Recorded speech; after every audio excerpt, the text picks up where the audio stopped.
The Honorable Speaker.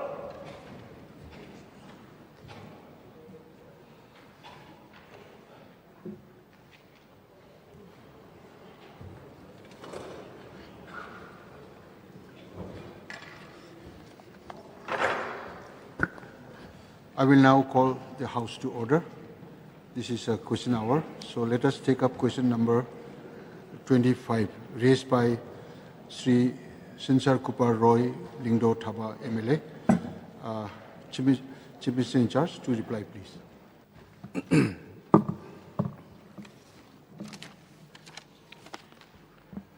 Mr. Speaker, sir, reply to Star Question 25, A and B. So the matter is under examination of the state government and being taken up with Ministry of Home Affairs, Government of India. Supplementary, please. Thank you, sir. Sir, I just want to share my concern in a nutshell. The state of Meghalaya shares an international border of about 443 kilometers with Bangladesh and 884 kilometers with the state of Assam. The government of Assam is conducting an aggressive eviction drive against suspected illegal settlers in the state of Assam. So I feel it is a huge concern for the state of Meghalaya. And in the month of December, as per the newspaper Shillong Times, it says the center gives positive signal on ILP-like protection for the state of Meghalaya. So my question here to Honorable Chief Minister, sir. Sir, as it says out here that it is under examination of the state government and it's been taken up with the Ministry of Home Affairs, Government of India. Sir, suppose we frame this ILP-like system, under which legal framework does the government tend to propose or introduce the ILP-like system?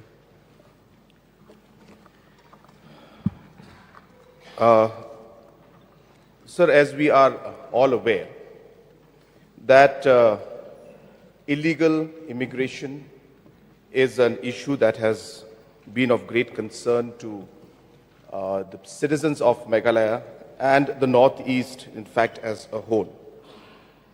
And the public at large, and of course the government also, has been concerned and in multiple levels tried to introduce different mechanisms or implement different laws to achieve the goal of ensuring that we are able to curb and stop illegal immigration. So we had the MRSSA that at the state level was worked out. We moved on it. We implemented it. Process is still on. Similarly, a lot of people felt that, no, we need a stronger mechanism. And therefore, we went for the proposal of passing a resolution in the House to implement the ILP, and we forwarded it to Government of India.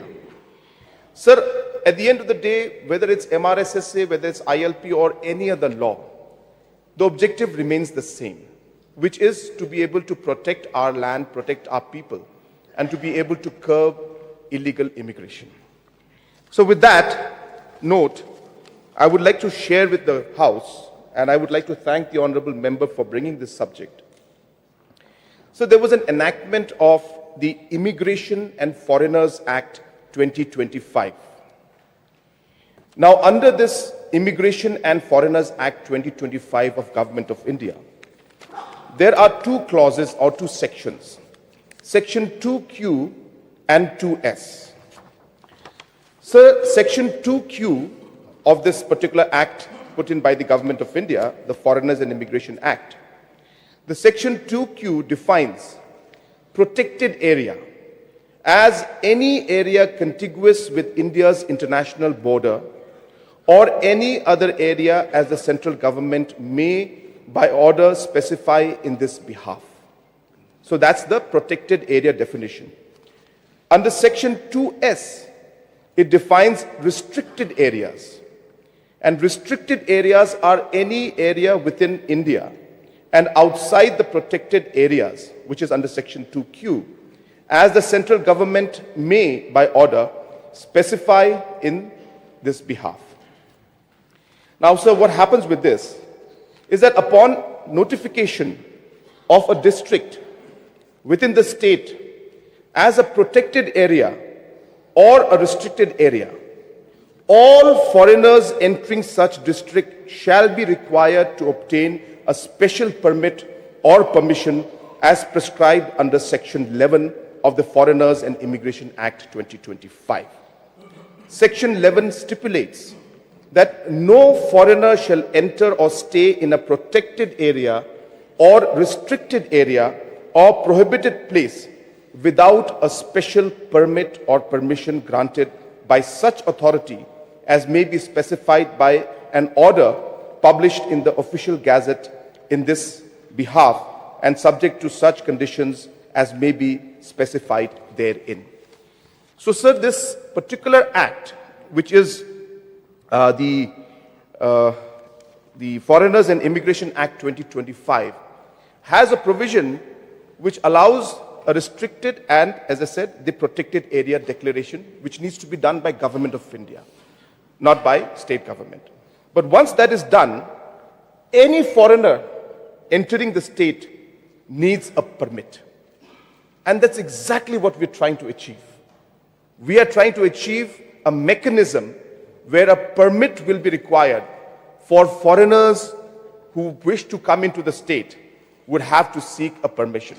And therefore, we'll have a mechanism and a system under given acts and given provisions of an act passed by Government of India to be able to achieve this objective. Now, sir, what we are trying to also do is that we're not saying that ILP is a demand that we're not going to follow anymore. As a proactive government and as a government that has a sincerity towards this issue, it is our duty to examine every possible mechanism. And therefore, while we are pursuing the ILP, we are waiting for response. We meet Honorable Home Minister and Government of India officials and continuously press for it. It is the duty of the government to explore other mechanisms and possibilities of achieving the same goal and same objective that we would achieve or we are trying to achieve through the implementation of ILP.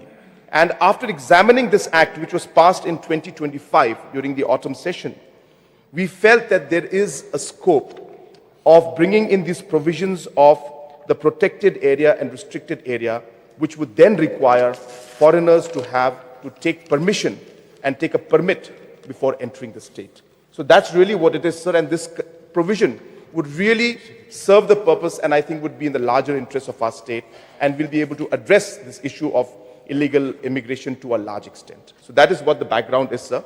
And as I said, while we pursue other mechanisms, while we pursue the ILP, we are looking at other options also. And that's why Honorable Deputy CM had made that statement that we are examining this particular aspect. We have had discussions at certain levels. We are preparing our notes.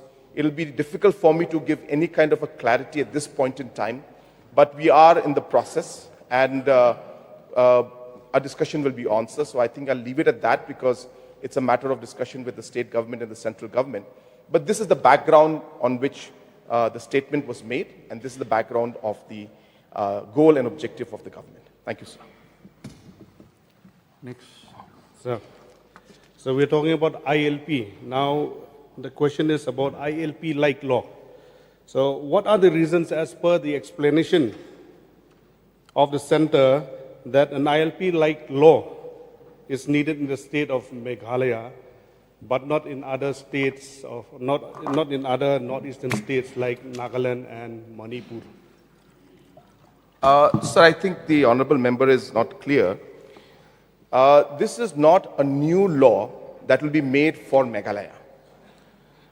This particular act has been enacted by the Government of India, which is called the Immigration and Foreigners Act 2025. So this act has now been already passed by the parliament and is already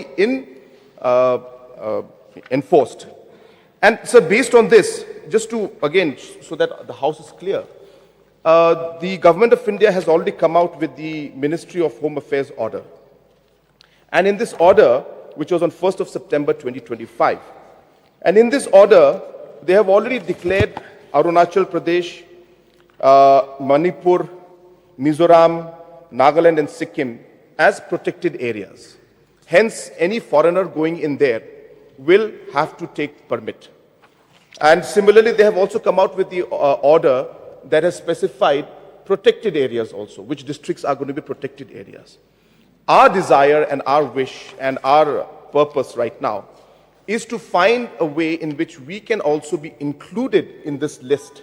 This law which is already passed by Parliament, not a new law, an existing law where many locations have already been declared as protected areas and as restricted areas.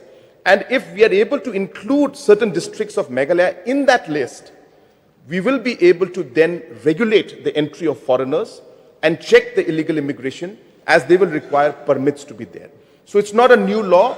It is trying to include the state of Meghalaya in an existing law, which is already there, being implemented in other states of Northeast. So, another question, the third one. So, the ILP-like law which we are talking about, will it contradict or align with the 6th schedule protection? Sir, the issue of 6th schedule area or any kind of, any kind of intervention into 6th schedule powers as per the Constitution of India does not arise in this case. Purely if this law, again, as I said, it's not an ILP-like law. I would like the narrative or the language to be changed. The purpose is to have a monitoring system for illegal immigration. ILP is one way of monitoring and having that mechanism in place. We feel that the Immigration and this Foreigners and Immigration Act is another way which we can create that mechanism. So there is no issue or no concern or no aspect of entering or interfering with the powers or the functioning of 6th schedule. This is simply a permit which will be done by an authorized individual, and the exact details of all of how that has to be done, who is the authorized agent or the authorized official, to do this. All of that information is with me, sir. But as I said, it's a question hour, so I'm refraining from going to those areas. But to clarify to the question of the honorable member, so there is no aspect of intervention or interfering with the 6th schedule. It is purely a permit which a foreigner will require to take from the authorized official before he or she enters into a restricted or a protected area. So the last one. So, what is the tentative timeline for the introduction of such law in the House? Sir, again, sir, this it's not about the House, sir.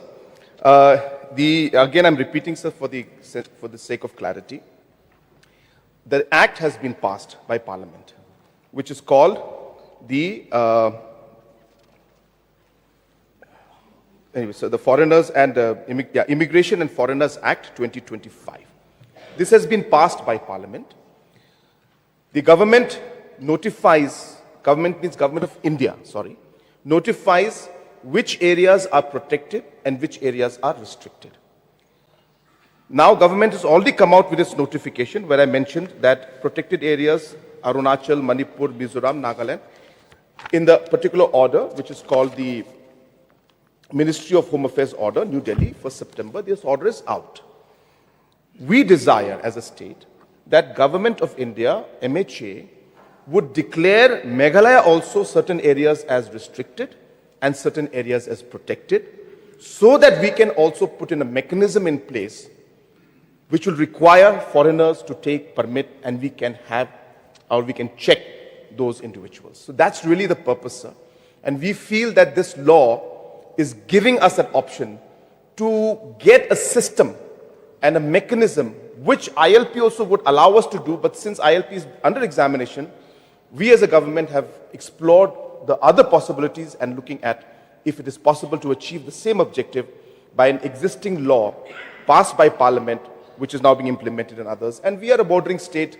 We have, international borders with Bangladesh. And therefore, all these factors are very much in line. So we are exploring. And that is the reason why Honorable Deputy CM, when he made the statement, we are in discussion. So it's a process, sir. We are examining, and we cannot say it will be done tomorrow, day after today, or in the next few months. But we are under process. So it's really, I should say, showing the intent of the government and showing the seriousness of our government on this particular issue, and that we are examining all possible systems and mechanisms and laws that are there existing at the national as well as the state level. Paulindo, please. So, given the fact that a large part of Meghalaya is under the 6th schedule and only certain areas of Shillong, normal areas, and certain parts of Garo Hills are exempted from the 6th schedule to the Constitution of India, can we not infer that since these areas come under the protection under the 6th schedule to the Constitution of India, and even a major piece of legislation like the CAB is not applicable to Meghalaya, it's a major act now, can we not therefore infer that a large part of Meghalaya falling under the 6 schedules also fall under this category of protected and restricted areas? So that's exactly the point, sir. That we feel that we should be part of this. And therefore, the Government of India is the authority which notifies which area, which district, and which state is under protected or restricted area. And precisely as the Honorable Member has mentioned, we are pursuing this with Government of India, along with the arguments that he has mentioned, and many other arguments, why we should be included in this list. And once we are included and we are declared as a restricted/protected area, we will be in a position to then issue permits for foreigners who desire to come to Meghalaya. That will help us create that mechanism which an ILP system also would have allowed us. That's exactly the purpose, sir. And we are pursuing, and so we are pursuing. That's all I can say right now. It's too early for me to give any further commitments on that. Next question. Sir, in the light of the fact that the Meghalaya Residents Safety and Security Act 2016 ran into trouble because of certain observations by the MHA, one of which is apparently the fact that we would require implementation of check gates. Now, in this digital age of e-governance, can we not conceive of a system whereby setting up of physical check gates is not needed, and we would implement online application of permits, whether it's ILP or any other act that will come under the framework of this Immigration and Foreigners Act 2025, with Meghalaya as a protected and restricted area? Yes, sir. The technological aspect is absolutely available, but the application of technology and implementation of a particular process requires the mandate of the law. And hence, for us to be able to mandate that particular process that we would like to put into place or implement that technology, that law is what we are trying to look into, and we're hoping that this could be an option with which we'll be able to achieve this. Sir, again, as I said, I want to just put a small caveat that we are in the process. We are examining, because this is it's a multiple, aspects are involved in this. There are so many other factors that we have to look into. And therefore, we are examining, law department is looking into all of these aspects. We have to engage with civil society, we have to engage with political parties, we have to discuss. There's a long process to move ahead. So it's not something that we can simply say that, that we're going to go. Because, I'll just jump one step forward, is that, sir, before we even call, say, political parties, before we even call civil society, we have to do our homework. And therefore, we are in that process of doing our homework. We are examining the legal aspects, we're discussing with MHA, we're discussing with Government of India agencies, with everybody, sir, so that we are prepared. And once we feel that yes, it is making sense, and that we will be able to go ahead and we're getting a positive response from all, we will start a larger engagement with the public as well as with the parties. And then we will take everybody on board, and then we will move forward, sir. So that process is on. So therefore, I was avoiding to going into the future aspects, but that's what it is, sir. So therefore, we need time. But the good part is, sir, that we came across, we examined this particular law. We feel that it's definitely got the potential of allowing us to do exactly what the Honorable Member has mentioned, to put in that technology which will be able to digitally then give the permits, digitally, make it very smooth for people without inconvenience. Because once a person is entering, it's difficult sometimes to say whether a person is foreigner or a person is local or Indian. So therefore, all these factors will have to be looked into, and how we will use technology or a system or a mechanism to be able to do that is precisely the homework that we are doing right now, sir. So I just wanted to share that without going further details about the entire process. Mr. Speaker, sir,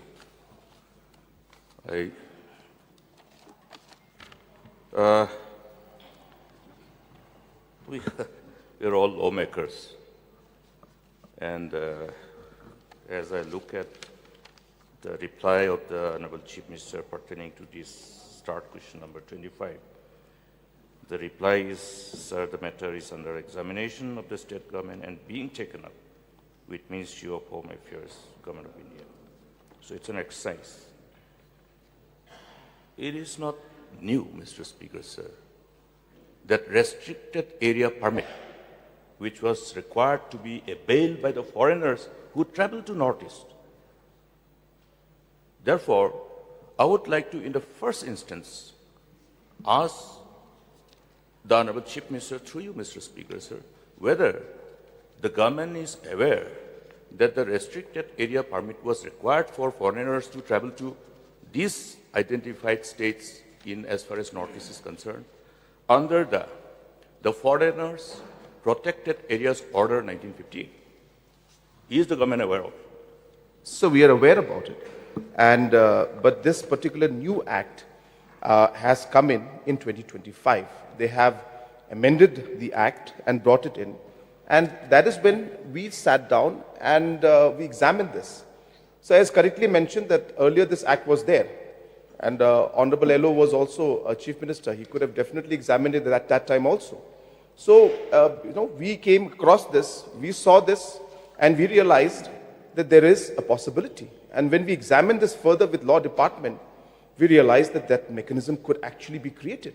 And that's why we are pursuing this, sir.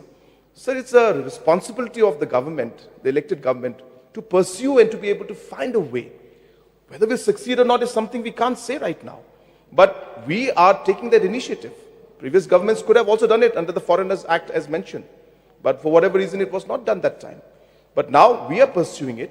We are trying to see if we can also be declared as a restricted or, protected/restricted areas, district-wise.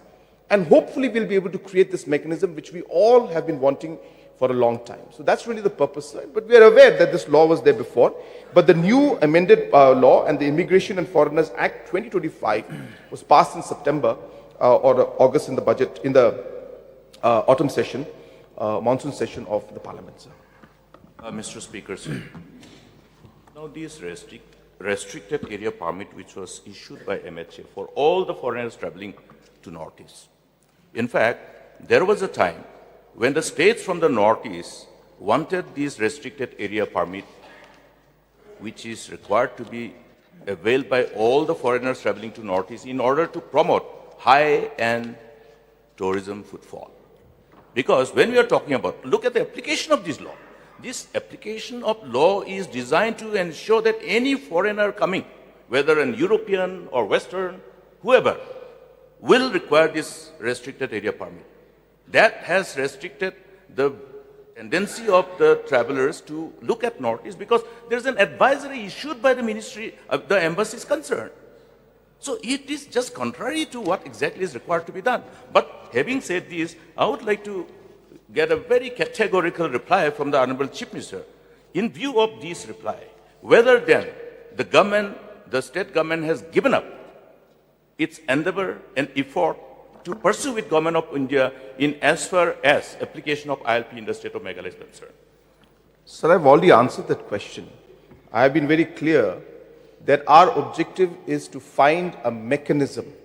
No, my question Yes, is sir, let me whether it reply. has given up pursuing with the Government of India in as far as ILP. Sir, let Honorable which is as per LO the realize that I'm replying. Eastern Please ask him Frontier to Regulation let me reply. You should not interfere. 1973. Sit down, please. Please don't interfere. Please I did not reply. interfere. I did not Yes or interfere. no? Sir, this is incorrect. When I'm replying, the LO should not interfere. Please sit down. Please sit down. Mr. Speaker, sir, the reply should be yes or Sir, no. I am replying. Please. Please sit down. If the Honorable LO wants a reply, I will reply. Please sit down, please. Sir, I will give the detailed reply because it's a sensitive topic. If he does not, you have the passion. I keep repeating, sir, they have passion to bring out the subjects, but they don't have the patience to listen to the reply. What kind of a attitude is that, sir? I respect the passion you have, but have the patience to listen. I'm done. Okay. Mr. Speaker, sir, the question is very clear.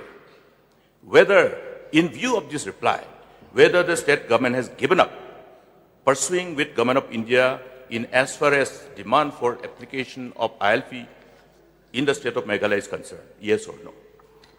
Sir, I will give the reply as per what I think is correct. Just because he says that it should be yes or no, it doesn't work like that. I will reply so that the House is satisfied. Sir, I have replied earlier also, and I'm repeating again, sir, that we are looking at a mechanism. We need to understand it is not about ILP, it is not about MRSSA, it is not about the Foreigners Act. It is about creating a mechanism to be able to restrict the entry of foreigners and to be able to find a way where illegal immigration is curbed. That is the purpose. We have to realize that. Now, government has pursued the ILP.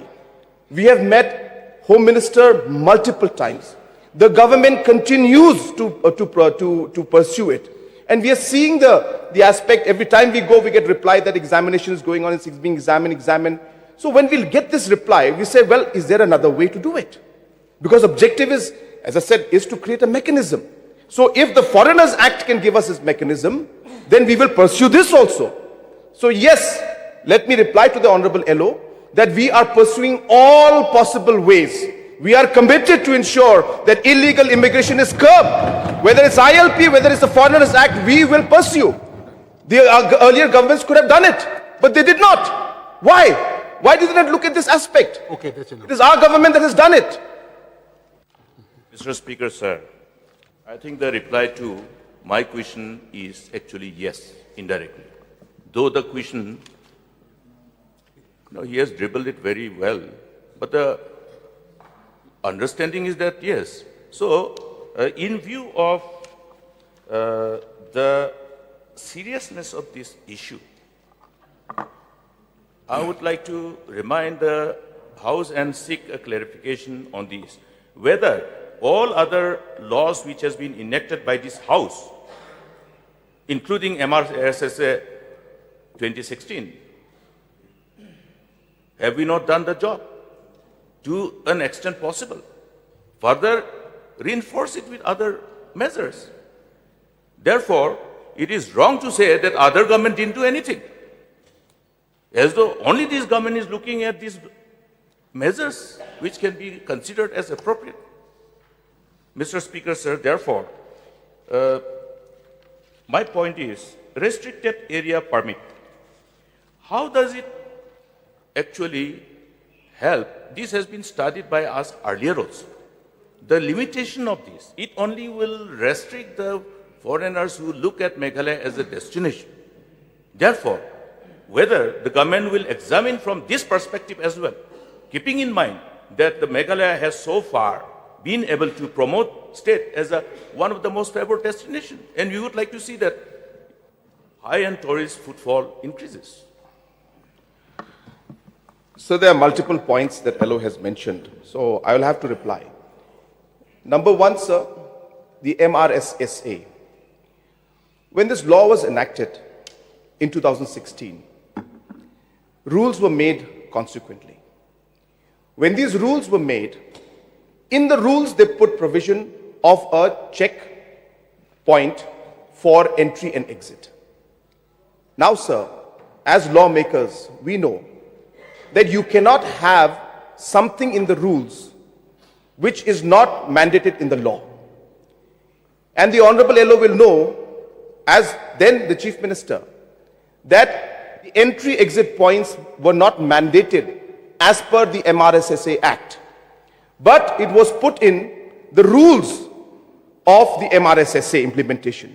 And hence it did not stand the test of judiciary. So therefore, we are in a position where entry-exit points have to be implemented, but there is no law to mandate it. So how do we move forward? So other mechanisms to ensure that registration is done, all of these things have been looked at. So right now, the bone of contention, the point that people are concerned, is that we want an entry-exit point. We want a point where people can be checked, if necessary. That is really what the purpose is. And hence, this particular act gives us that option to at least look into the possibility of that happening. Now, so this question came very early in the sense that I've been repeating again and again that we are in the process. I'm not saying that we have come to the conclusion. But because statement was made and some papers caught it, some individuals started asking many questions. So I'm happy to clarify. But have I come to the conclusion or have we come to the conclusion? Not yet. There's a lot of homework to be done. So we actually are, too early to reply to this kind of question. So I could have simply said that, this is, it's too early to reply, but I felt that it's an opportunity to explain. So therefore, in the MRSSA, that's what the issue was. Sir, when I refer to the fact that other governments did not pursue, I meant the Foreigners Act. So I'm not talking about other acts. Every government tried in every other way, but why didn't they pursue this particular option? We are pursuing it now because Honorable LO started with that question, that why this act was already there before, what's so new? It's new in the sense that it's new, it's amended, it's coming. We are pursuing it. They could have pursued it also at that point is what I was saying.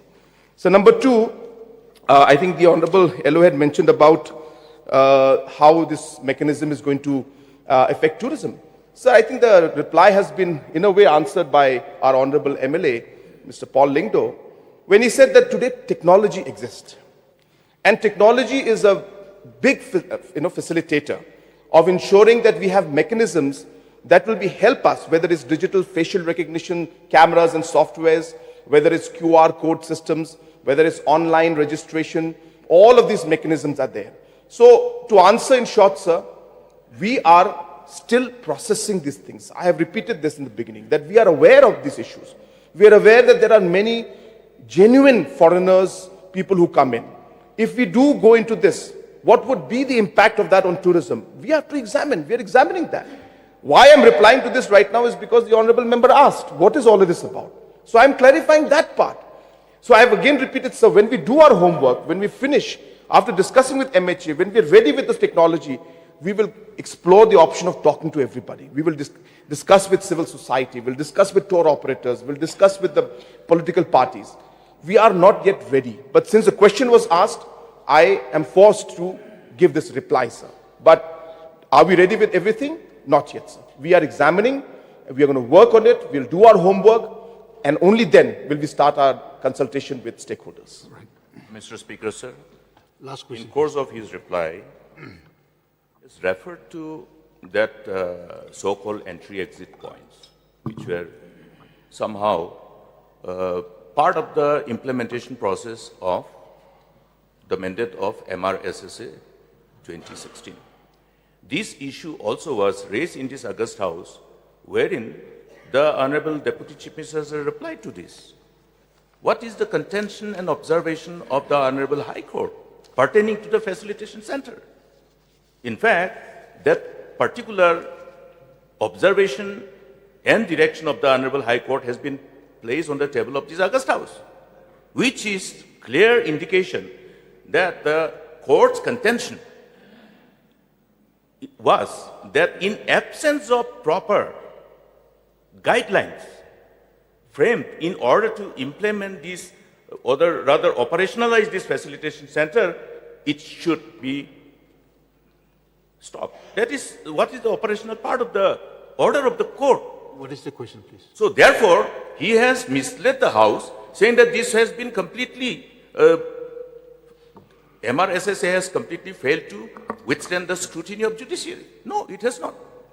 Sir, I never said that the whole act. Let him. Sir, he's interfered before when I was speaking, sir. So I will replicate that now. I did not say that. He's putting words into my mouth. I have said specifically that the entry-exit gates, that aspect was not in the act, but it was there in the rules.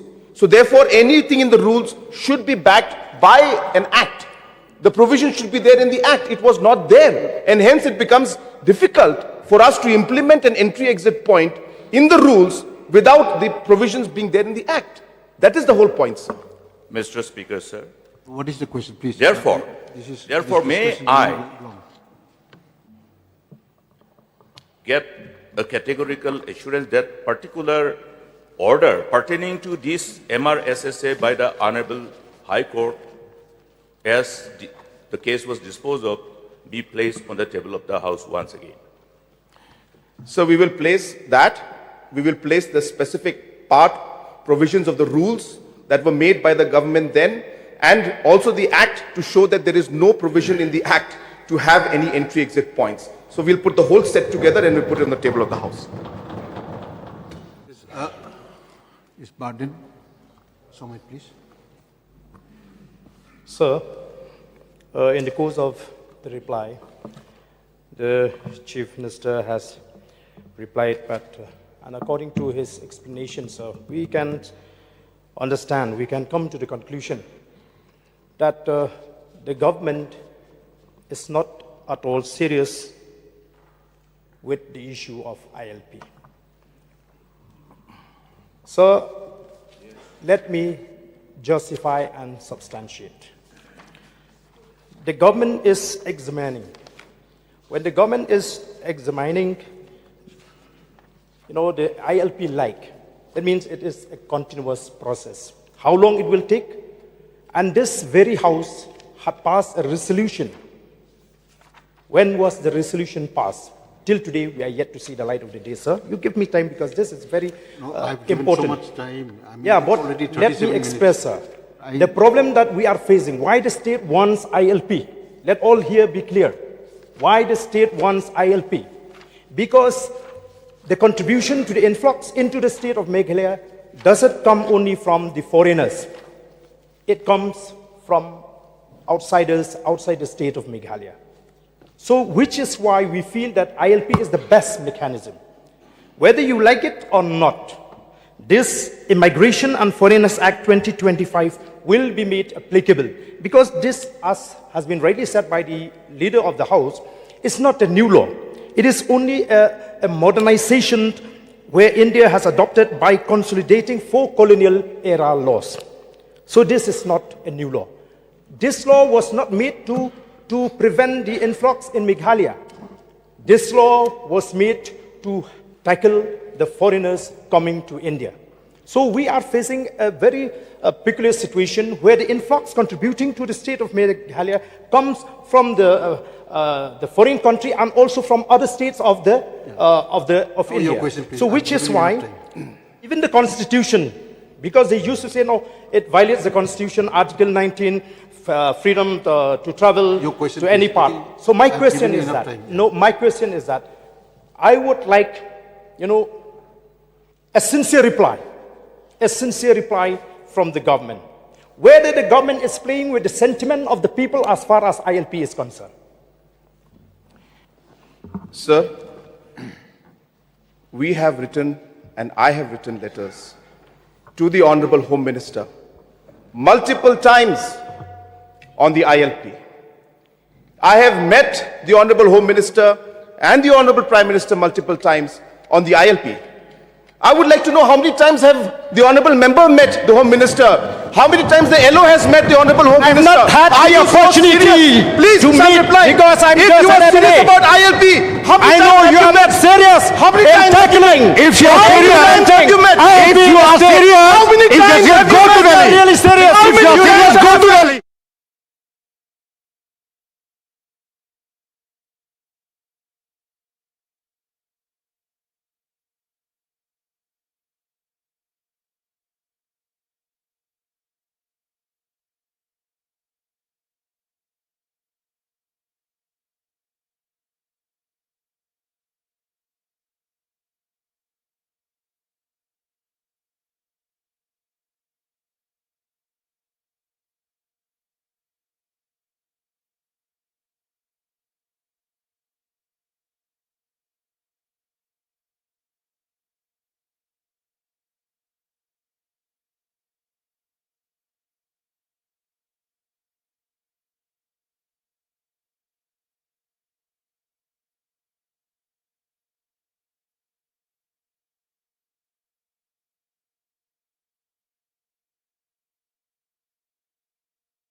Honorable Speaker.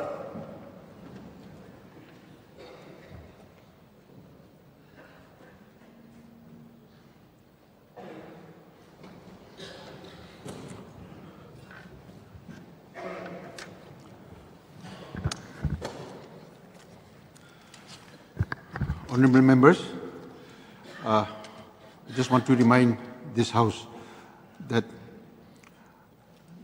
this House is a place where we discuss matters, debate on it in a civilized way and civilized manner.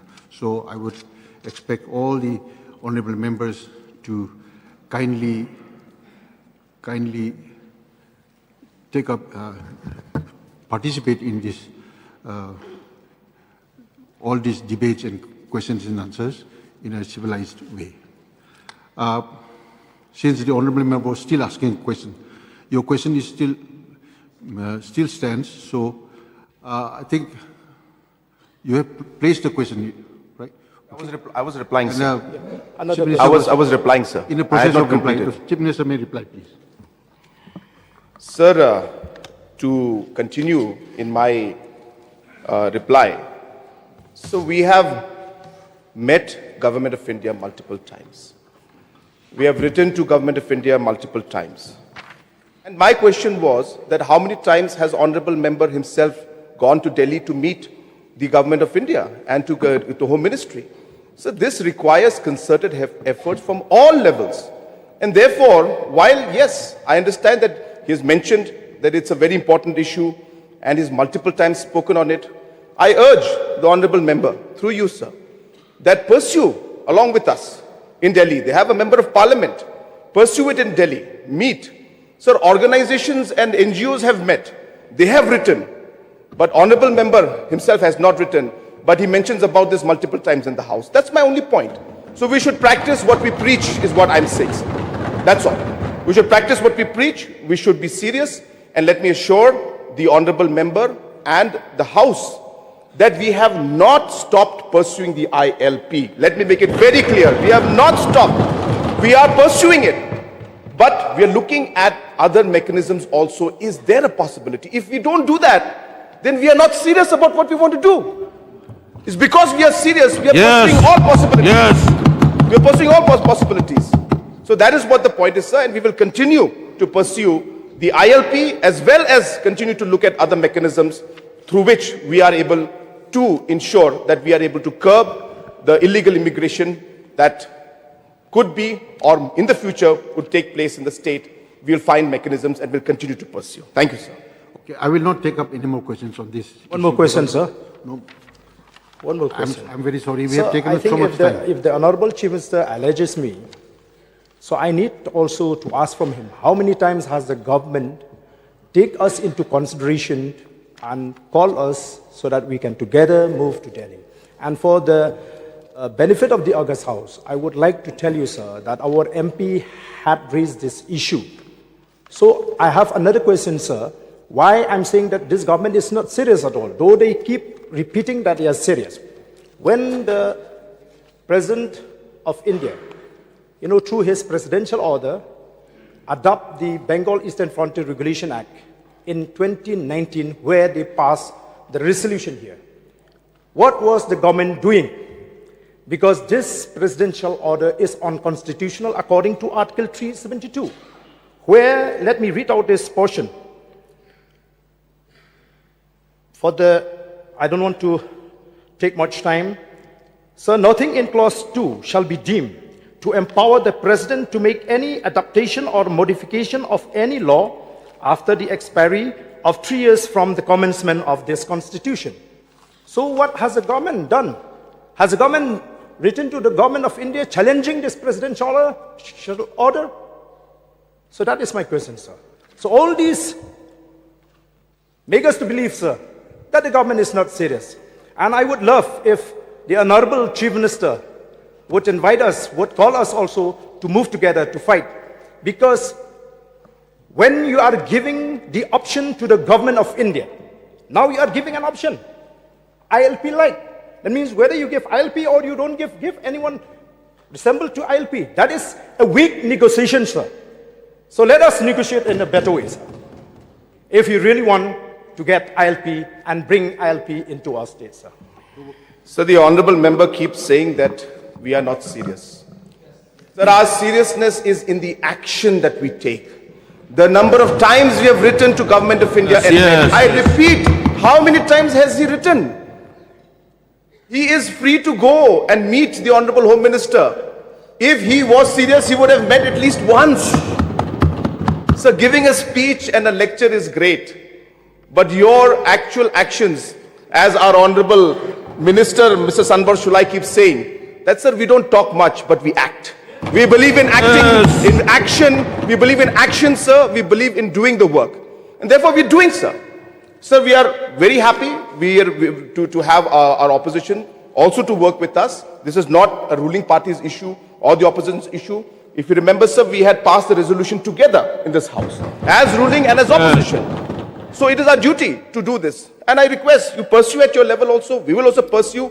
And if there's a possibility, we will go together. It will send a very positive message. So we are very much open to the ideas. But don't say and don't use this house to put the blame on the government, saying that we are not serious about ILP. Sir, we repeat, we are very serious. But as a government, as I said, it is our responsibility to explore options. There is nothing wrong in exploring options, sir. And if we just sit still and just wait for the government, I'm sure the opposition would say, oh, the government is not serious, they're not pursuing anything, they're not doing anything. So we are doing. So our whole purpose is to find ways and means to have that mechanism in place to check into this real issue. And we will continue, sir, as I said, to pursue the ILP. Thank you, sir. Sir. Sir. No, Please, sir, you cannot deprive my right. How can you deprive my right? Please abide by the rule. Please, sir. Please abide by the rule. One question, please. No, not one, not two, not three. 5 at least. No. That is not Sir, possible. please. We have taken time. You may ask one question. No, not one. Okay, if satisfied, then I'll do what you ask me. Okay. Sir, let me recall, let me remind the House. To the question. This is not the one.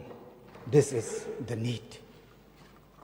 So we had been fooled by the state government, by the central government from time to time. Stop fooling. Please stop fooling from now onwards. We cannot compromise What is your question? this very present generation with the future generation. Mr. with Speaker, due sir, respect- Mr. Speaker, No. sir, Please, if you are if the honourable serious. member Adalbat says that we are fooling, can you please produce that allocation you made? That Sir, we are 7 fooling. years. What do you mean by saying we are fooling? 7 So years. I really wanted some justification Sir, on that. 7 years. What do you mean by saying fooling, 2019 had sir? been Through you, passed a Mr. Speaker, sir. resolution Let in this him House. prove it. Let him prove it. He can't just say this. 2019 Sir, had been passed if resolution anybody is in this fooling, House. if anybody is Sir, fooling, it is if- he who is fooling, sir. Okay. And again, how many times has he gone? How many times has he also met Home Minister? Please sit down. If anybody is fooling, sir, it is he who is fooling the people. Every time one can he comes fool up and people. says all Some these people. points. But never in his Some life feel some has of he the met time. Honorable Home Some of the Minister people, and some of the written time, about but not all the ILP ever. people, all the time. So only With due talking respect. and not With due preaching respect, sir. and are not practicing what Sir, you with due preach. respect, It's sir, not the please. way, sir. Please sit down. Please sit Please, down. with due respect, only one Please sit suggestion down, because please sit I had spoke every time. Please sit down. Please sit down. Please sit down. Please sit down. The question hour is over. The que-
Up another business of the House.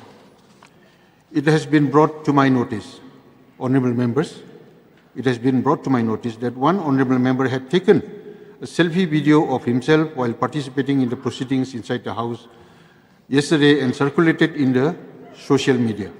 This is a breach of parliamentary practice and decorum, and also not in keeping with the spirit of the rules to be observed by the members as provided under Rule 275 of the Rules of Procedure and Conduct of Business.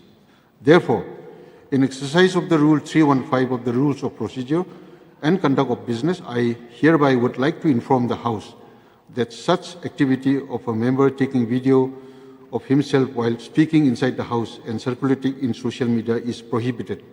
This is my ruling. Now we take up item number 2, short duration discussion.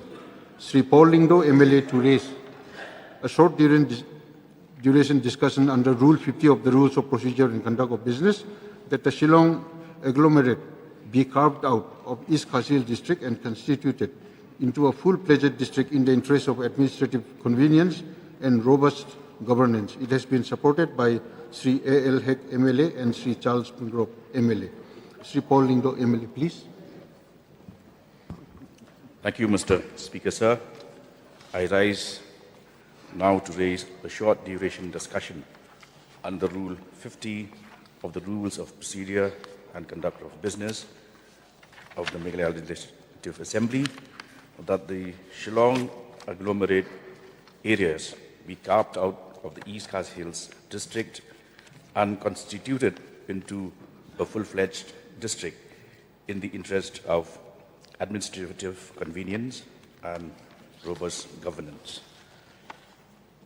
Sir, let me begin by reminding this august House that Shillong has undergone several important stages of transition. As the oldest capital town of Northeast India in 1874, it served as the capital of the chief commissionership of the then colonial government. And after which, when we fought for a state of our own, it became the capital of new state of Meghalaya, after having served also as the capital of undivided Assam after independence. So this city of ours, which started as a small town,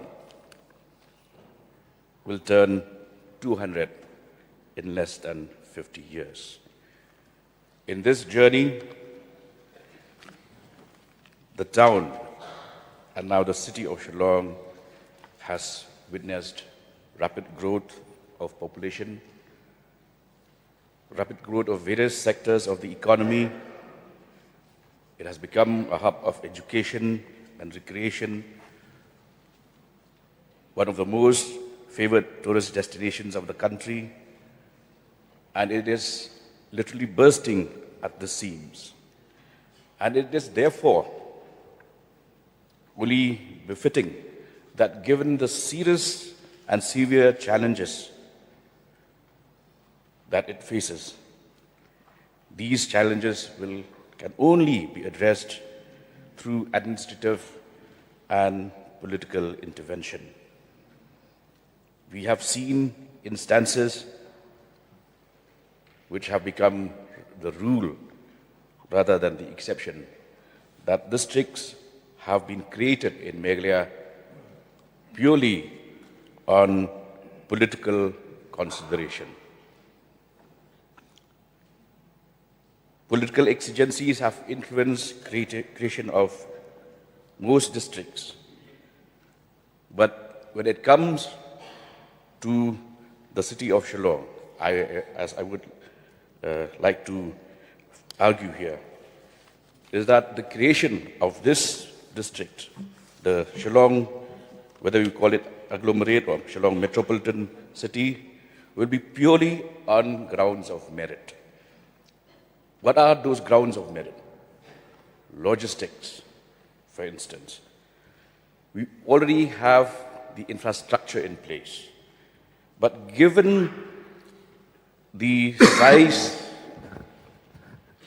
of the area of the city, which has expanded and is now touching a population of 6 lakhs, given the density of population, the need for robust governance, administrative convenience, crime management, all of these,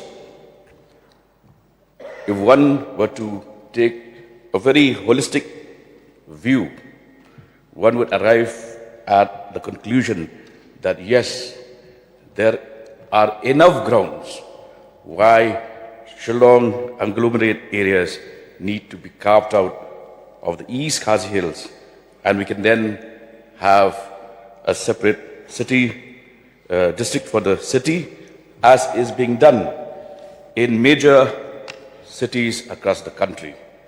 The closest example we have is that of Guwahati. But let me also cite the fact that we have major metropolitan districts like Mumbai City District and Mumbai Suburban District, Hyderabad, Bengaluru, Chennai, Kolkata, Ahmedabad, newly formed districts like Palghar District, Tirupur District of Tamil Nadu. All of these metropolitan cities have been constituted into districts within those cities themselves in order to address the various needs which I have tried to explain in my introductory remarks. Sir, if we look at the figures based on statistics, it is evident that Shillong deserves the kind of administrative arrangement that I am arguing for. Let me cite the fact that already out of the 17 assembly constituencies of East Khasi Hills, more than half of them, 9 of them, are part of Shillong agglomeration. Binthorbkra, Maulai, East Shillong, North Shillong, West Shillong, South Shillong, Milliam, Nong Thamai, Nong Krem are part of Shillong agglomeration. Apart from that, we also have Shillong Cantonment Board areas, New Shillong Township, and all of these, 9 of these constituencies constitute more than half of the East Khasi Hills district. Let us look at the density of population. The Shillong agglomeration has a population, as per the latest figures, of roughly 5,32,490, inching towards 6 lakhs. Let us look at the figures of the various other districts. East and West Khasi Hills, 1,31,451. East Jaintia Hills, 1,22,933. West Jaintia Hills, 2,72,185. South Garo Hills, 1,42,334. Altogether, when you combine the population of these 4 districts, 4 districts already created have a population of 6,68,900. 5,909. Whereas the Shillong agglomerate areas has a population of 5,32,490. We have created 4 districts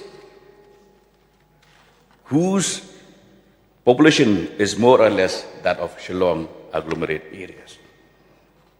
Now you look at the density of population, because when we create districts, the whole point is to ensure that we take government and governance to the closest point and to the last mile of the map of that district.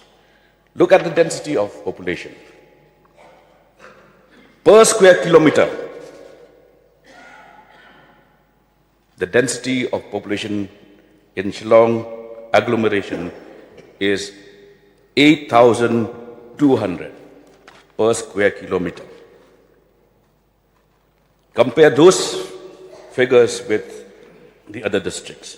South Garo Hills, 114. West Jaintia Hills, 160. Eastern West Khasi Hills, 200. Shillong agglomeration alone is 8,200 persons per square kilometer.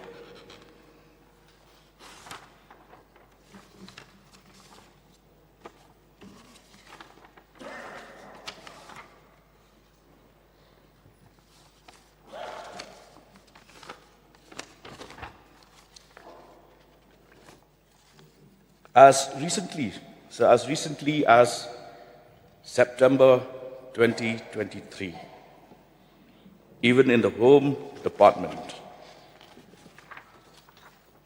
a meeting was taken up for the constitution and creation of a Shillong Commissionerate, which is something that our closest city, capital of Assam, Guwahati, has already done. They have a commissionerate for Guwahati city. And in the deliberations of this meeting, taken at the level of the IGP, Law and Order, as chairman, there was a presentation that argued for the separation of the Shillong, the East Khasi Hills, into 2 commissionerates. One, the Shillong Commissionerate, comprising of Maulai PS, Lumdingchiri PS, Laimkra PS, Rinja PS, Barandating PS, Sadar PS and Laban PS, and also the new Shillong Township Zone of Sorengkham, Maurekeneng, Dieng Paso, and Maudangdiang police stations.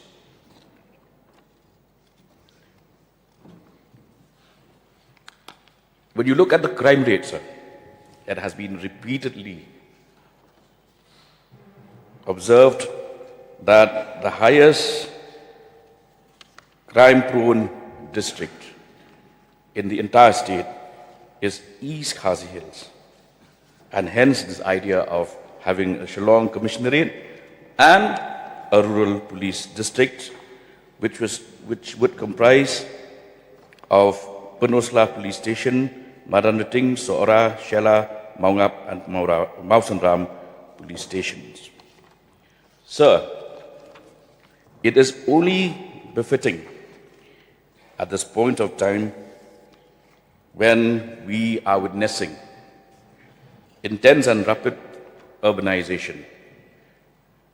We have just the other day visited the new assembly complex, and we know that that entire township,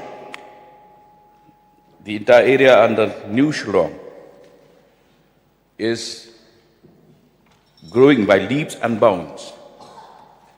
We are going to have the state secretariat and the various directorates there. Various other institutions are already coming up. And it would be really challenging for a government 5 years down the line to even think in terms of effective management, urban management, traffic management, crime management? How will all these issues be addressed unless you have a district where, as things stand now, let me just refer, in order to save time, sir, to the example of the fact that we have within West Shillong constituency, we have a police outpost, the Jalupara outpost, with a manpower of 8 police personnel manning the highly populated Upper Moprem, Mauba areas, right up to to villages up to 7th mile of Upper Shillong. Is that humanly possible? No. Hence, the rising crime graph. Therefore, sir, I would like to get a categorical assurance from the government that all these facts and figures, so I believe in the power of facts and figures and logic rather than shouting my lungs out. These are simple facts that would convince all of us that these are cogent arguments in favor of constituting Shillong agglomerate into a metropolitan district. That time has arrived now, sir, and I believe that this suggestion will find resonance amongst all members of this august house, and we would take this matter forward by ensuring that we take immediate steps for separating the Shillong agglomerate areas from the rest of the East Khasi Hills. And again, I would reiterate, sir, that let's not do it purely because of political compulsions. These are facts and figures that bear out that the need is purely based on merit, and that should get the correct and timely attention it deserves. Thank you, sir. Yes, Charles, Pringle, please. Thank you, Mr. Speaker, sir. I also rise to participate in the short duration discussion on this matter, which I am a signatory to this subject to. What has been said by the Honourable Member, Mr. Paul Lingdor, I think covers everything. So I need to add too much to this. But this question, I mean, this demand or request was made by me in the erstwhile budget session of the 10th House. We are the 11th House, I think, the 10th House. I raised this when the Honourable Chief Minister had created 2 districts of East-West Khasi Hills and South-West Khasi. What was what? South-West Khasi Hills. So I said, why don't you give us also one? I said, and I even mentioned that let the new district headquarters be in Sora. That was just my feeling. I mean, the government will decide where it can be. But like the Honourable Member has said, I don't want to repeat, it is a necessity, sir. I have seen that with the amount of central government projects that are coming into the state, the videos are being overburdened and they have no time to implement the schemes effectively, thus denying the people their rights which they were given. Hence, the creation of this district of the Shillong agglomeration, or whatever you may call it, is of paramount importance. I know the Honorable Chief Minister is very keen that governance should be brought closest to the people. And in this case, I would request him if he will kindly give us a district of our own, as per the details which has been submitted by the Honorable Member from Shillong West, and after the government does its due diligence. Thank you, sir. Yeah, Baroni Willingdon, please. So I also rise to participate in this short duration discussion brought about by the Honourable Member from Shillong West, Paul Lingdo. I also rise to support, of course, Paul has given all the statistics. I think we need not repeat. But then I think I remember when I was still an LO, there was even a proposal from the then DGP to create a separate commissionerate for Shillong, because policing, even the urban and rural areas are quite different. And now with all the crime rates affecting Shillong city, I think it's high time, sir, that we have a separate district administration, separate commissionerate, police commissionerate, and then of course other line departments, so that, because as stated by the Honourable Member, the population is more than 5 lakhs, and I believe in a matter of few years, the population will cross 6-7 lakhs. So I think it will be humanly impossible for anyone to administer to such a huge population area of this size. So, sir, I also rise to request, because as stated, for example, in my constituency, sir, when there is any issue with the law and order and other related issues, I have to contact 3 police stations, sir. Jalupara Police Station, Maunga Police Station, Madarating Police Station, sir. So it becomes, cumbersome for us, to get a small issue addressed, just because I have to find out whether this case is for under that particular police station or under that particular police station.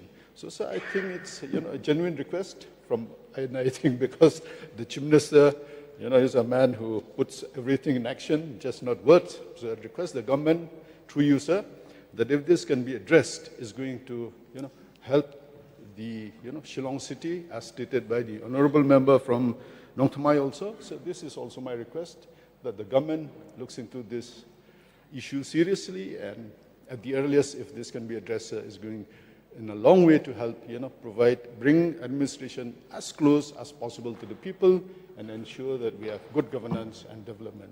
With this few words, sir, I also like to resume my seat. Thank you.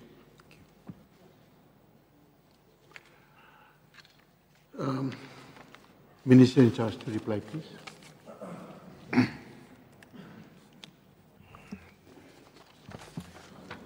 Mr. Speaker, sir, the very outset, I would like to express my appreciation to Paul Lingdo, Honourable MLA of 18 West Shillong constituency, Honourable MLA from Nong Thamai constituency, and Honourable MLA from Melim constituency, for bringing forward this matter of urgent public importance for discussion in this August House, which is the proposal to carve out the Shillong agglomerate from the East Khasi Hills district and constitute it into a full-fledged district, and which is a significant issue that warrants careful deliberations. So this matter touches upon the core principles of administrative convenience, efficient governance, and responsive public service delivery. As our state capital continues to expand in size, complexity, and population, it becomes increasingly important to examine whether our existing administrative structures are adequately aligned with present and future governance needs. It is therefore both timely and appropriate for this House to deliberate on the proposal in the larger interest of robust governance and effective administration. Sir, I would like to first of all highlight as to what an urban agglomeration is, as defined by Census of India 2011.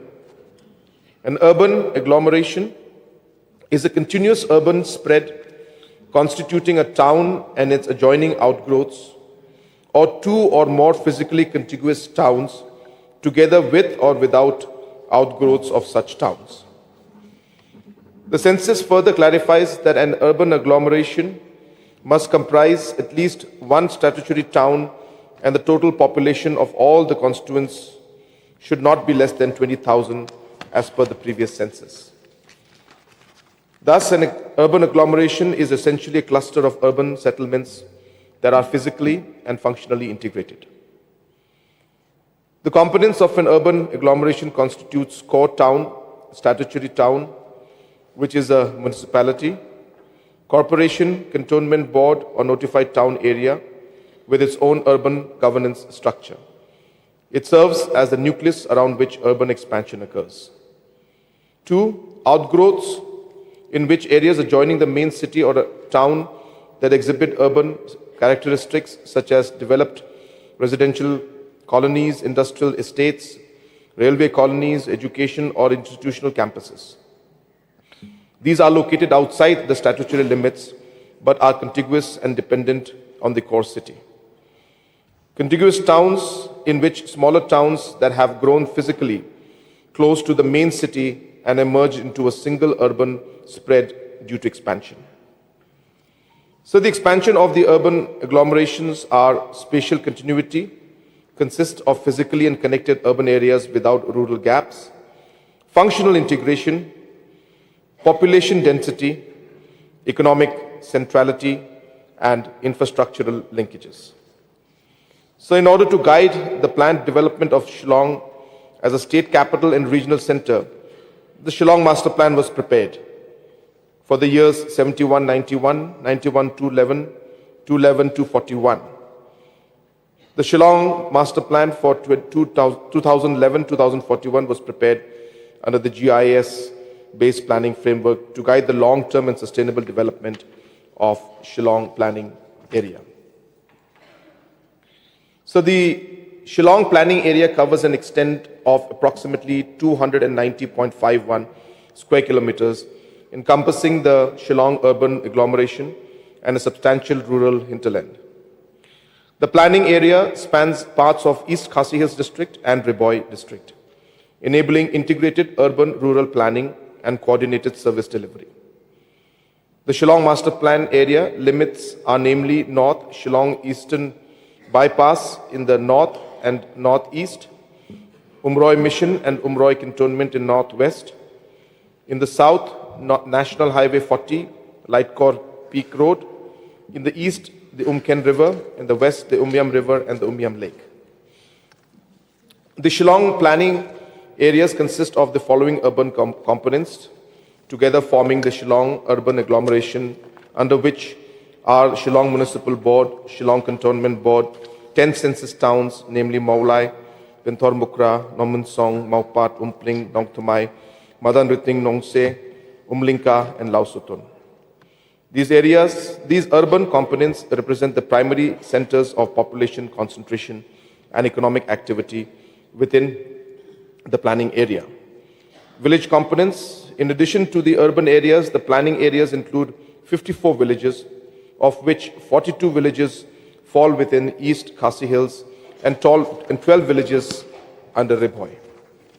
These villages are governed through traditional institutions and form the peri-urban and rural components of the master plan, playing a crucial and a critical role in accommodating future urban expansion and decentralization. As per Census 2011, the total population of Shillong planning area is 4,22,372, out of which 3,54,759 is the population of the Shillong urban agglomeration. The population is distributed across the urban and rural components, which is number 1, the Shillong Municipal Board, 1,43,229, Shillong Cantonment Board 11,930, the census towns 1,99,600, forming a significant share of the remaining urban population.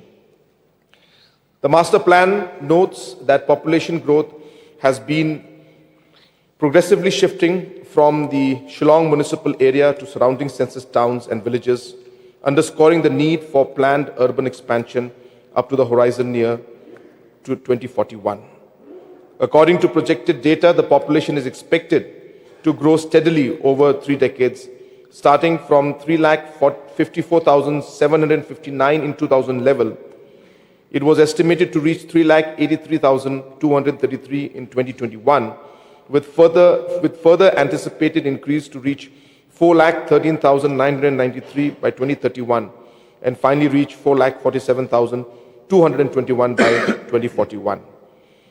Sir, unlike other cities in the country, Shillong has a unique administrative structure, and the municipal board is only one of the units, the others being the KHADC, the CM ship, and the Dorbar Shillong.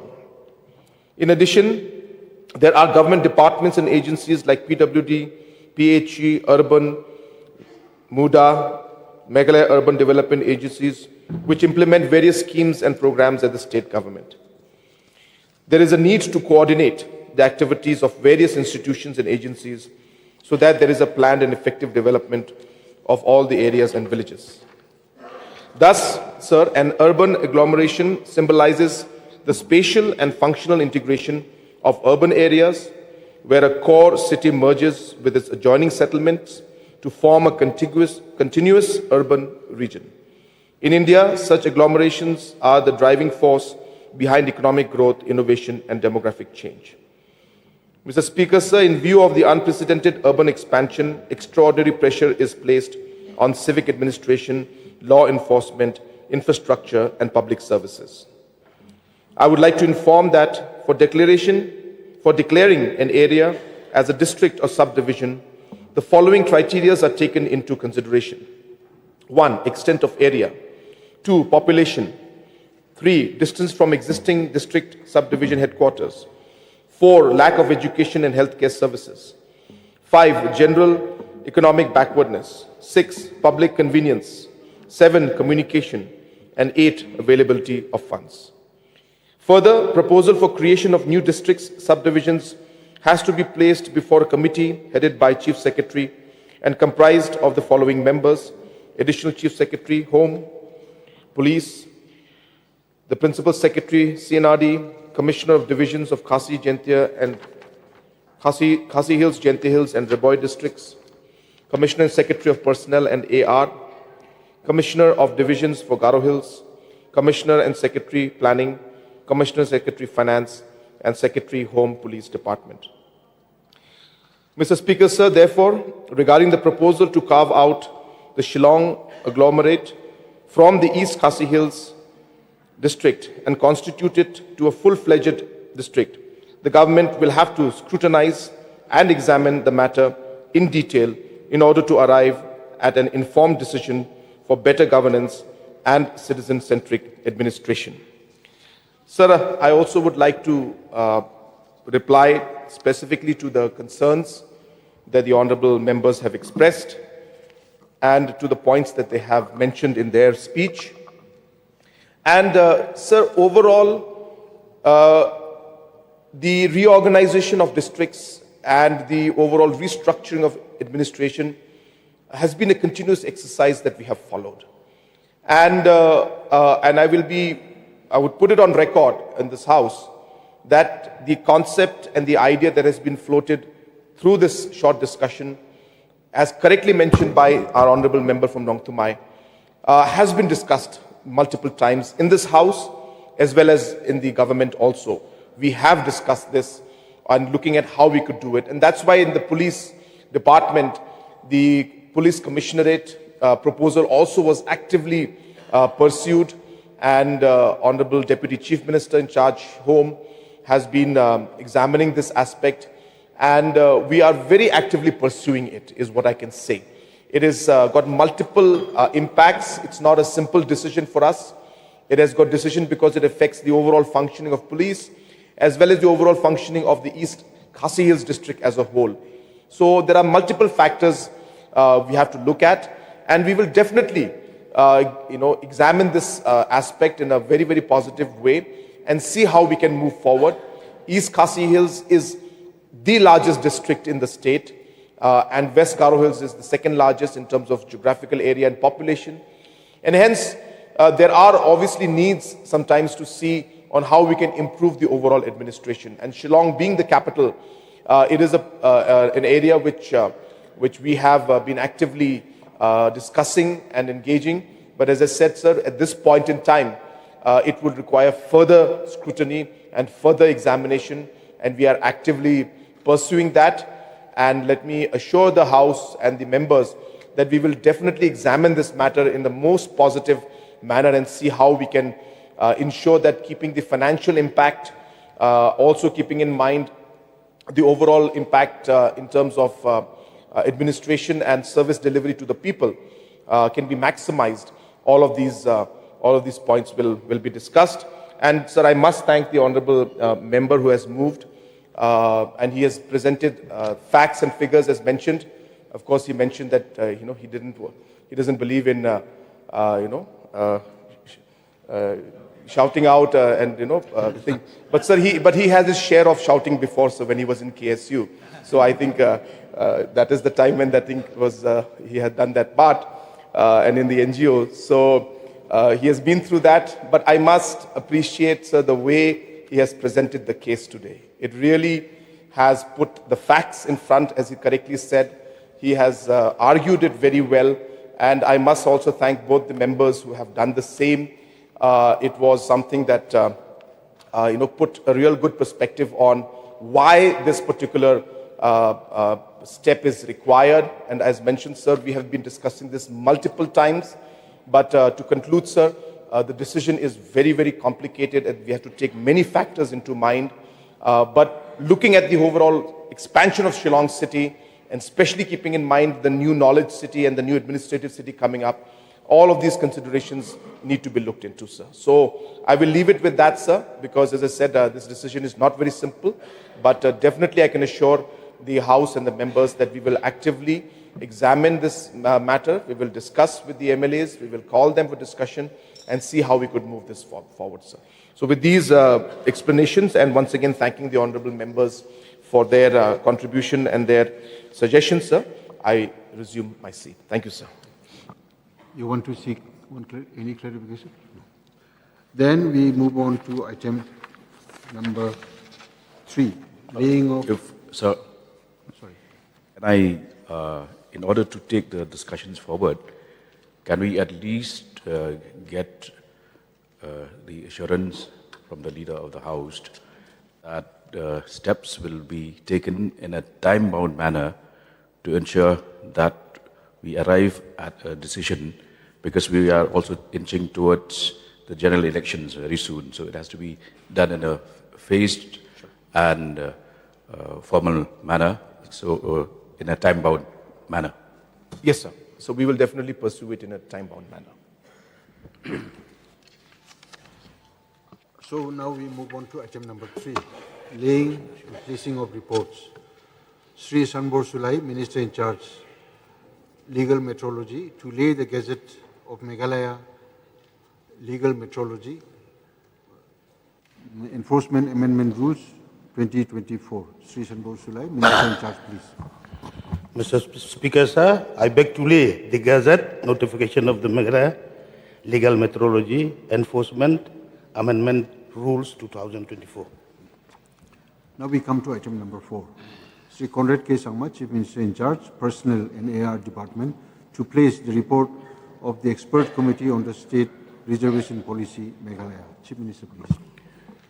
Mr. Speaker, sir, I beg to place the report of the Expert Committee on State Reservation Policy, Meghalaya. Now we come to item number 5. Sri Lakman Mui, Minister in charge, Education, to lay the Park University of Meghalaya Ordinance 2025. Minister in charge, please. Mr. Speaker, sir, I beg to lay the Park University Meghalaya Ordinance 2025.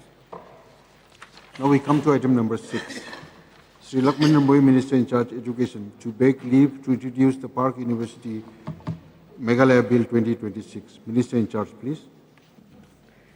Mr. Speaker, sir, I beg to leave introduce the Meghalaya University, the Park University Meghalaya Bill 2026. Motion moved. Let me put the question before the House. The question is that leave be granted to introduce the Park University Meghalaya Bill 2026. Those who are in favor say aye. Aye. Those who are against say no. The ayes have it, the ayes have it. The motion is carried and leave to introduce the Park University Meghalaya Bill 2026 is granted. Sri Lakman Ramboy, Minister in charge Education, to introduce the bill. Mr. Speaker, sir, I introduce the bill.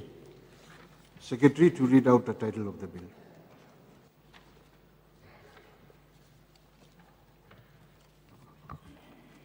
The Park University Meghalaya Bill 2026 is introduced in the House.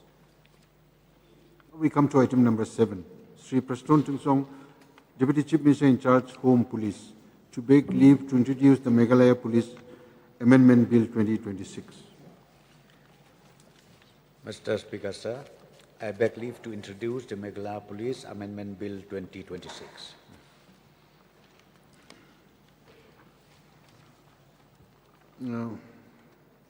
Motion moved. Let me put the question before the House. The question is that the leave be granted to introduce the Meghalaya Police Amendment Bill 2026.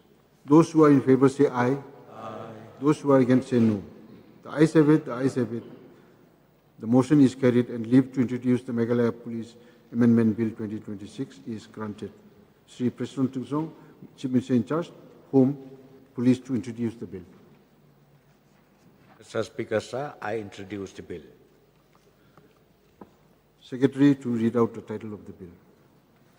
Meghalaya Police Amendment Bill 2026 is introduced in the House. Now we come to item number 8. Let me read out the message from Honorable Governor. Dated 9th February 2026. Order. In exercise of the powers conferred by Clause 1 of Article 207 of the Constitution of India, I, Sri C.H. Vijay Shankar, Honorable Governor of Meghalaya, hereby recommend to the Meghalaya Legislative Assembly for introduction and passing of the Meghalaya Value Added Tax Amendment Bill 2026. Signed, C.H. Vijay Shankar. Sri Medba Lingdo, Minister in charge, Taxation, to beg leave to introduce the Meghalaya Value Added Tax Amendment Bill 2026. Mr. Speaker, sir, I beg leave to introduce the Meghalaya Value Added Tax Amendment Bill 2026. Motion moved. Let me put the question before the House. The question is that leave be granted to introduce the Meghalaya Value Added Tax Amendment Bill 2026. Those who are in favor say aye. Those who are against say no.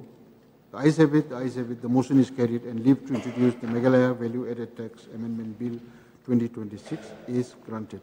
Sri Medba Lingdo, Minister in charge, Taxation, to introduce the bill, please. Mr. Speaker, sir, I introduce the bill. Secretary to read out the title of the bill.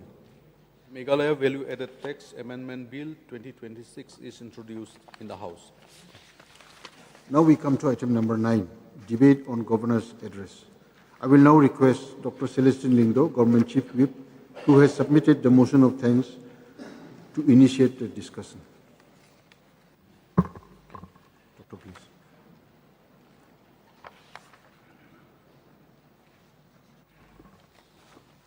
Mr. Speaker, sir, thank you for this privilege to allow me to speak as the first speaker to open the debate on the Governor's address. Mr. Speaker, sir, through you, this august House would like to express profound gratitude to the Governor for addressing this august House on the 16th of February, that is last Monday.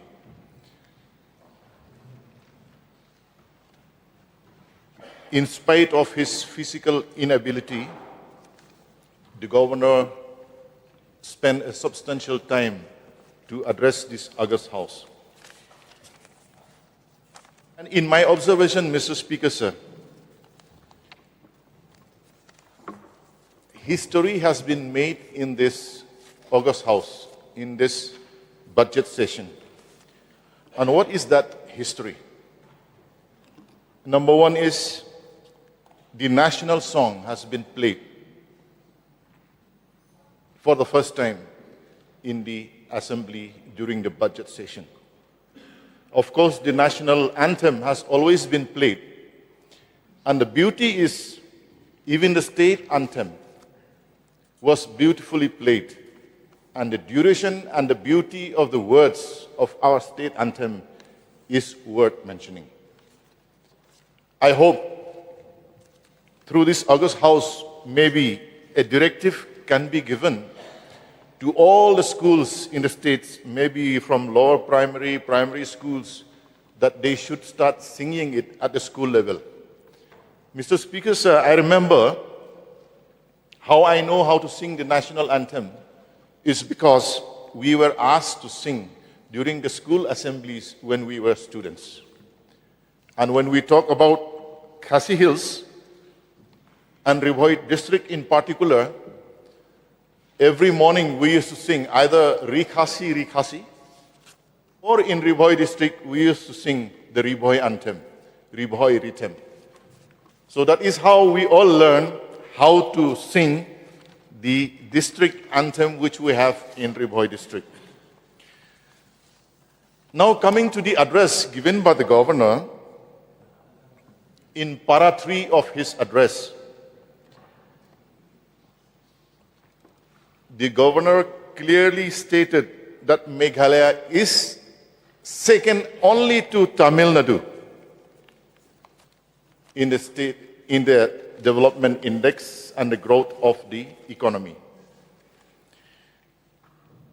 We are one of the fastest growing states in India, even though we are very small. Our economy has doubled. In 2018, it was 29,508 crores. And in 2025, our economy has grown up to 59,626 crores. I remember in 2023, when this assembly assembled and we had the first budget session, the Chief Minister has presented a budget targeting for a $10 billion economy. That was the dream set forth. But when we look at the chart of the growth of the state, in this past years, the size of the state economy in 2018, as mentioned, it was 29,508 crores. The following year, 32,176 crores. It kept rising. And in 2023, it reached 46,834 crores.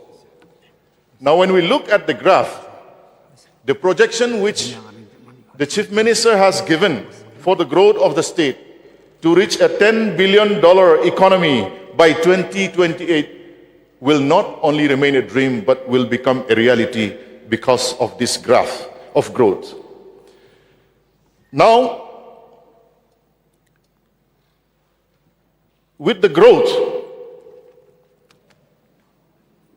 and with the size of improving budget allocations, the investments in the different sectors have also been increased. I will just give a comparison of the budget investment of 2018-19 and a comparison with 2025-26, in the last financial year. Investment on education in 2018-19 was a mere 2,000 2,045 crores. But in 2025, that has jumped up into 3,654 crores. In roads and bridges, in 2018-19, it was a mere 1,108 crores. In 2025, it is 2,596 crores, a jump of 2.3 times. In power, the investment in 2018-19 was merely 213 crores, but in 2025, it was 1,518 crores, 7 times increase. In the urban infrastructure, in 2018-19, Mr. Deputy Speaker, sir, the investment was 93 crores. In 2025, it is 1,373 crores. So these are data that shows the government is really progressing and bringing changes in the lives of the people. Mr. Deputy Speaker, sir, in 2023, if I remember correctly, during the autumn session, at that time I was sitting in the opposition. I challenged the government with a speech about the development in Ribhoi district, where I said, everyone in the district wanted to have artificial turf football field. I vividly remember I said, don't give it to Umsning because I'm in the opposition, but give to Nongpo at least. I think all the other members will remember that.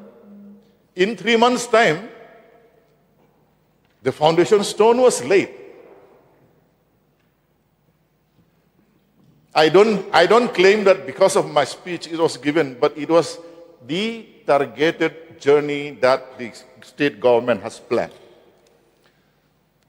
Mr. Deputy Speaker, sir, when I talk about development, I want to introduce a Khasi language, which I will explain in English also. I don't know the equivalent in English, what it is. There is a Khasi language called Lawai. Lawai can be used in a situation where you don't expect the outcome. If it is a good outcome, we say Lawai. If it is a bad outcome, also we say Lawai. I'll give you an example. If people on the street would have watched the live telecast of the assembly today, they will be saying, Lawai, balik hala kate. Gosh, in English. I don't know whether it's correct or not. Why were they shouting so much? Or if somebody jumped from the first floor to the ground without injuries and landing perfectly, we say, Lawai, kumno ulaban kati kumtay. Gosh, how can he jump from the first floor without injuries? Mr. Deputy Speaker, sir, in December last year, I was touring in Sikkim as a member of the PSC. I received a call from my supporters. They said, we didn't see you in the program today with the Chief Minister. Then I told them, I am touring as a member of the PSC committee in Sikkim. Then I said, why you call?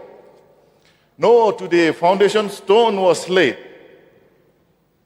for a synthetic track and field stadium in Nongpo. Also, the Eklavia School was inaugurated by the Chief Minister. I believe the Sports Minister was also there. While receiving that call, I also said, Lawai. Why I said that? I supported MLA of Nongpo for one artificial turf football field. He got 2. So I said, Lawai. Now I am looking around for friends who will say, give to Umsining also. I hope I'll get 1 or 2 who will say that. Lawai. Mr. Deputy Speaker, sir, when we talk about roads, it will not be wrong if I tell the House that during my free time, even these days, I still practice medicine as a doctor. So I get patients from Mauhati area, from Nongpo area. I used to ask them, how did you come? They used to tell me, Mr. Deputy Speaker, sir, now the road is very good. Earlier we used to tell the driver in Khasi, we say, Kamstet seba, yom lap doctor shibit. Mean drive faster. We might miss the timing of the doctor. The driver never drives fast because the road was bad. Same people now, they say, we have to tell the driver, don't drive too fast. Because why? The road from Sonidan up to Umsning was so good that the driver drives so fast that the passengers are scared.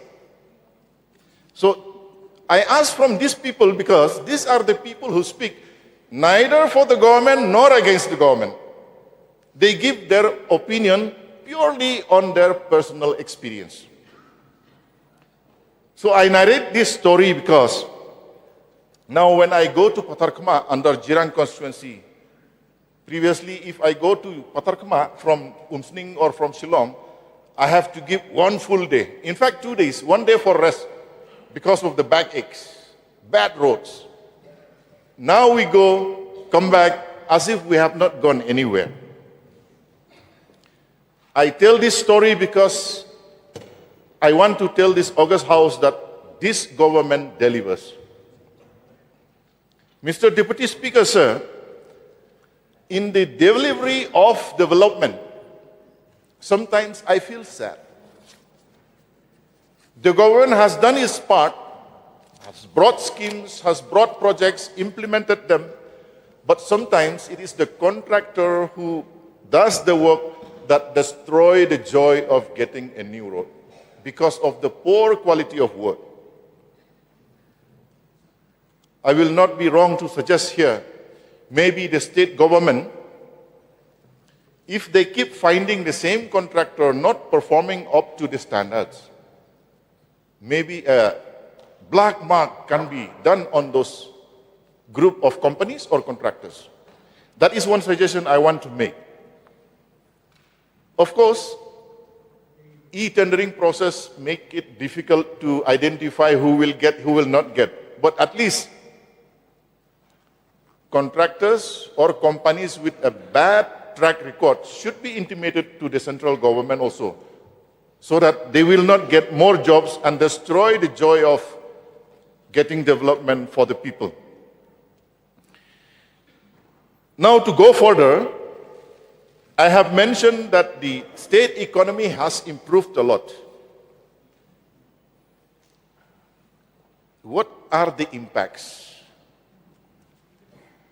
When there is a lot of money, a lot of activity, even yesterday in the short duration discussion brought by MLA from Sorangkam, there are many projects which I also personally do not know, but through that discussion we came to know many new activities are being implemented. From the externally aided projects, in 2018, the state government got 2,400 crores. In 2022, 6,600 crores. And in 2025, 9,000 crores. A jump of, between 2018 to 2022, a jump of 2.7 times. Between 2022 to 2025, a jump of almost 4 times the size of the projects. Now, when we talk about rural roads constructed under PMGSY, I must say thank you to the government for identifying different areas,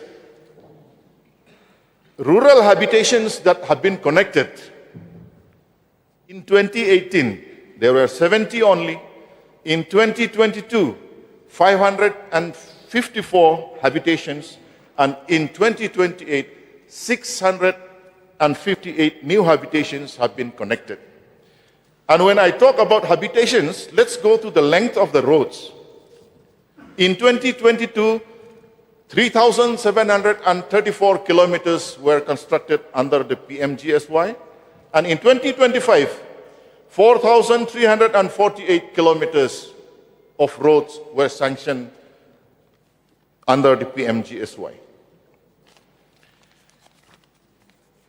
Now, when we talk about development, it is not only the change in the road or in the building, but in the change of the lives of the people. The number of self-help groups encouraged by the state government through different departments have increased substantially. In 2018, we had only 5,800 self-help groups. In 2025, that number has gone up into 51,674 self-help groups. Mr. Deputy Speaker, sir, I will narrate to you that I have attended many of these programs organized by the village organization. Village organization means a conglomeration of 10, 15, 20 self-help groups. They form one village organization. And when they present their annual report, I'm telling only about my own constituency. The VO, the finance secretary of the VOs, give a report of 10 lakhs, 15 lakhs, 20 lakhs growth disbursed among the members. That was not seen before. So this is the change that we see when the government try to reach grassroots level of development. When we talk about the Manrega or the 100 days wages, MGNREGS, now the names have been changed. In 2018, the take-home wage annually for the people was 11,900. Now in 2025, the average take-home wage for the people is 17,272 per job card holder. Now for the people living in rural areas, for the marginalized, this is a big amount. Now if you ask me, Mr. Deputy Speaker, is it enough? I say no, it is not enough. Can we improve? Yes. In the years and days to come, we can always improve. The number of producer groups in the different villages, in 2018 there were only 200. In 2025, 22,600 numbers of producer groups in the different villages. So these are the facts and figures that we see that this government has brought changes into the lives of the people in the state. Mr. Deputy Speaker, sir, I want to inform you that last November, on the 21st of November to be precise, I requested the Chief Minister earlier to that, can you visit my constituency? But I told him, there is no inauguration, no ribbon cutting, nothing. Only to meet the people. He said, why not? I'm not only a minister or a chief minister to inaugurate, cut ribbon only for the show. No. So on the 21st, when the CM arrived, I think the social media has carried that news. I need not repeat it. What I want to mention here is we have a leader of the house, a leader of the government who is willing to walk the talk. He came to Umsning, listened to our problem, and tried to solve the issues that the people are facing. Street lighting for Umsning is completed. It was promised on 21st that before Christmas it will be done as a Christmas lighting. Done. We had a water problem that is partially solved. I would like to inform the House, the main supply is yet to be completely resolved. The water supply was affected or destroyed by the construction of the Western Shillong bypass. Now, when we talk about jobs, in the governor's speech, he has mentioned 3,000 vacant posts in the Home Police Department will be and is in the process of being filled. And all of us MLAs, we know how people approach us to help them, which shows that the activity is ongoing. And we believe that the 3,000 vacant posts will be filled up. And yesterday, during the question hour, I didn't intend to speak about this, but yesterday, the question that was remained in the latter part, the medical personnel recruited during the last 3 years, there was a question number 21, under A, B, and D. Here it is clearly mentioned, the number of medical personnel recruited during the last 3 years since 2023. Medical and health officer, 398. Recruitment means financial commitment also for their salaries. In 2024, medical and health officers, another 38. In 2024, specialist doctors in different categories, 17 numbers of them. Dental surgeons, 8. Contractual staff nurses, 306. Contractual paramedical staff, 118. And in 2025, regular recruitment of staff nurses, 163. ANMs, 77. Medical and health officer, again in 2025, 21. Junior specialists, 14. So in the last 3 years, the total number of medical personnel recruited is 1,160. For whose benefit? For the benefit of our people. And as I said, recruitment is not only recruitment, it is the financial commitment that this government has made against the post that has been sanctioned. Now,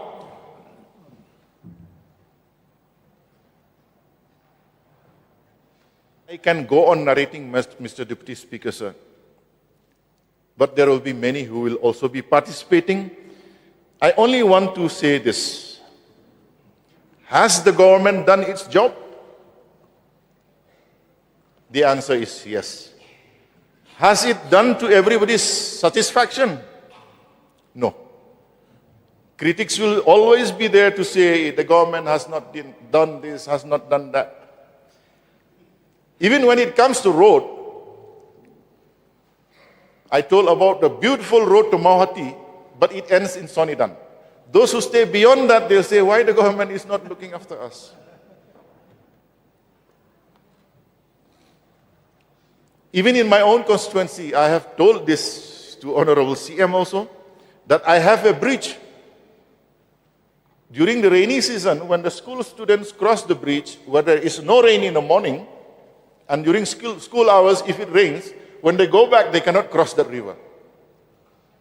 I'm also not yet satisfied. But I cannot say that the government is not doing anything. Do the citizens have the right to demand the best facilities from the government? Absolutely yes. Now the next question will be, can it be done at one go? No. No government can do everything in one go. Mr. Deputy Speaker, sir, there is a famous saying which says, life is like riding a bicycle. If you don't keep moving, you lose balance. When you ride a bicycle, you cannot stand still. You have to keep moving. I wish the Honorable Chief Minister, through you, Mr. Deputy Speaker, sir, and the Cabinet as a whole, I wish them all the very best I wish that they can maintain the balance, and they should know that the cycle is in their hands. They should ride it properly, maintain the speed so that the state can reach to its glory, and the citizens to receive the prosperity that we promise. With these few words, Mr. Deputy Speaker, sir, I resume my seat.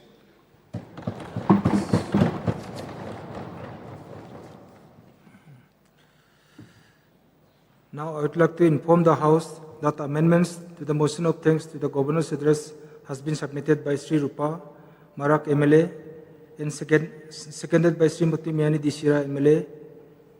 So any one of the honorable members may move the amendments to the motion of thanks.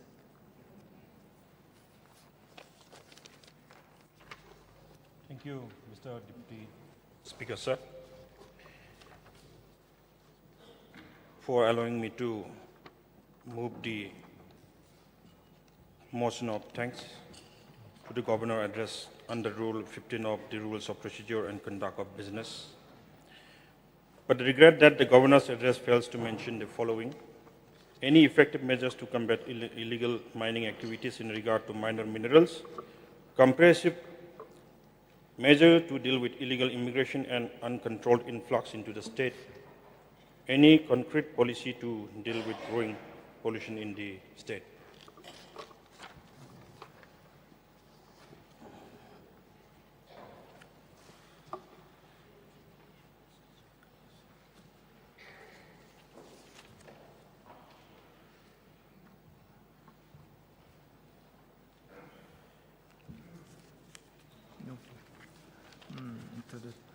Now,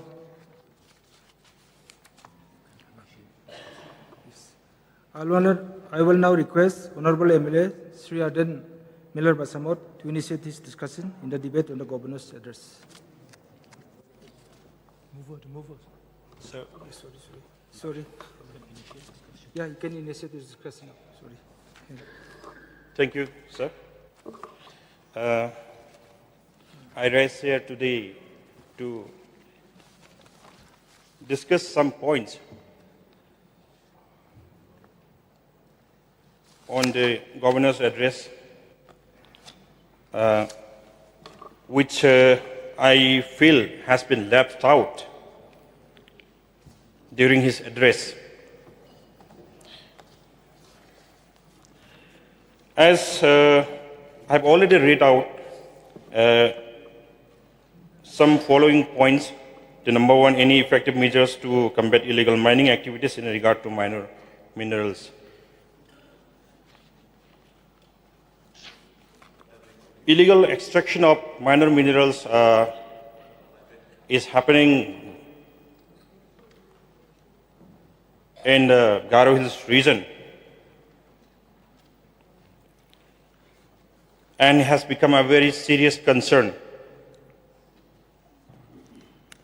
It may look very small, this issue, but it has enormous effect.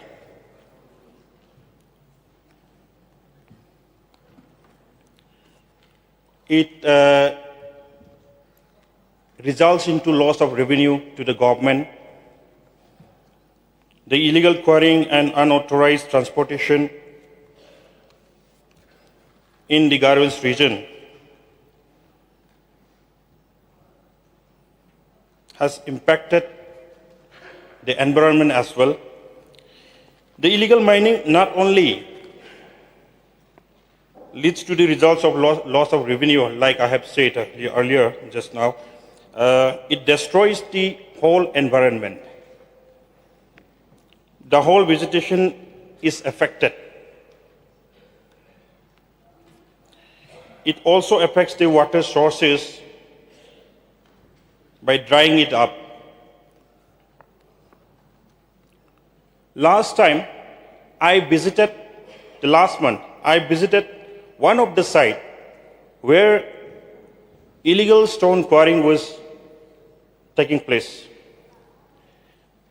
And there, I have witnessed large-scale mining of stones, illegal mining of stones in that area.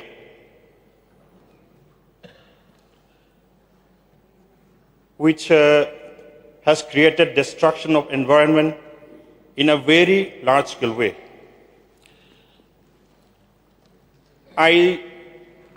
After seeing the destruction in that area, I was saddened,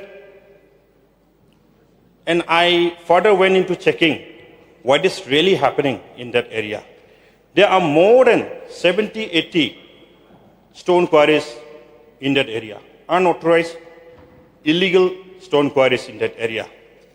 And what shocked me further was the use of explosives, the dynamites, in the extraction of these stones in that area.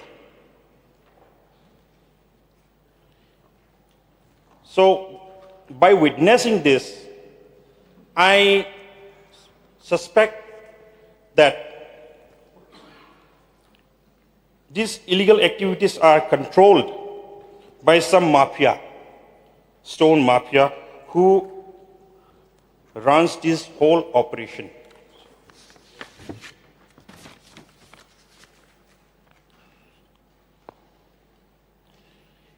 If it was not controlled by some criminal-minded and mafias, then who would have used that explosives to extract these stones in that area? It not only destroys the environment, it has also taken precious lives. Just recently, in the month of January, one precious life has been lost, and it is very much related to the illegal stone quarries in the West Garo Hills region. The person who was a social activist, they went to check the illegalities which is being carried out there. But while coming back from the site, they were ambushed. And unfortunately, one activist had to lose his life. It's very unfortunate.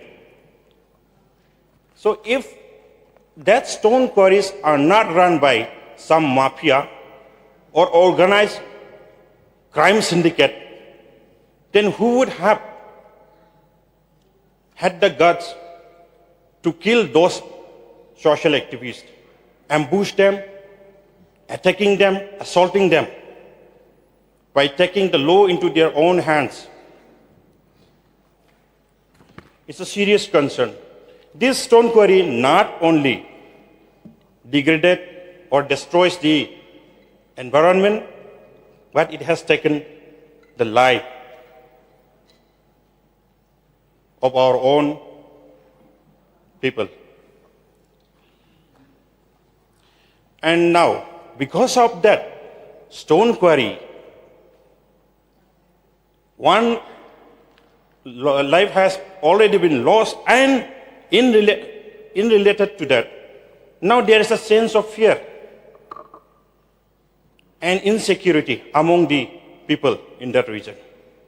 So, it not only has taken the life of a person, but it has created the fear and sense of insecurity among the two communities in Garo Hills. Till now, we may say that the situation in Garo Hills is normal, but it is not. And it began with the stone quarry. It began with the extraction of stones illegally in Garo Hills. I would like to draw one issue which happened under my constituency in 2021. I wasn't elected then. The people from one village called Sachigri, they filed a complaint to SDO Civil against one big company who was doing the construction of road from Rongram to Fulbari for taking out the mining the sand from the river bed itself. They were using the machineries, and they were extracting the sand by going into the middle of the river, Ringi River. But no action was taken. And today, I will also say, in that regard, I also filed an FIR myself. I approached the police. I also filed an FIR against that company for that illegal activity. But no action was taken. Surprising. So, these type of illegalities are being done in the eye of the law keepers. This is a serious concern. If the villagers goes to the administration and complains against such illegal activities, no action is being taken. So where these villagers will go?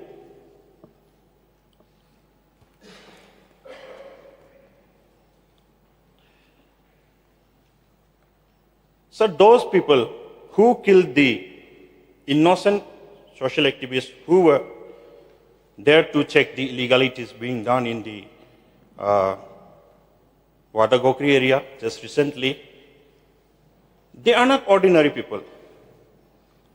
If they were ordinary people, they could not get the explosives to use to extract the, stones from that area. If they were ordinary people, they would not have organized such number of people to ambush those social activists. So I would like to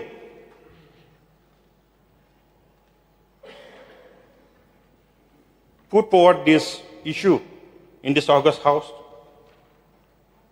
This is very serious.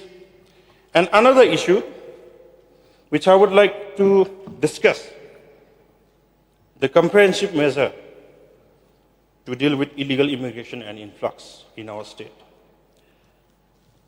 The state of Meghalaya shares a very long boundary with Bangladesh, which we all know.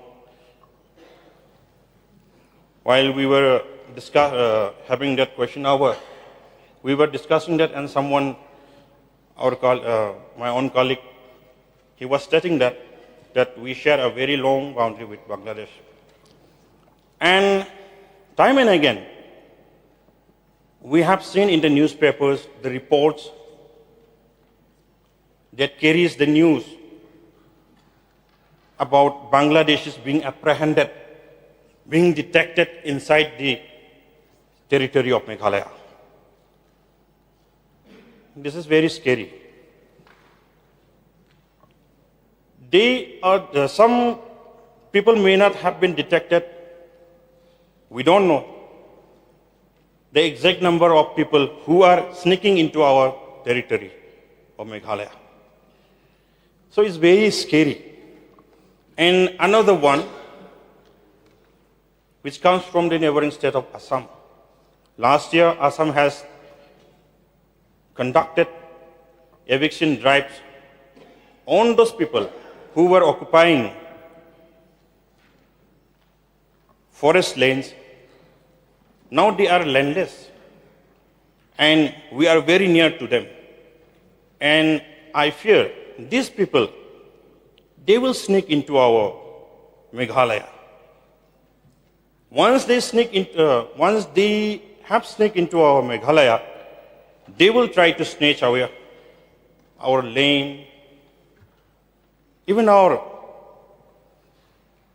source of livelihood. It will affect us in a very negative way in many aspects. Economically, they will come and they will snatch our jobs. That will impact us negatively in economic aspects.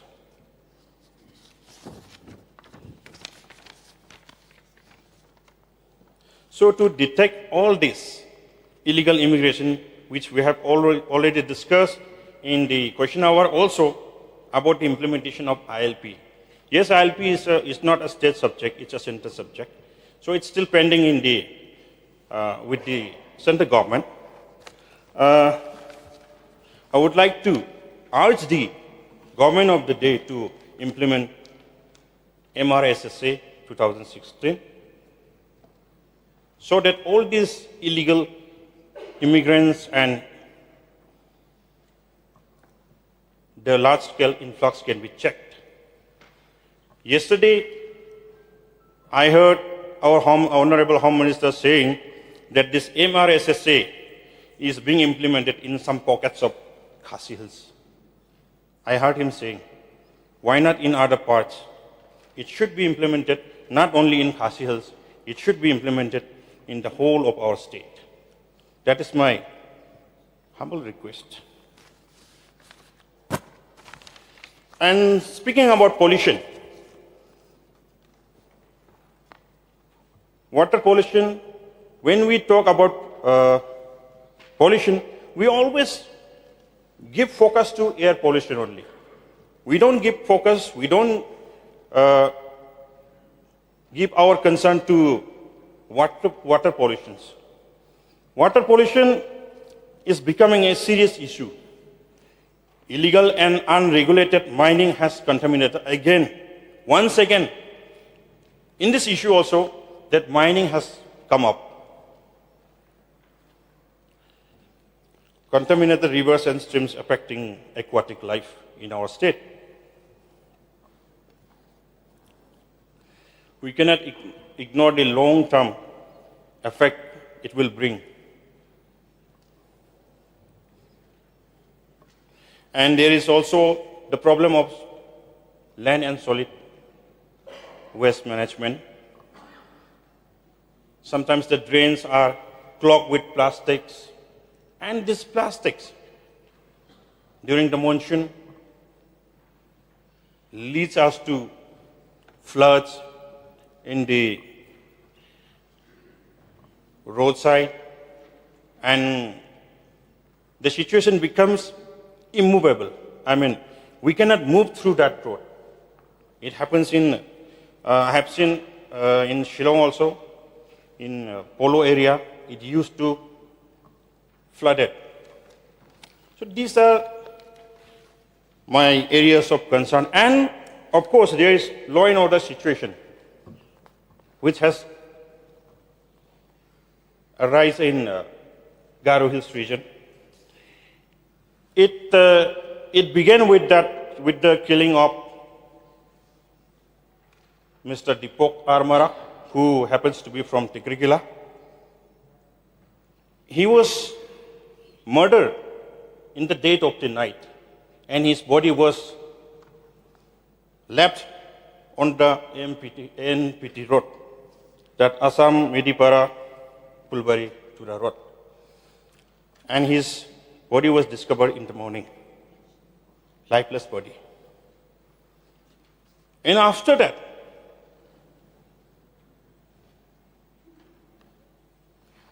which I have mentioned, that lad Dilseng M. Sangma has lost his life.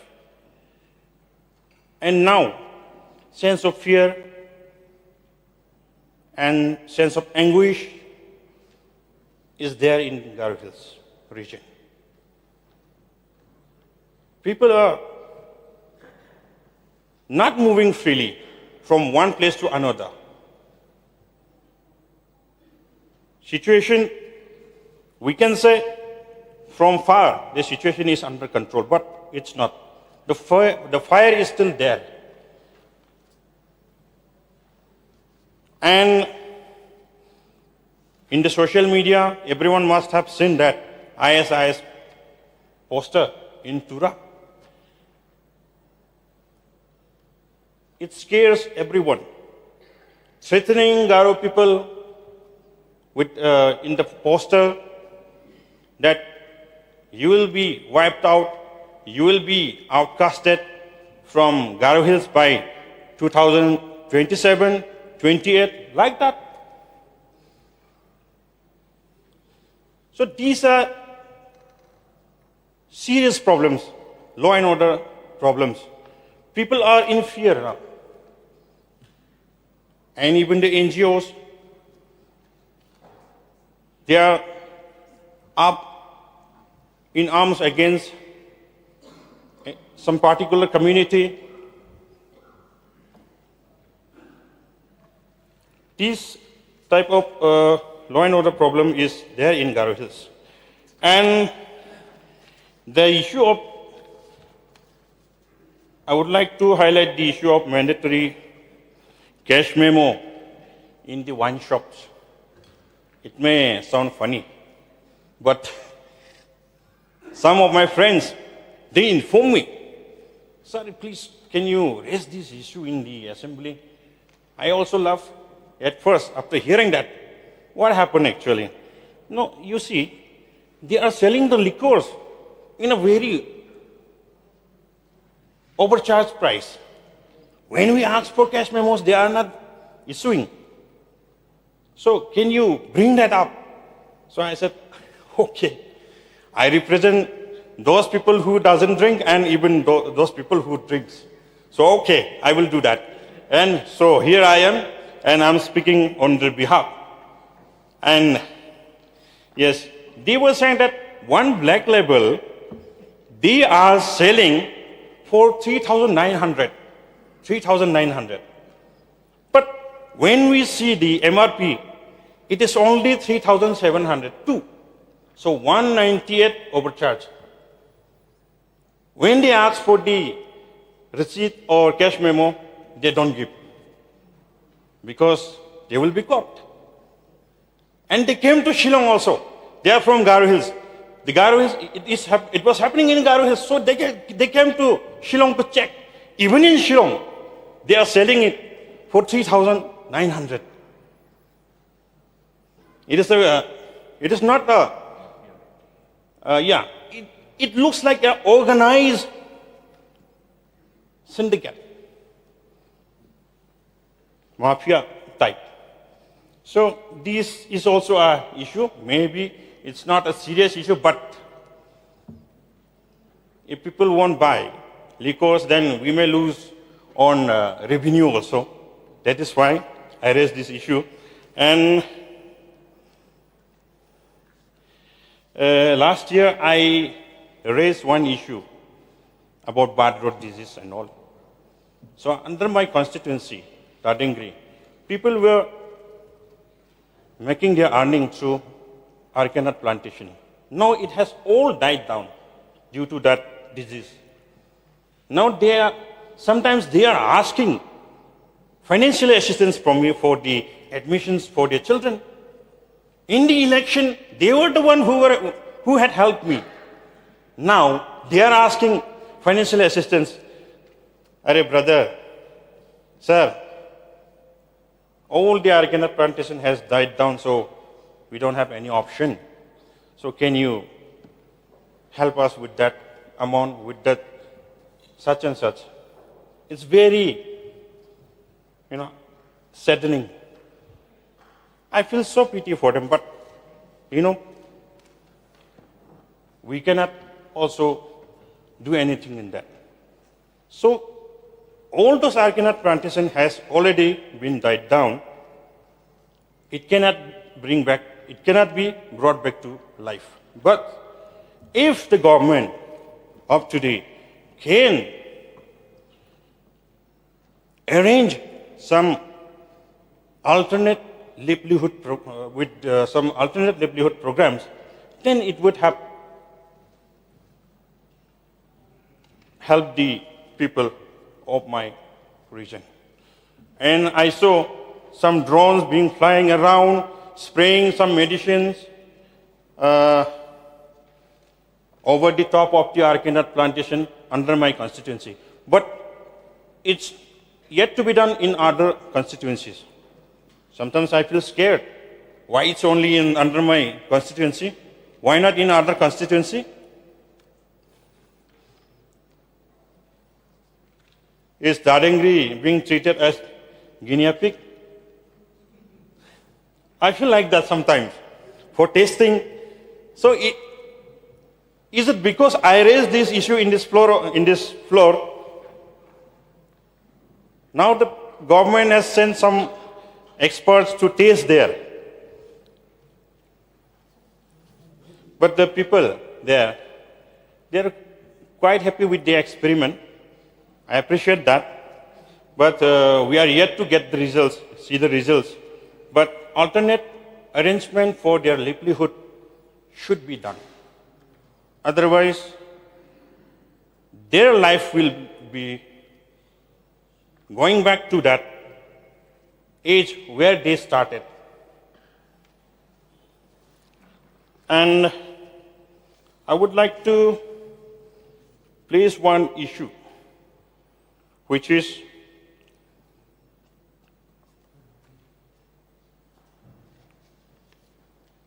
cashless transaction in the enforcement check gets.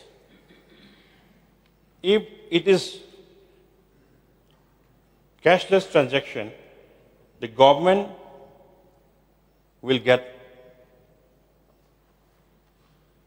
more revenue. Now we can see, because of the absence of cashless transaction, some employees who are there, they are taking advantage of that. So, taking into consideration of that fact, we should start that cashless transaction in the enforcement directorate.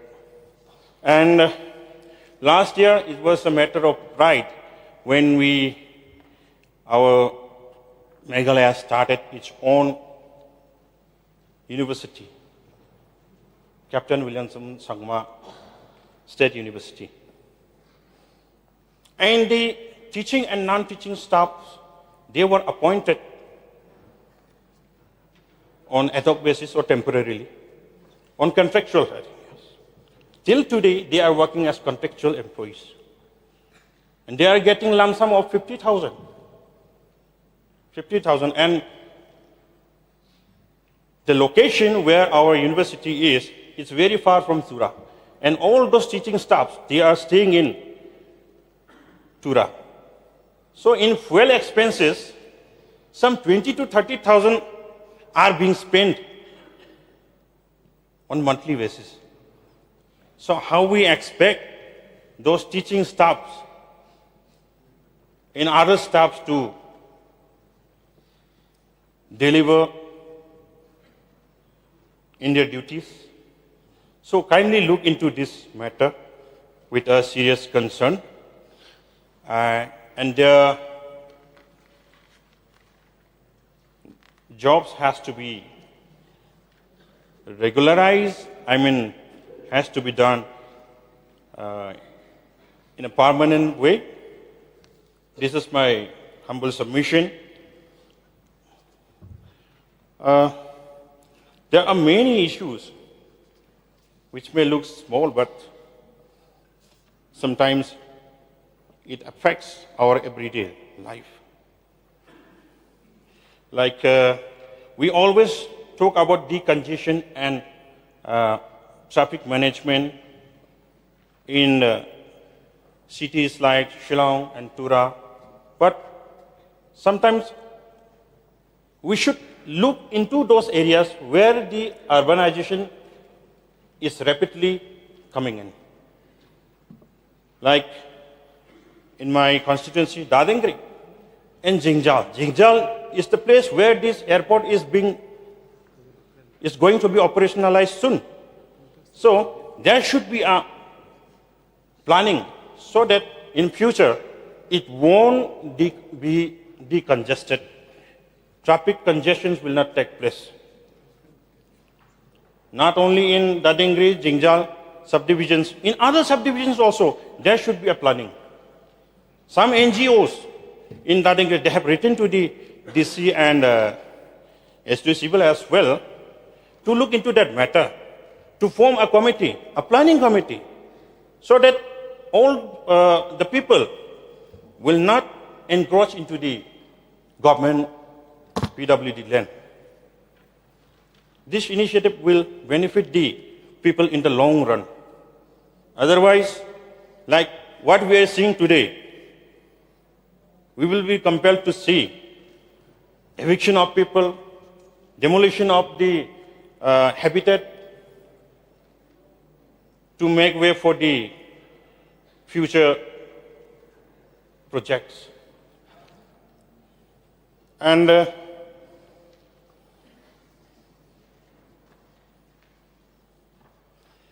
in my constituency, I'm drawing my attention towards my constituency. There is no science stream. So in order to study science, the young students, they have to come to Tura. So if science and commerce can be introduced in Dadingri itself, then it will benefit the people of Dadingri. So these are the important issues which I have dwelled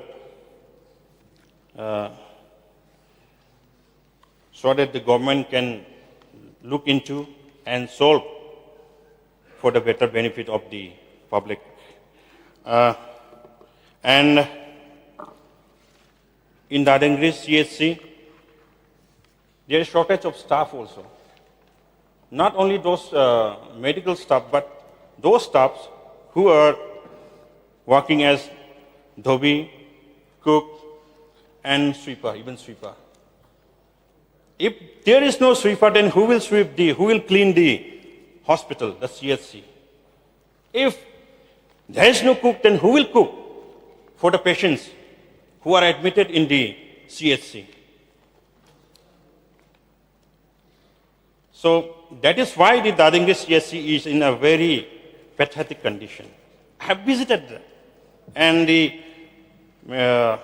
medical officer in charge, she informed me about the absence of cook and other staffs. These are the issues which I placed in this August House, and I won't speak much, though I can speak long, but some other my colleagues, their colleagues will also be waiting to speak.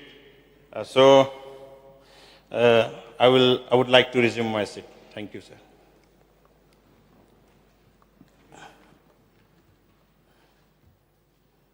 Now I will allow Honorable MLA Charles Pengrove to initiate this discussion as he is feeling unwell. So 10 minutes are allowed for each MLS as there are many speakers. Honorable Deputy Speaker, may I remind you that you had announced his name to be the next speaker, so I'll speak after him. Oh, you have sent letter, no, sir? Yeah, I'll speak after him, Okay. because you have announced his name. Yes, sir. Now I would like to request Honorable MLA Sri Adem Basani to initiate this discussion. Thank you, Mr. Deputy Speaker, sir. I also rise to participate in the debate on the Governor's address. And at the outset, I would like to express my sincere thanks to the Governor for having addressed this August House. So, when we read this Governor's address, and especially when we come to the portion where a mention was made about the growth of the state. As a responsible citizen of the state, we would love to appreciate the government. We would love to be happy on the whatever reflected in the governor's address. However, sir, as the member of the opposition party, it is our job, our duty to analyze the claims made by the government in this governor's address. So, therefore, sir, I feel that we need to have a proper debate on the claims made by the government through this address. So when we are talking about growth, we need also to understand that the growth has to be distributed among all the stakeholders, including the citizens of the state. The government proudly speaks of tripling Meghalaya's economy by 2032. However, sir, tripling of GDP does not mean tripling people's income. We need to look at the per capita income of the state, and there are some pertinent questions that we need to raise before the government so that the government can come out clearly whether the growth is real or nominal. Has poverty reduced significantly? Has unemployment decreased? Will the income of our farmers triple? Will the wages of our daily laborers triple? Will the employment of our youth triple? These are the questions, sir, that the government needs to address. So when we come and analyze about the real and the nominal growth, we should also understand when we speak about growth, we also want to know whether the growth inflation has been adjusted or not. How much is the inflation contribution to the growth? If inflation is high, much of the increase as stated in this address is illusionary. So, sir, Meghalaya has been to evaluate with the state of Tamil Nadu and claimed to be the second fastest growing state.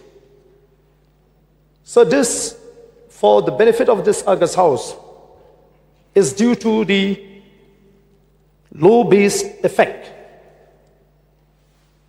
Small states often show high growth due to low base.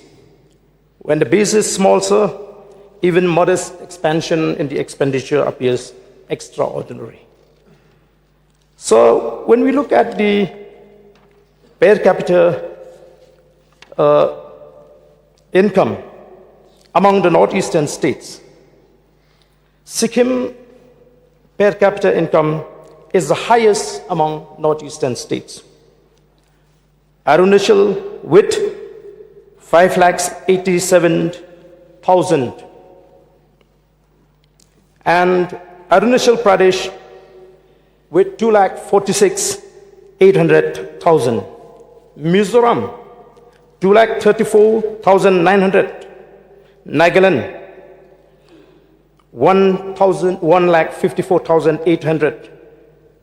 Meghalaya 1,57,100. Assam 1,59,185. Manipur 1,19,900. So Meghalaya is above only two other northeastern states as far as the per capita income is concerned. So, sir, therefore, I feel that as a state, we should not celebrate too early when it comes to the growth of the state. So, the real question is not whether growth exists or not. The real question is who is benefiting from the growth. If growth benefits few contractors only, consultants, and few urban centers, while rural areas are stagnating, sir, then development is uneven.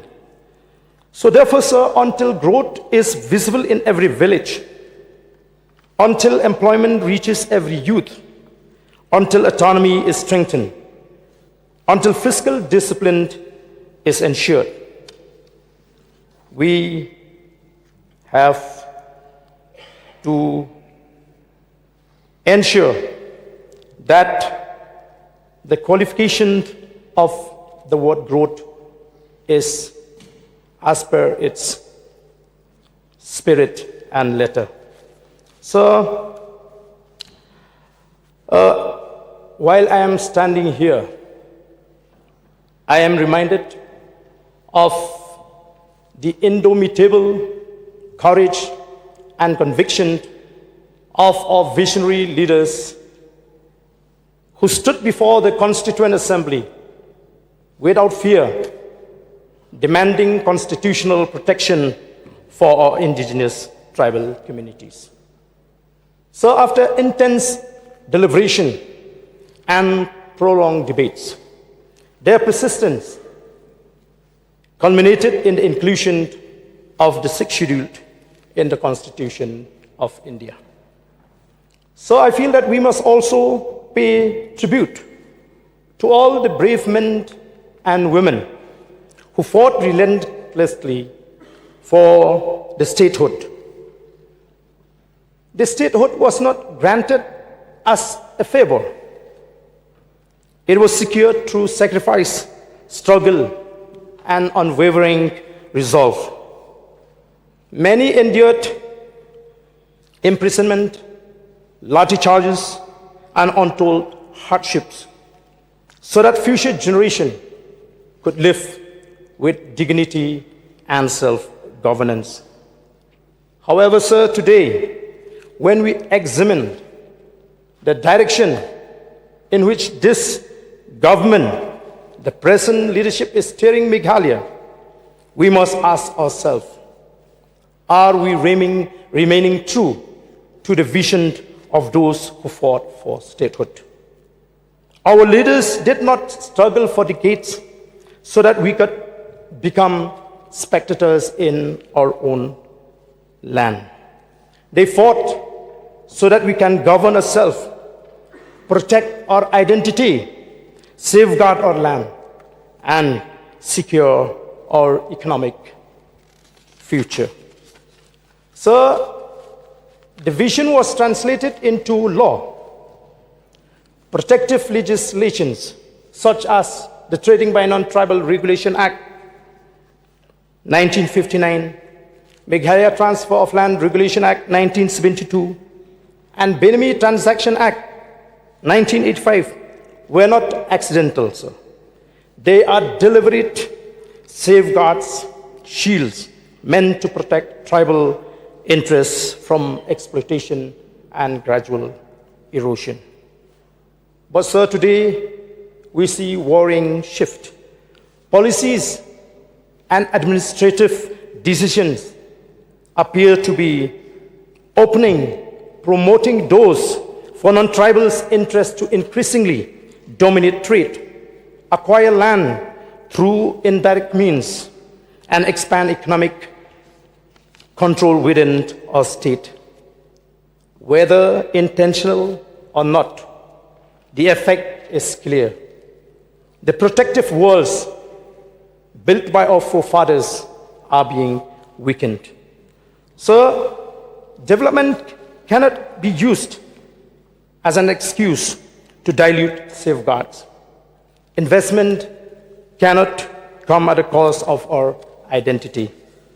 Economic growth, sir, must empower indigenous communities, not reduce them to mere tenants in their own homeland. So, if mishandled, such policy directions will not only create economic imbalances, but also create social tension. History, sir, has shown us that whenever people feel that their land and livelihood are threatened, they always resort to agitation and instability follows, sir. So I would also like to mention that I have never seen a government in the past like this government, which is anti-local in its conduct and approach. I know that this government is going to deny, because it is a master of denial alliance, MDA. But the fact remains that almost all the big projects in the state are being executed by outsiders only. They are happy to bring people from outside the state. Departments are flooded with people from outside the state who just reap the benefits of hard works made by our local youths. Local youths are being given peanut salary, whereas these people coming from outside the state are paid handsomely by the government. So, as the saying goes, whatever we speak is the reflection of our inner thought, motivation, and condition of our hearts. Therefore, when the leadership in the government said that non-tribal can also contest MDC election, it reflects the inner thought that they have least concern for the tribal people. Do they really know what will be the implication? As has been rightly said by the honorable member from Dadingiri, I was in Garo Hills, so I know the situation in Garo Hills and the present situation in Garo Hills. Garo Hills is still in a volatile situation, sir. So such irresponsible and careless statement from the leadership and those people in power further provoke the feelings of the people in the region, and the situation might spin out of control. We will never forget that tribal people were beaten under the instruction of the non-tribal during the public hearing in East Giant Hills district in 2023, during the public hearing for expansion of Topsem cement plant at YSJR village in East Giant Hills district. Non-tribals are getting more emboldened in these days. And what happened recently in Garo Hills, where one activist was murdered? I went to that family. I want to know exactly the root cause and what exactly led to the killing of late Dal Singh Sangma. You see, sir, I was deeply pained to see the economic condition of that family. I went to sympathize with the family. And I asked the father and the mother and the wife of late Dal Singh, what do you want me to do? They simply told me, we just want to get rid of these two people, namely Sobojol Hope and Akirul Hussain, respectively, who have been harassing them. I also came to know that the killing of late Dal Singh was not a coincidence only, but has a story behind it. I was told by the father of the deceased that they are not safe unless these two people are brought to justice, sir. To my surprise, sir, I was informed that the sister of late Dal Singh was kidnapped and remained under the captivity of those kidnappers for more than almost 2 months. They could not get assistance from the police. The police could not trace them. So ultimately, they have to write to one organization requesting for the rescue of that girl. So the brother, under his leadership, he organized 50 youths, I would say brave youths, to go deep inside those non-tribal areas and rescue the girl. So we understand that the reason behind the killing of this fellow, late Dal Singh, was a revenge by those kidnappers because he managed to rescue his own sister from their captivity. And they even threatened that they will not leave his other brothers as well. So, therefore, sir, through you, I would strongly urge the government to hunt these two people down till they are brought to justice, sir. So, sir, another issue that I would like to raise here is about the new and peculiar practice which is deviated from the normal practice and break all the norms and democratic principle. The people of the state have witnessed the strange behavior of the government towards the members of the opposition party. The government is creating a backdoor channel to reach out to the constituencies represented by members belonging to the opposition party. A case in point is a recent incident where a headman of one locality at Meghalaya, who openly challenged the MLA, despite being the government employee, because he feels that he has a close connection with those who are in power. So, sir, the government is finding ways how to reach to the constituencies represented by the opposition members, encouraging people to bypass the duly elected and constitutionally elected member of this August House. So, this is nothing but a sheer attempt to humiliate the duly elected member of the Legislative Assembly by this backdoor entrance, sir.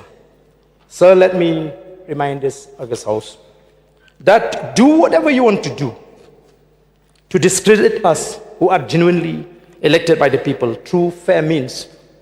You may think also whatever you want to think against us.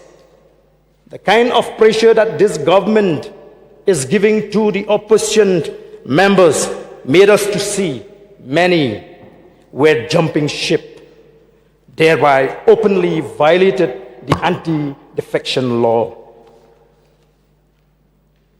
Let me tell you very clearly, sir. MLAs of the Voice of the People Party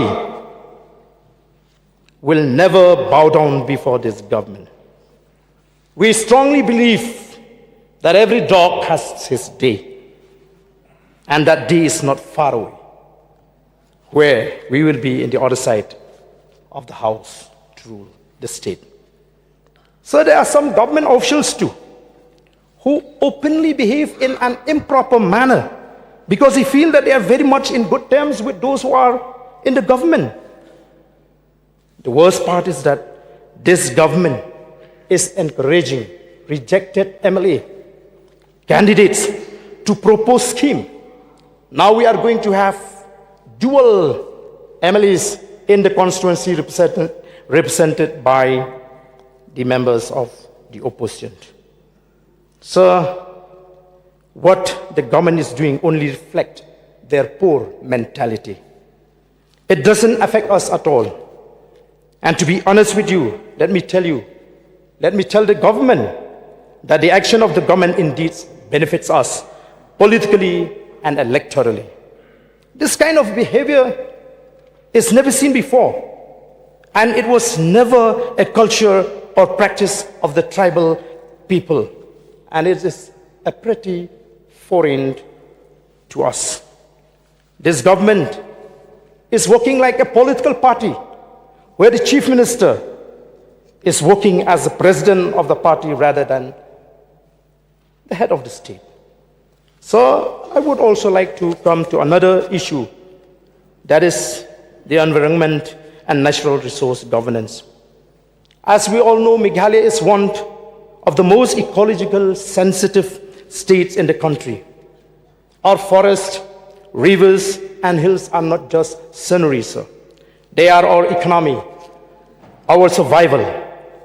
Meghalaya has long been known for its rich biodiversity and forest cover.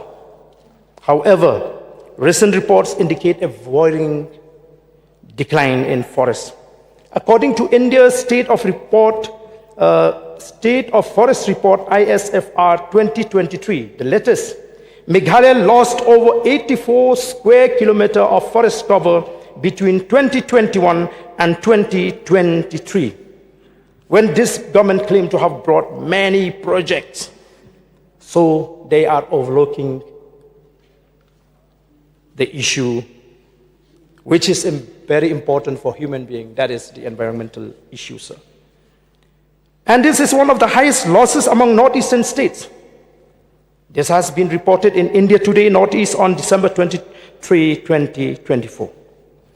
So, therefore, sir, if forest cover declines, if aquifers dry up, if soil erosion increases, the cost will not be paid by companies.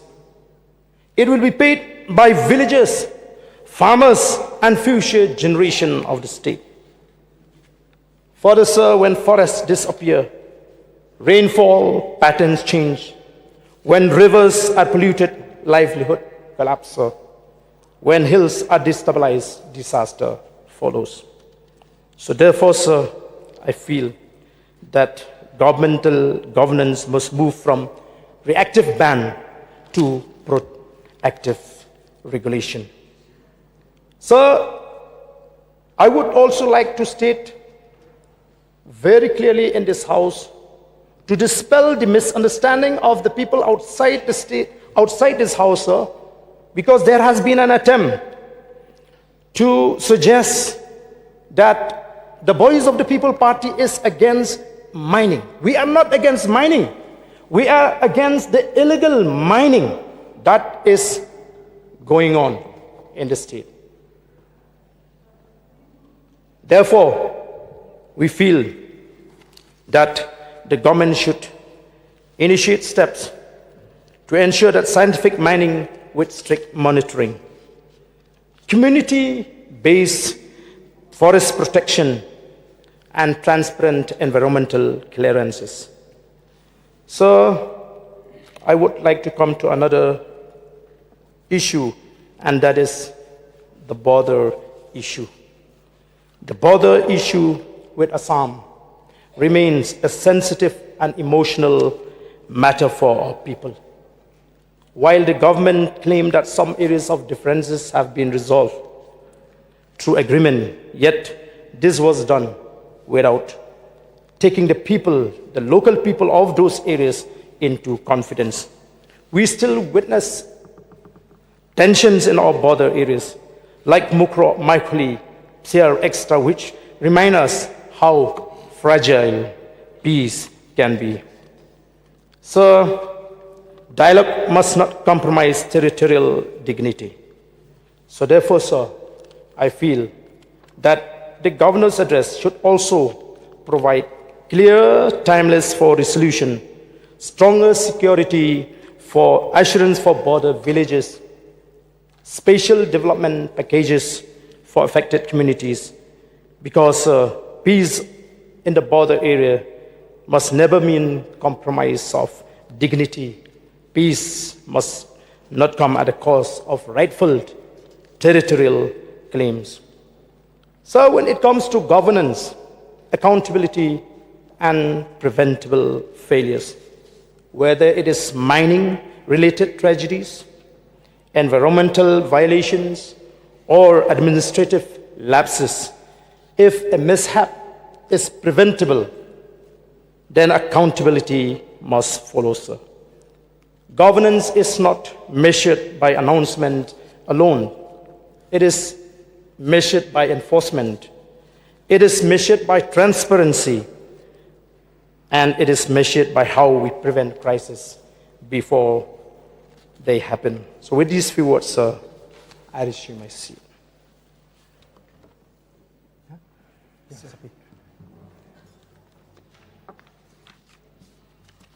Thank you, Deputy Speaker, for allowing me to participate in the Governor's address. And at the outset, I would like to acknowledge and appreciate the vision articulated in the Governor's address. The Honorable Governor has said that the goal is to make Meghalaya a magnificent state with better service delivery, sustainable infrastructure and opportunities for all citizens. So that is a goal that I presume every member of the House also shares. We also recognize and mention the government's efforts in expanding road infrastructure across the state, securing private investments, and strengthening key sectors such as tourism, agriculture, and IT. But, sir, yesterday we had a brief discussion on roads, and I was happy to note that the government is contemplating on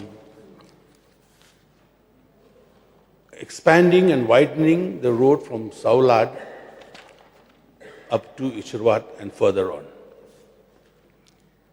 So I thank the government for that initiative, and I hope it sees the light of day very soon, because that will be a very important feeder road that will connect Shillong to New Shillong. And in view of the various infrastructure projects that are coming up, that have come up, we will need this road for better connectivity. So, but there recently was done the resurfacing of the entire Shillong city roads. However, it was brought to my notice that some of the roads which are feeder roads to the main roads, there was no resurfacing done there. So I'd like to know what is the view of the government on that and why it was not done. Similarly, in areas of Nongshiliang and Nongrim Hills, which fall under Nongthamai constituency, the pipes were dug, were laid, but the resurfacing has not taken place. And when the resurfacing is done, there's a pothole on the side of that resurfaced road which is not touched. So these manner in which the resurfacing is done should be looked into, and the government, I would like to request the government to kindly take cognizance of this, so that the roads once done should be done properly, not in a haphazard or half-baked manner. So then we come to another topic, which is in industries. If you look at the commerce and industries, it says, the government is committed to ensuring opportunities for all our citizens by fostering industrial growth across Meghalaya. To this end, 3 factory complexes are being developed at Barnihat, Machalgare and Shillong. So Barnihat is always in the news for being the dirtiest and most polluted areas in the world, not only in India, not only in Meghalaya. Whether the report is true or not, but it has come out in the news. So before we go into all these development, let us also look at the environmental damage or impact it will have before committing to building these complexes. Yes, it is needed. But the repercussions on the environment should also be taken into consideration, sir. Then, sir, there was another chapter, para 39,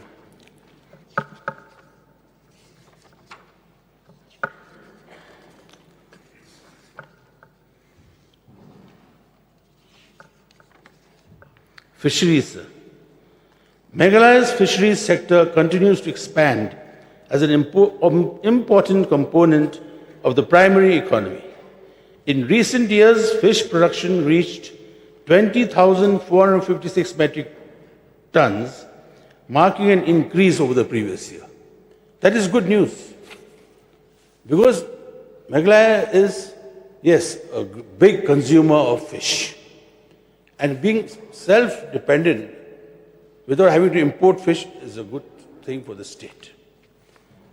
But, sir, there was a little contradiction in that here, because a letter was addressed by 2 Rambashnongs, headmen, to the Chief Secretary on the 11th of December 2025.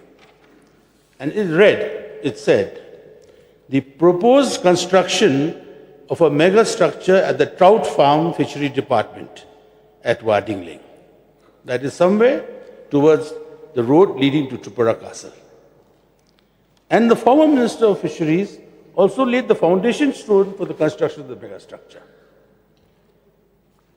What I'll tell you, sir, here is, this trout farm is located upstream of the Wadingling stream, which is adjoining all the forest area from Malki to Lightcore, to Cliff Colony, to Risa Colony, to Wadingling, and Nongtumai. Now, if all those trees have to be cut down, and that forest is actually a forest which a lot of people go for trekking also. And this is one of the lungs of Shillong city, or at least of upper reaches of Shillong city. So if we go for a mega structure, we'll be destroying the forest, we'll be destroying the trout farm, thereby reducing the production of fish. Where in this address it has been said that we have doubled, we have increased. So this is a major concern I'd like to make, because that will be a disaster for the fisheries department and for the environment and for the residents and for the lungs of Shillong.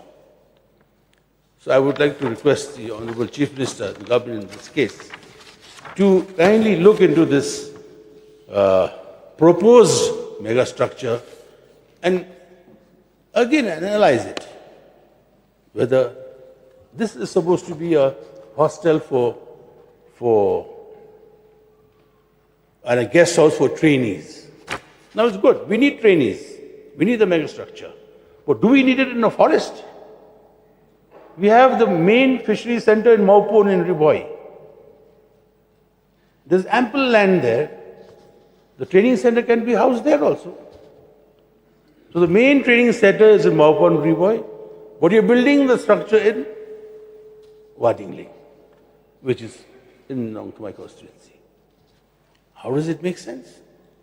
Maybe the government has a view on that. So we would like to see that the government takes note of that too.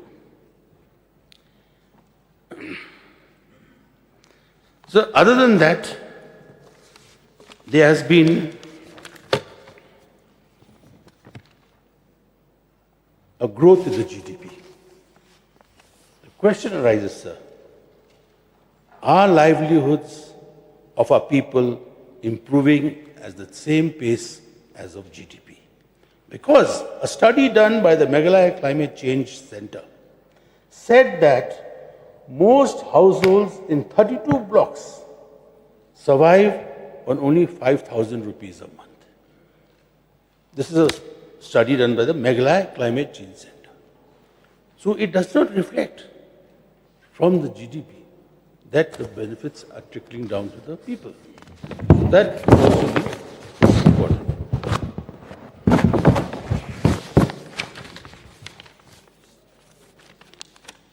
So another field of concern is about drug menace. There is growth and development and investment happening, very good. And that is, but there is also the growing drug menace. Today across Meghalaya, in urban localities and even remote villages, families are silently suffering. Young boys and girls, some barely out of school, are falling into addiction. This is not a minor social issue anymore. It is one of the biggest threats to our demographic dividend, which means if we speak of growth, 9 to 10%, but if our youths are trapped in substance abuse, who will sustain that growth? Someone has to carry it forward. So the aspect of this drug menace must be addressed. And we have talked about it in this house many times. But we have yet to see drug addiction centers coming up everywhere in the state. In fact, every district, every subdivision should have at least one drug addiction center, whereby we have all the facilities to get them out, to rehabilitate them. Otherwise, there will be no youth left for us to sustain the growth of the state. That is another point, sir. Other than that, sir, we need to bring governance closer to the people. That is why I participated in the short duration notice brought to the House by Paul Lingdor, MLA of Shillong West, regarding the new district of Shillong agglomerate. But I'm happy to learn and know, when I heard the answer from the Chief Minister on that issue, I could tell, although he didn't assure the House, I could tell that that is a very high priority in his mind. And we are sure to get that district. So I would like to thank the Chief Minister in advance for giving us the district. So with these few words, sir, there are a lot of points, a lot of other participants, and I will get another opportunity to discuss in other forums. Therefore, sir, I thank you for giving me this time. Thank you. Now I'd like to request Honorable MLA Matthew B. Kurba to initiate this discussion. Thank you, Mr. Deputy Speaker, sir, for allowing me to take part in the discussion to the Governor's address, which was held on the 16th, on the opening day of the budget session. I would like to thank the Honorable Governor for his speech on that particular day as well. So I'll just have some points out here. Maybe I'll make some suggestions or some requests to our government. One point is I've seen on the planning, investment, promotion, and sustainable development. Regarding this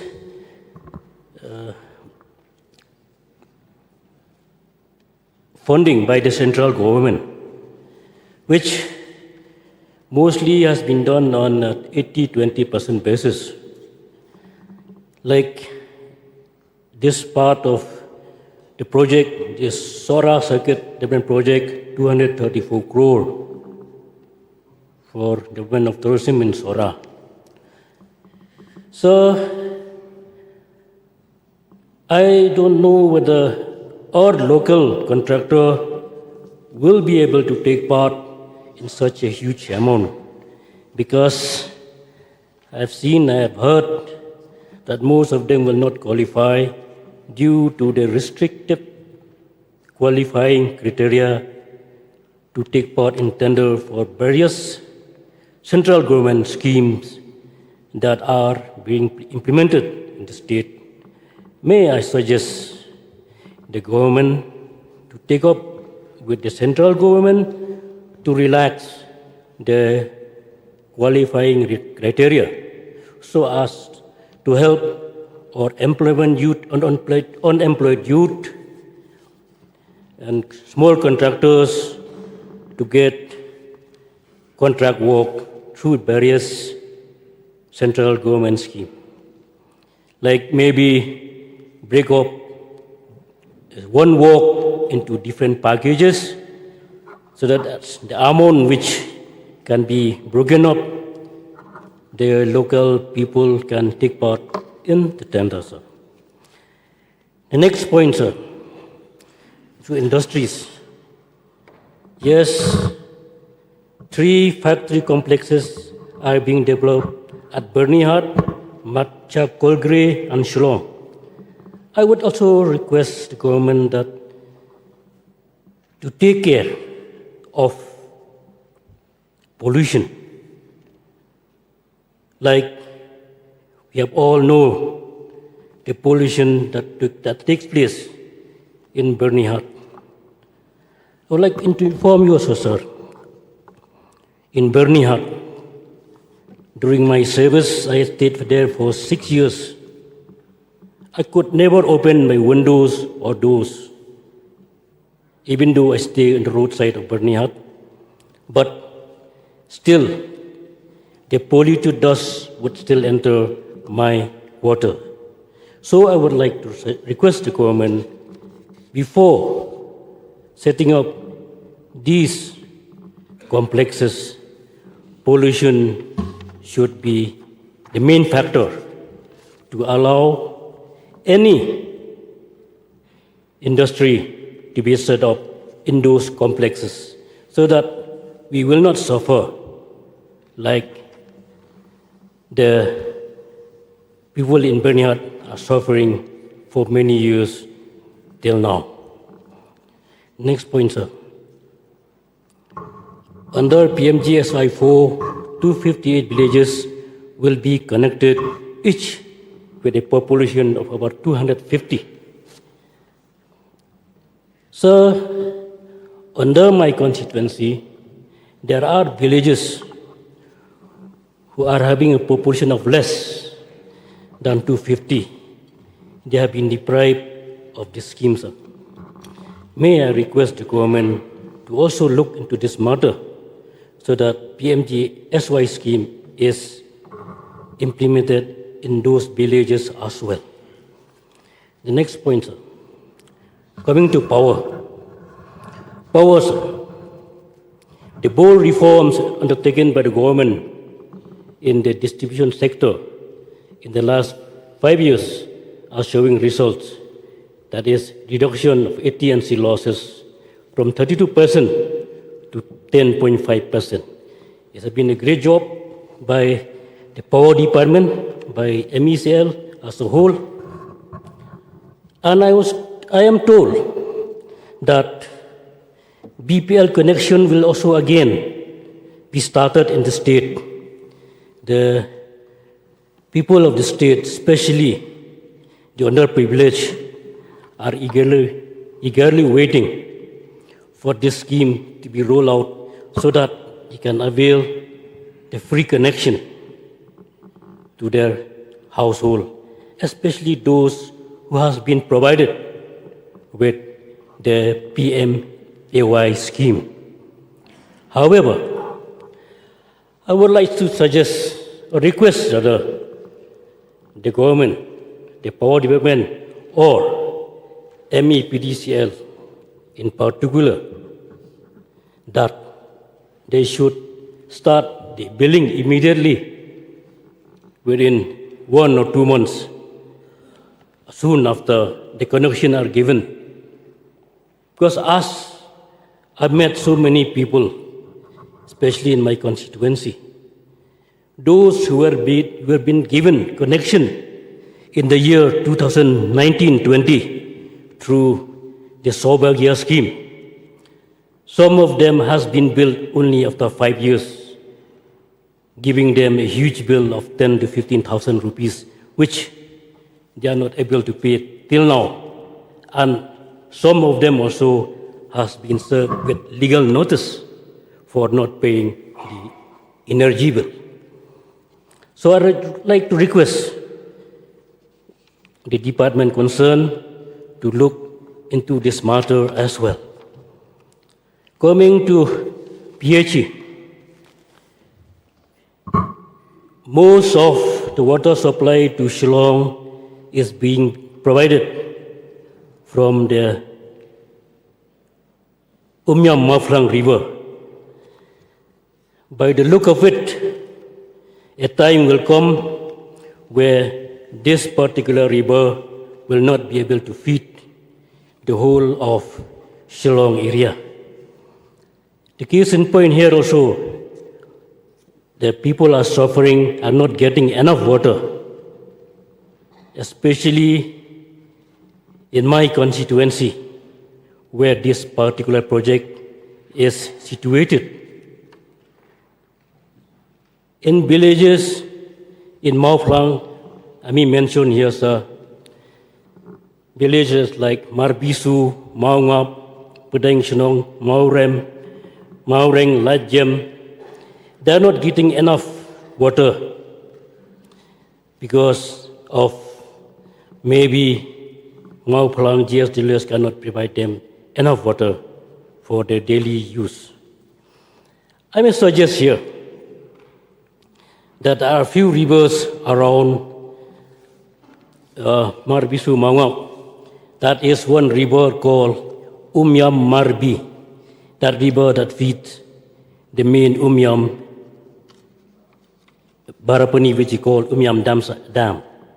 So maybe from there, water can be, the river can be dammed so that some water also can be used to feed some villages around that river.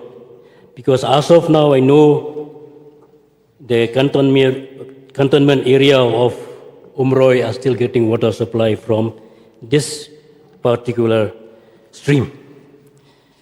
This is my request to the department to maybe carry out some more surveys in and around Mau Plang area so that more water can be supplied to the local people of Mau Plang constituency.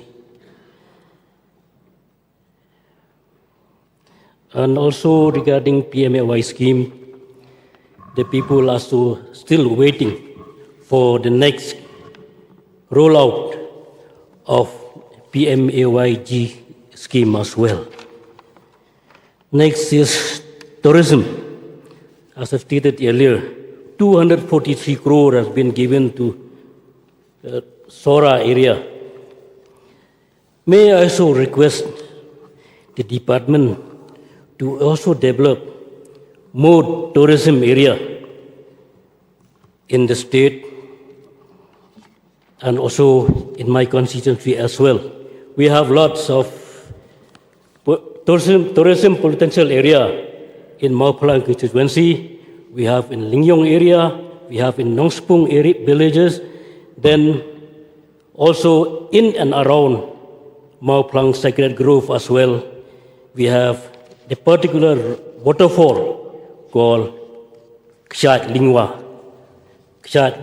which flows from Soyong to the, again, Umyam Marbisu river that feeds Umyam Dam.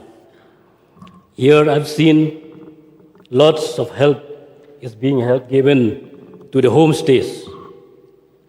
But what is the use of homestay when the tourist spot are also not being developed properly? So I also would request the government to provide more fund to different tourist spots so that these homestay will be able to earn their living so that they can also pay back the loan which they take from different banks as well.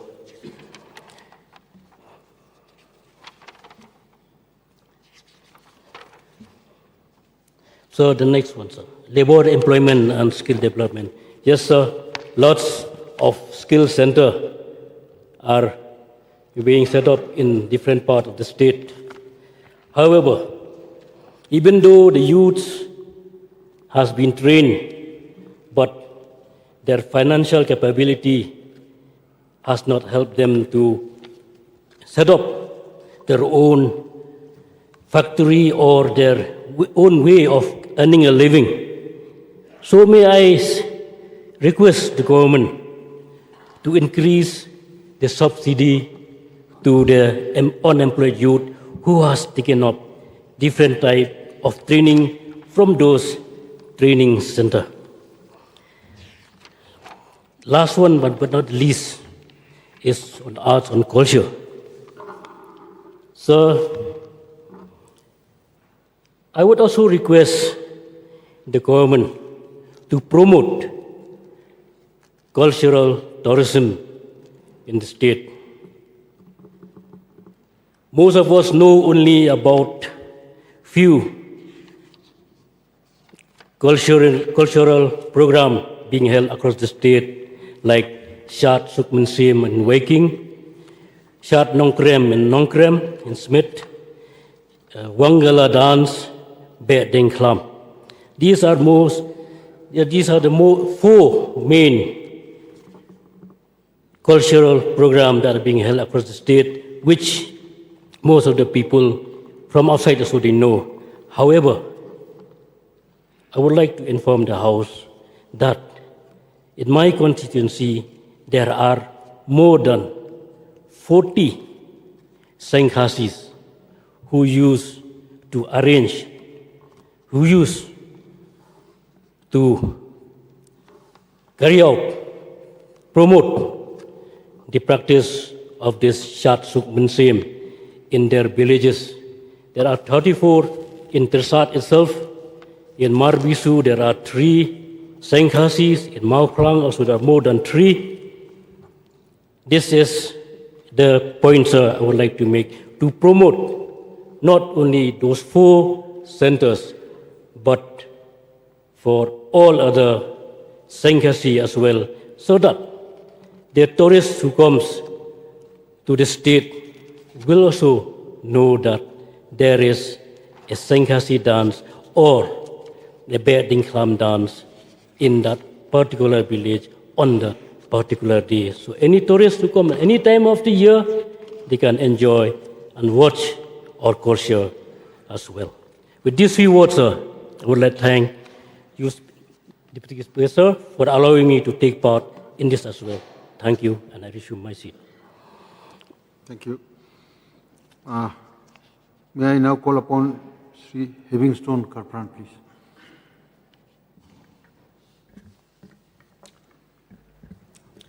Thank you, Mr. Speaker, sir, for allowing me to participate in the discussion in the debate on the Governor's address. I must thank the Honorable Governor for addressing this August House. Sir, I wish to discuss only few sectors. First, on the road infrastructure. As you all know, that road is the backbone of all-round development of the country. As we talk about road, we cannot forget the pioneer of PMGSY, Pradhan Mantri Gram Sadak Yojana, that was late Prime Minister Atal Bihari Vajpayee. Because of this program, PMGSY, that many areas in the many rural areas have been connected with road connectivity. And during 2025-26, 3 PMGSY Phase 3 have been sanctioned in my area. First, Maurakling to Sepongdeng, the land is 5 kilometers, 0.33. Then number 2, Maurakling to Moyongsung, the land is 9.00 kilometers. Sejong to Rengsau, the land is 3.00 kilometers. So as of now, the implementation of these roads are in progress, and I hope that this will complete within the stipulated time, and to see that the quality of work also should be maintained. So I must thank the Government of India and the Government of Meghalaya for making this road happen. So I want to make some suggestions to the government as follows. 3 or 4 suggestions. So I would like to request the government that to take up construction of road from Maurakling to Mauprashong village. This Mauprashong village is in Maukandrau CRD block. No, Maukandrau is CRD block. So if the government take up this road construction from Maurakling to Mauprashong, so we have to construct one bridge at Umhat. If this can happen, it will benefit the people from Mauprashong and other villages of the Maukandrau CRD block to come to Maurakling, especially to bring their agricultural produces to sell at Maurakling market, weekly market at Maurakling in a very short distance instead of going to some other places. This will boost their livelihood and also other economic activities. Another suggestion, sir, if the government take up the road construction from Mendiang village to Tharang. This Mendiang village is not far from here. It's connected from Maukhanu and Nonghali, while Tharang village is situated at Ribohoi district. and connected by Naptiang Nongpo route. So, if the government take up construction of this route, so it will benefit farmers from Mendiang and other villages also near Mendiang, like Nonghali, Jaroy, Ding Paso, to transport their agricultural produces to Ripoi, Phoi Rambong market, which is nearer than coming to Shillong. So another one more station, as far as road construction road is concerned, that is Kut village to Nongchong. This Kut village is Mount Kreng Siri block. One Nongchong is located at Mount Kreng Siri block. So this Nongchong village is very famous because it is located at the top of the hill. It is famous because of its scenic beauty and very rich in flora and fauna, and also producing good quality oranges and attracting many tourists. So if the government take up the road construction from Kut village to Nongchong, so will help the people from Chati Hills and some other places to visit Nongchong village in very short distance instead of going through Smith village. So that way will make the people easier because of the shorter distance. Then another one, I also appealed the comment through the Honorable Deputy Chief Minister in charge of Pludi roads to see that the proposed Eastern Shillong bypass from Sorongkam to Mishibut will happen very soon. And this will help to ease out the traffic congestion in the National Highway, Shillong Choi Road. And also will help the traffic flow, especially people coming from Giant Hills and other places. I also would like to thank the government for sanctioning the construction of one bridge at Wamkhan, which connects the Chenta village and Happy Valley, which was expected by the people since a very long time, as they faced a lot of hardship in the past. This also will ease out traffic congestion in the National Highway, right from Nongkrem down to Manating.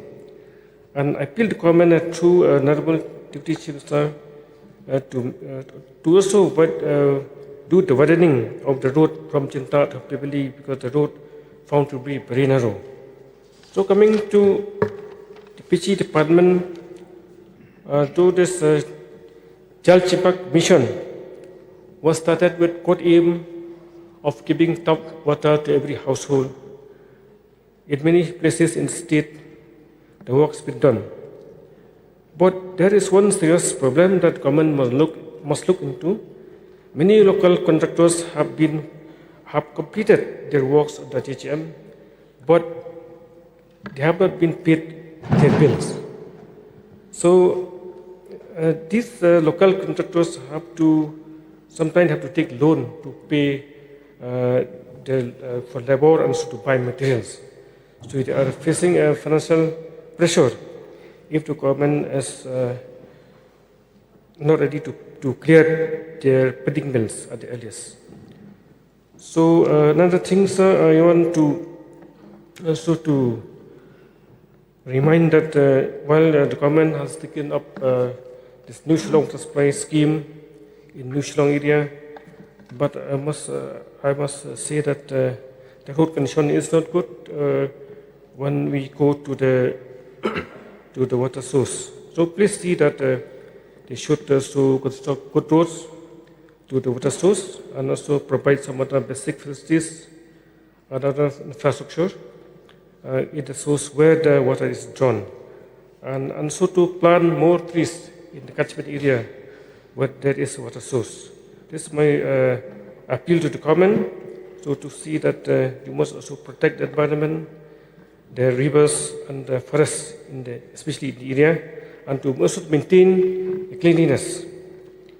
So another thing, sir, I wanted to again to request the government that yesterday, while the Honorable Chief Minister has highlighted different ongoing activities in the New Shillong area.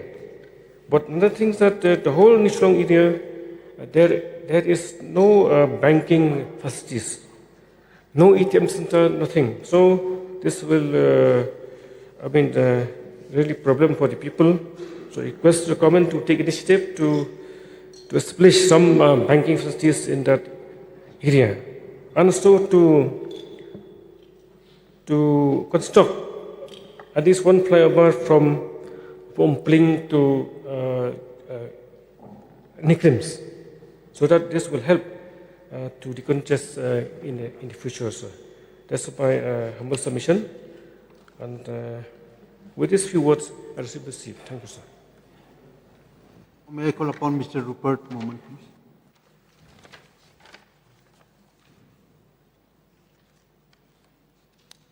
Thank you, Mr. Speaker, sir, for allowing me to take part in the amendment to the motions of thanks to the Governor address on 16 February 2026. So I'm very much happy to hear the Governor address, that is the achievement and activities that is taking place within the state. Sir,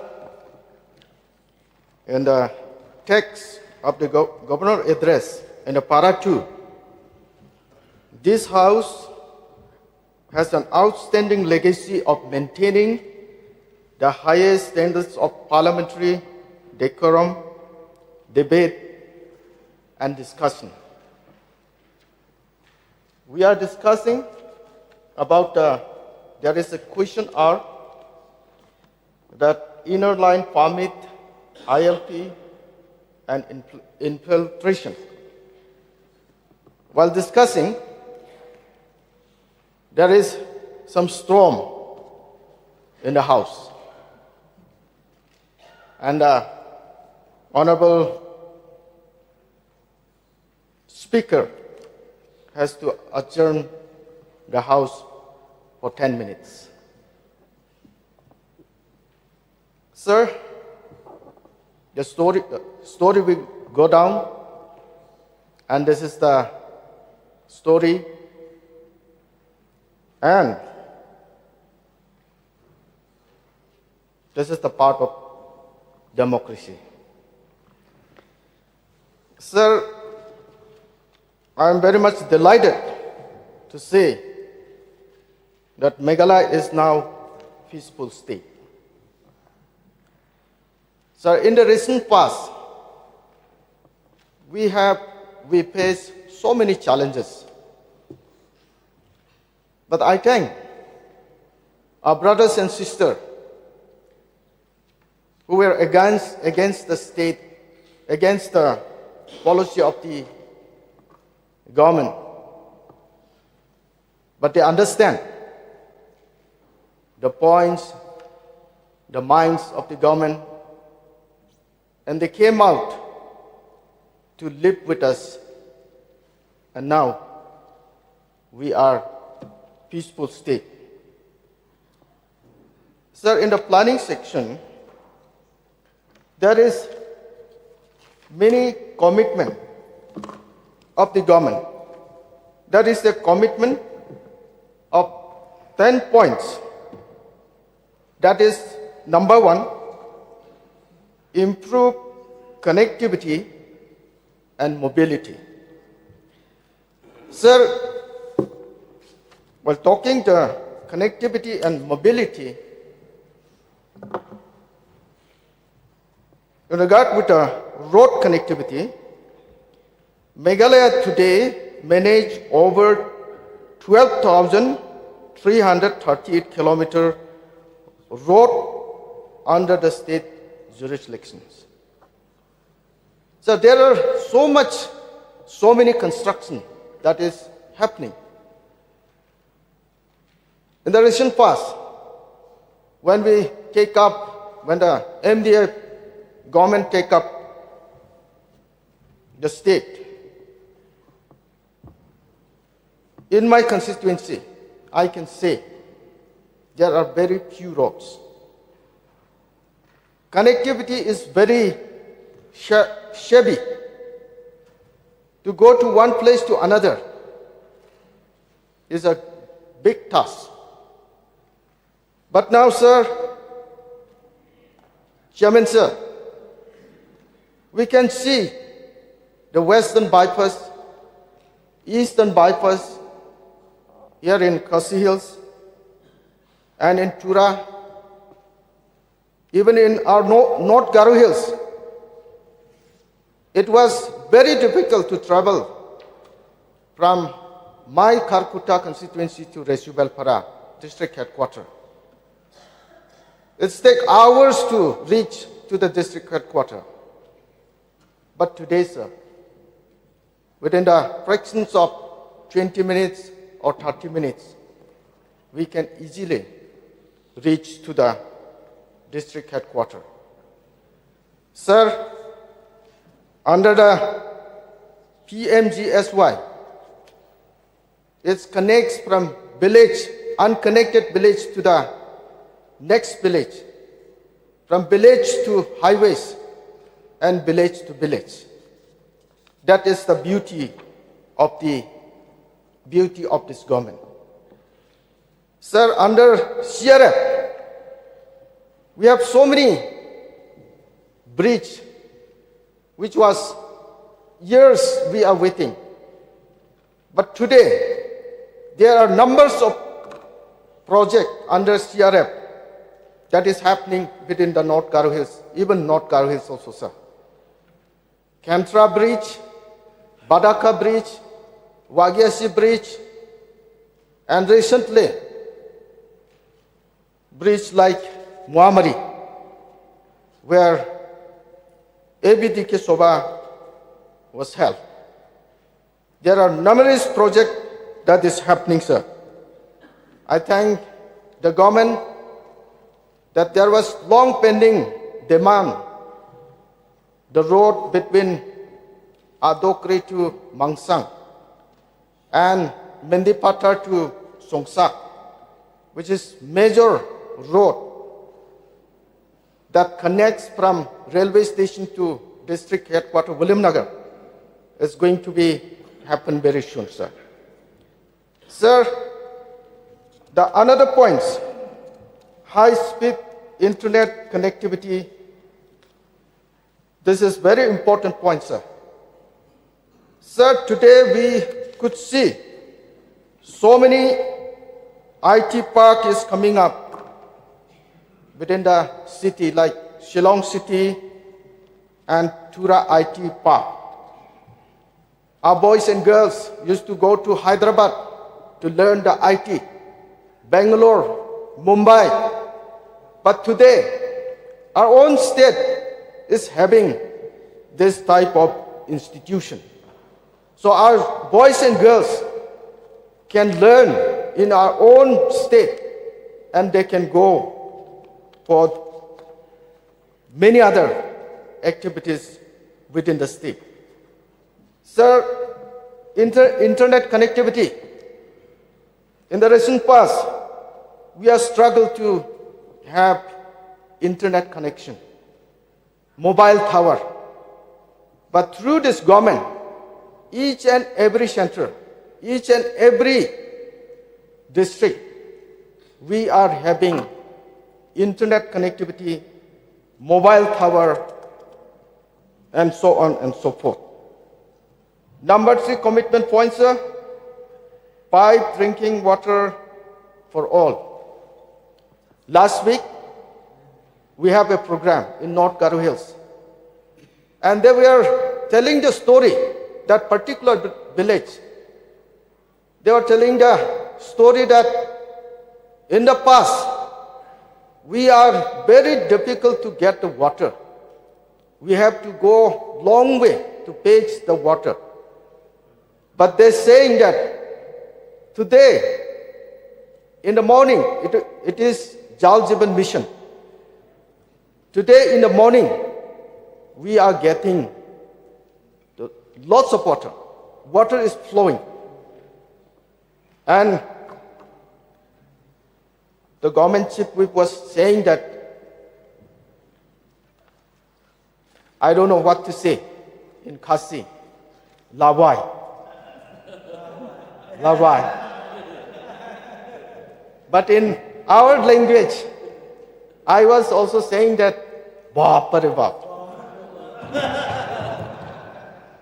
That is, I was surprising. They were telling that the water is not there. We have to go a long way to fetch. But today, within the 5-6 household, one ring well is there, solar pumping is there, water is flowing.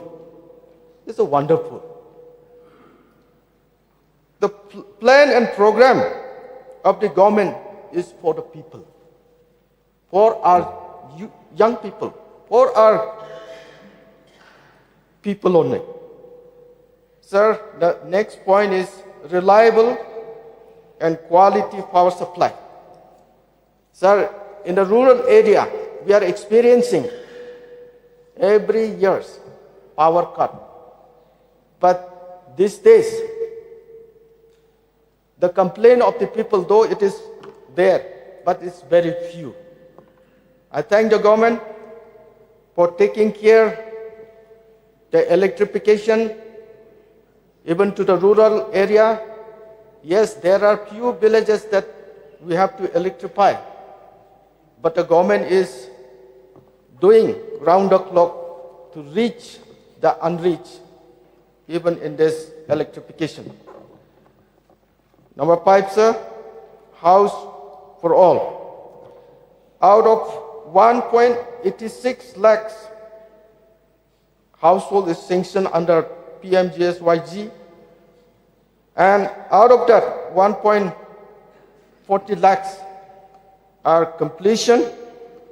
Our rural people are very happy and they are looking forward to get more, and I do believe the government of India and the state government will cooperate to satisfy the population to get the comfortable dwelling house for the rest of the population, sir.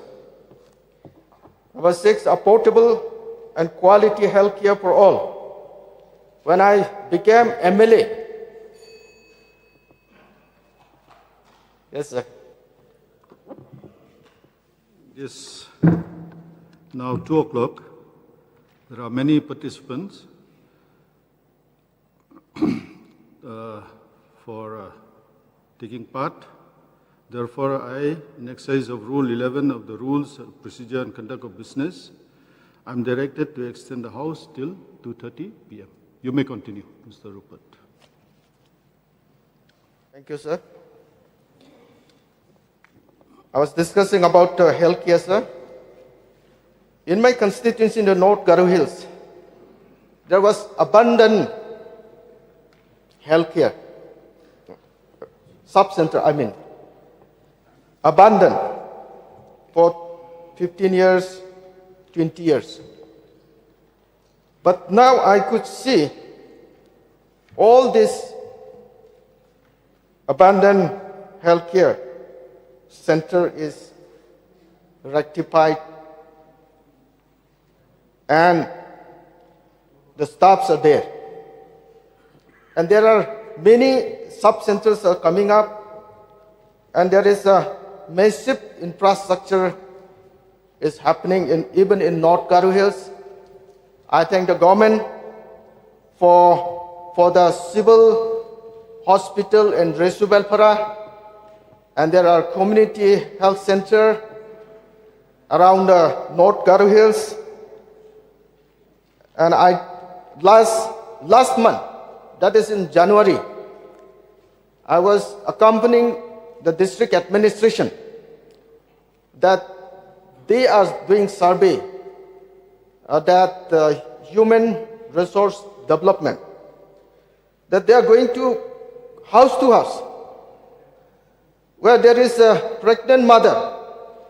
They have the instrument to wait and to check up, and after the delivery what they have to do. And baby boy when they deliver what they have to do, they are going place to place, house to house, and they are taking care. That is the unique, that is the beauty that this government is taking care to the people of the state, sir. Sir, there are so many points that I have to go for, but the paucity of times, there is some more points that are there, opportunity. That is 10 points that government set before us. Number 1 point, I want to discuss something about promotion of private investment, industrial reforms. Sir, among the Northeast state, our state is very much attracted by the investors. They are coming. They want to do something on us. They want to do something for our people. Even in plain belt of Garu Hills, since the Assam is expanding its industrial estate, they want to come to us. But there is a question of land. But the population of a state is increasing year after year. Our boys and girls are going to different states, even for doing the security guard in Mumbai, Delhi, Hyderabad, and so many places. They are going away from us. If we can do something for that, if we can start something on us, our own state, our boys and girls are going. They are going to Japan, they are going to Europe. Why? Because we don't have a facility to retain them. According to their education, they want to go for their survival. Yes, there is a question of environment, but we have to balance it. If we are caring for the environment, if we lay aside for our human activities, then where will our people go? Where will our boys and girls will go? So we have to be very balanced, and we have to allow our people also to work with us. In the sports activities, it is tremendous working on, and I am very much thankful to the government that the mega projects are happening, and our state will be the hubs of the youth in the next few years. I'm very happy that Mount Yangyang Sports Complex is coming up, and it's mega project, and it will be attracted by the sports personnel all over India. I'm very happy even for the P.A. Sangma Sports Complex in Tura. Now our boys and girls has an opportunity to play in a standard football field. Even in each and every constituency, there are qualities football ground. With that, they are also has an opportunity practicing in that qualities playground. They can compete with the rest of the Indian players, sir. Sir, with the prime hubs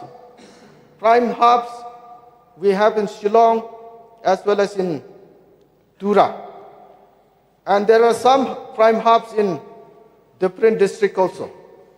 We have in North Garu Hills, we have one prime hubs.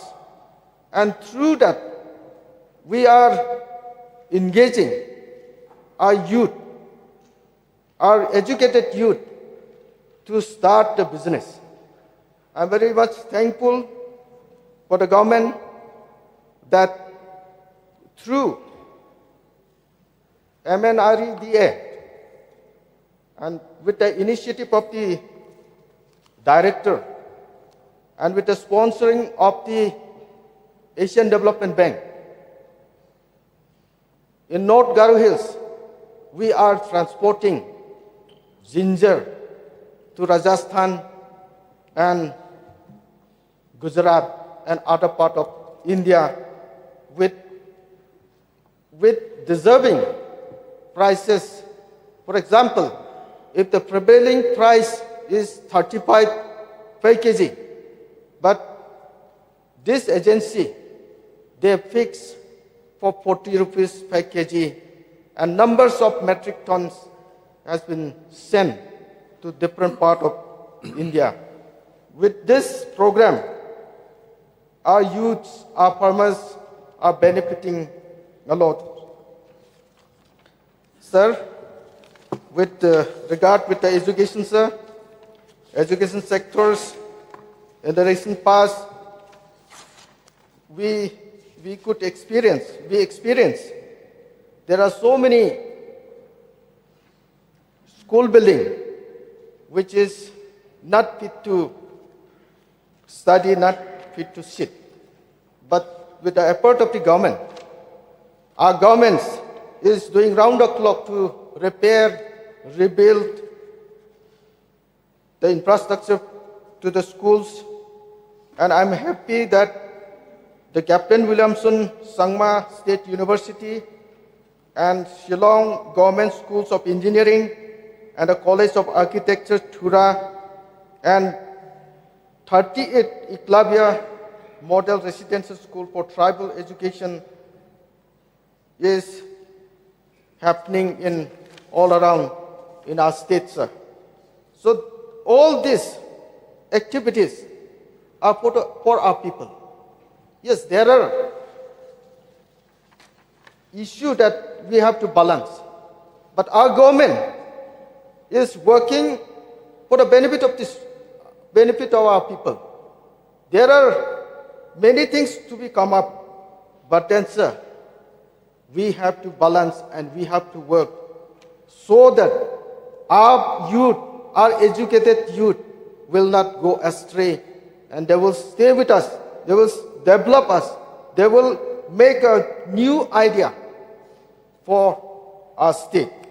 Even in tourism, I would like to thank the state government, especially our chief minister and the department concerned, sir. North Garo Hills is a plain belt, and we have so much potential.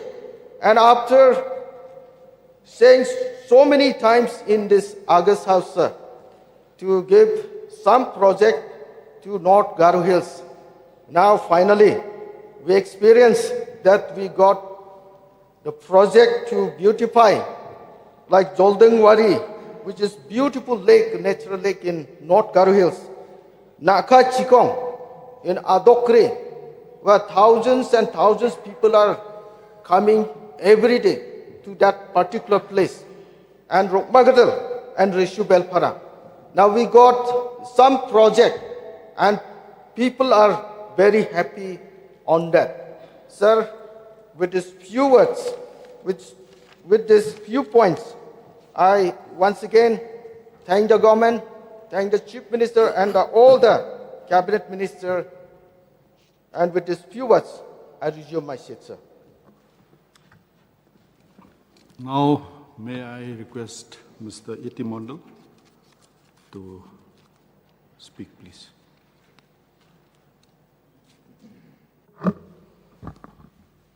Mr. Chairman, sir, thank you very much for giving me this opportunity.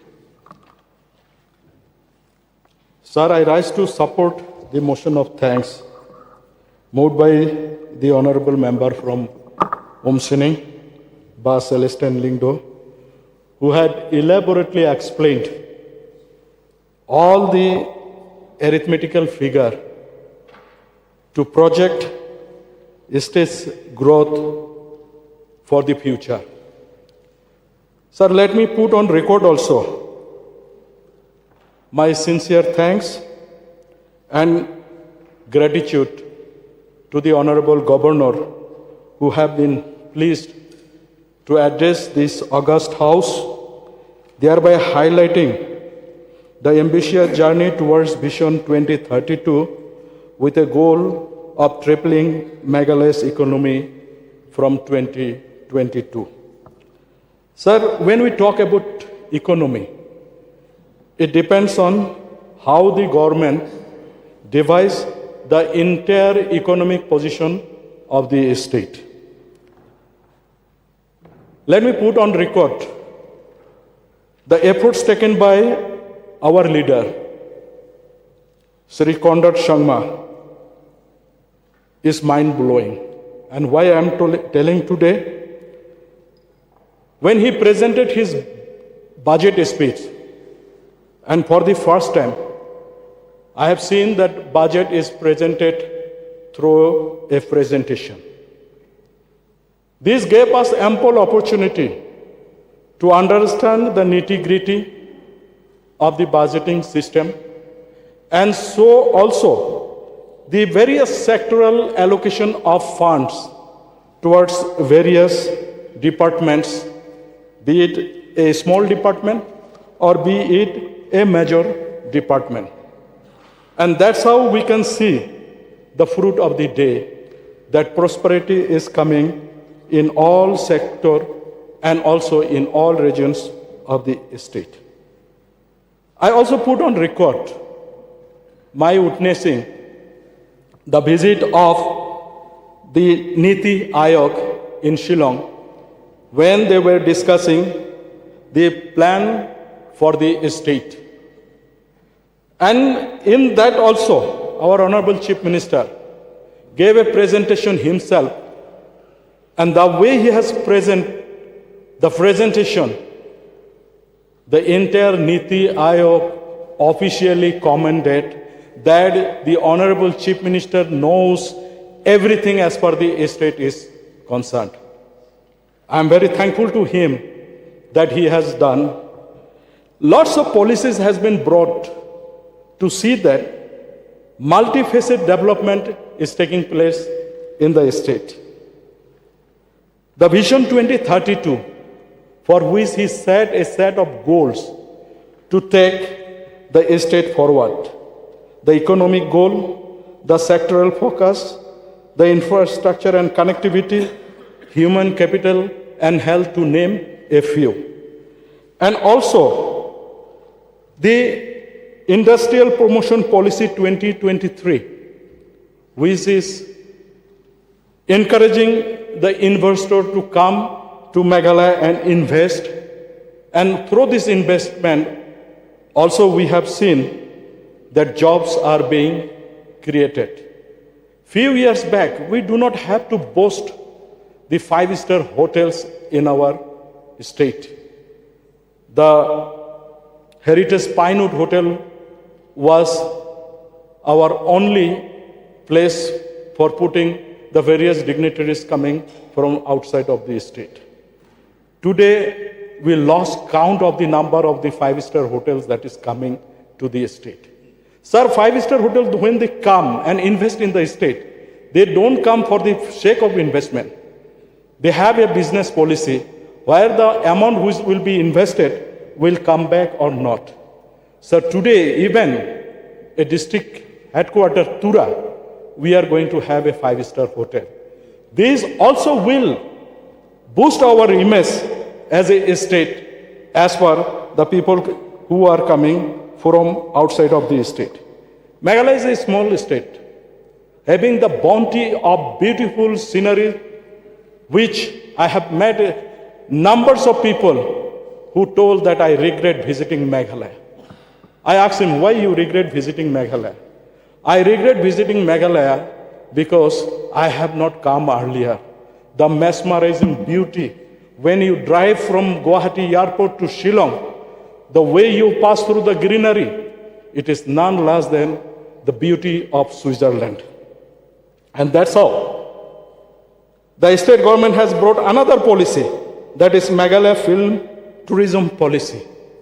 This also will bring a lot of job opportunity for our youths who are involved in media, film, and acting prospect for their future. Shillong Master Plan is a very important decision by the government that by 2041, Shillong should be a livable place like late Dr. APJ Kalam has told when he was giving his last speech in Shillong to make the world as a livable place. I'm not telling that Shillong is not a livable place, but we have a lot of problems as per Shillong city is concerned. And one of the most important thing is its traffic congestion. And it is high time, sir, that we invest money, we invest knowledge, and we invest everything to see that this traffic is eased out. Children are missing their times for their classes. Office goers are missing their times. We also sometimes hold up because we cannot attend the meetings in time. Mr. Chairman, sir, you remember together when we attended the orientation program at Indian School of Business in Hyderabad, we have the opportunity to visit one place where the police headquarters is having integrated command and control system. That's a wonderful thing. Whether we can replicate that one here in Shillong. And not only Shillong, some members have raised this issue that even the rural areas are facing this problem. Even in my constituency, evening hour, you cannot cross Pulbari town. It takes half an hour to 1 hour to cross the Pulbari town. So that is one of the wonderful that we have witnessed, that sitting in one place, you control the entire Hyderabad and Secunderabad city. So similarly, if we can have one of that will be very good thing. I like to thank the Honorable Chief Minister that in these 2 terms, Meghalaya became the second fastest growing state after Tamil Nadu. Sir, we cannot compare our economy with Tamil Nadu. Tamil Nadu is a progressing state not only in the southern region, in the entire country. And we are competing with Tamil Nadu to increase our GSDP, which stands at 9.66%, and only state to sustain an average 10% growth for 3 consecutive years after the COVID pandemic. This is a very wonderful thing. And another thing I like to mention before I forget is the way CM is connecting the people of Meghalaya. Sir, he is venturing out. I'm not glorifying the Chief Minister, but I'm seeing a new thing. He is venturing out to the problems to settle at hand. I have the opportunity to visit with him. And many problems were sorted out at the CM Connect programs. This is one of the wonderful things that he has done. Next, economic boosting is done through externally aided project. I think the way the amounts are coming to the state, it is helping us to have much more programs, much more developmental activities, and all these things. Sir, I don't want to go in details because other members also will take part. I would like to tell about the commerce and industries sector. Sir, commerce and industries are the 2 wheels of a cart. So if one is not there, the cart cannot move. The investment that is coming, as I mentioned earlier, through investment promotion policy, and so also the government is spreading the entire industrial activities to the nook and corner of the state. It is helping not only economy, but generating employment generation. We remember, sir, Nokma ice cream. We all devoured last budget session.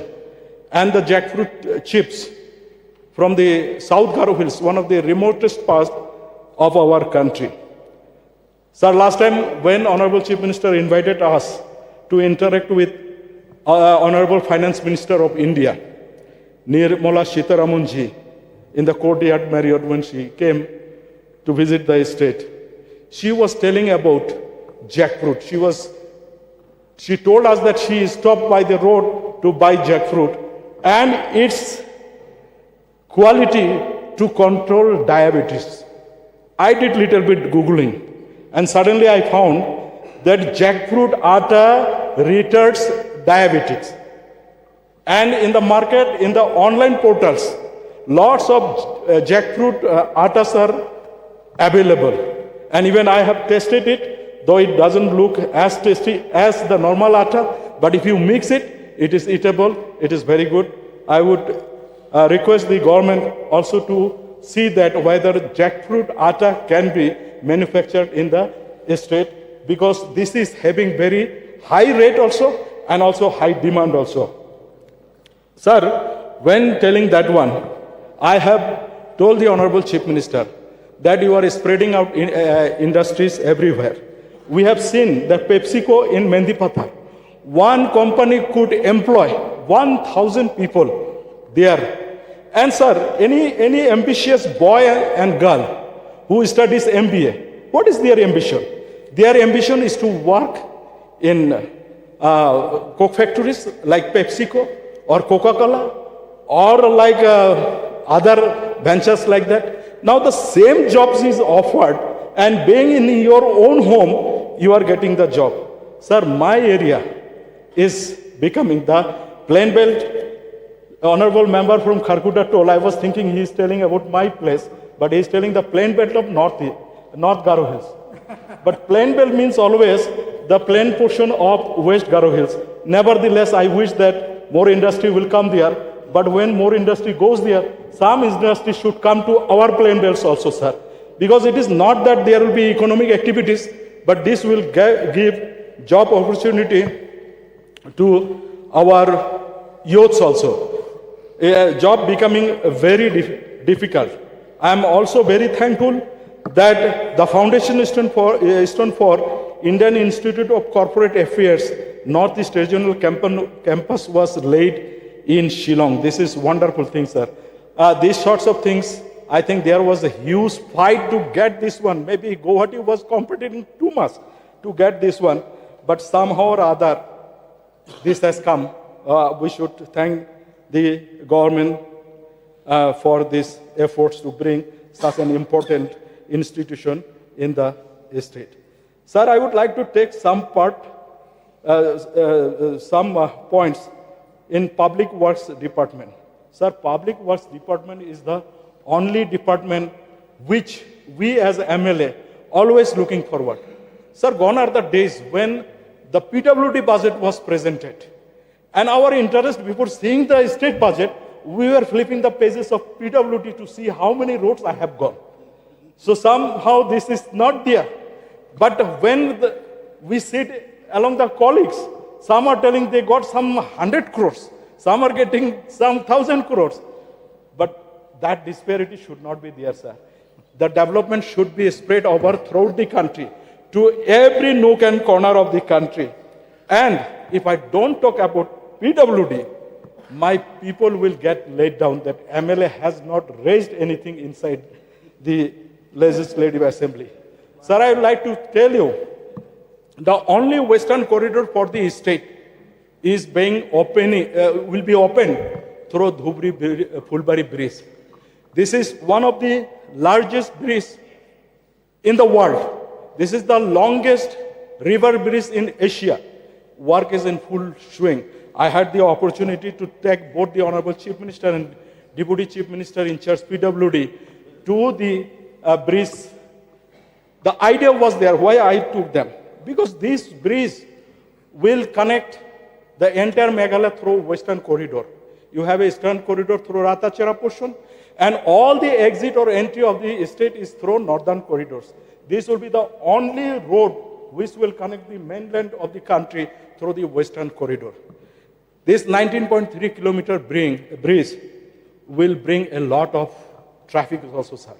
Anybody who will travel for business purpose, for transportation purpose, or for any other purpose from Guwahati towards Siliguri and then further of the country, they will take this road. There are 3 roads connecting Shiliguri. One is via Guwahati, then Amingang, then Nalbari, Borpeta, then one place called Rakhaldubi, then to Shiliguri. Another one is via Jogigopa, Rakhaldubi, then to Shiliguri. And this will be new route, and this will be the shortest route.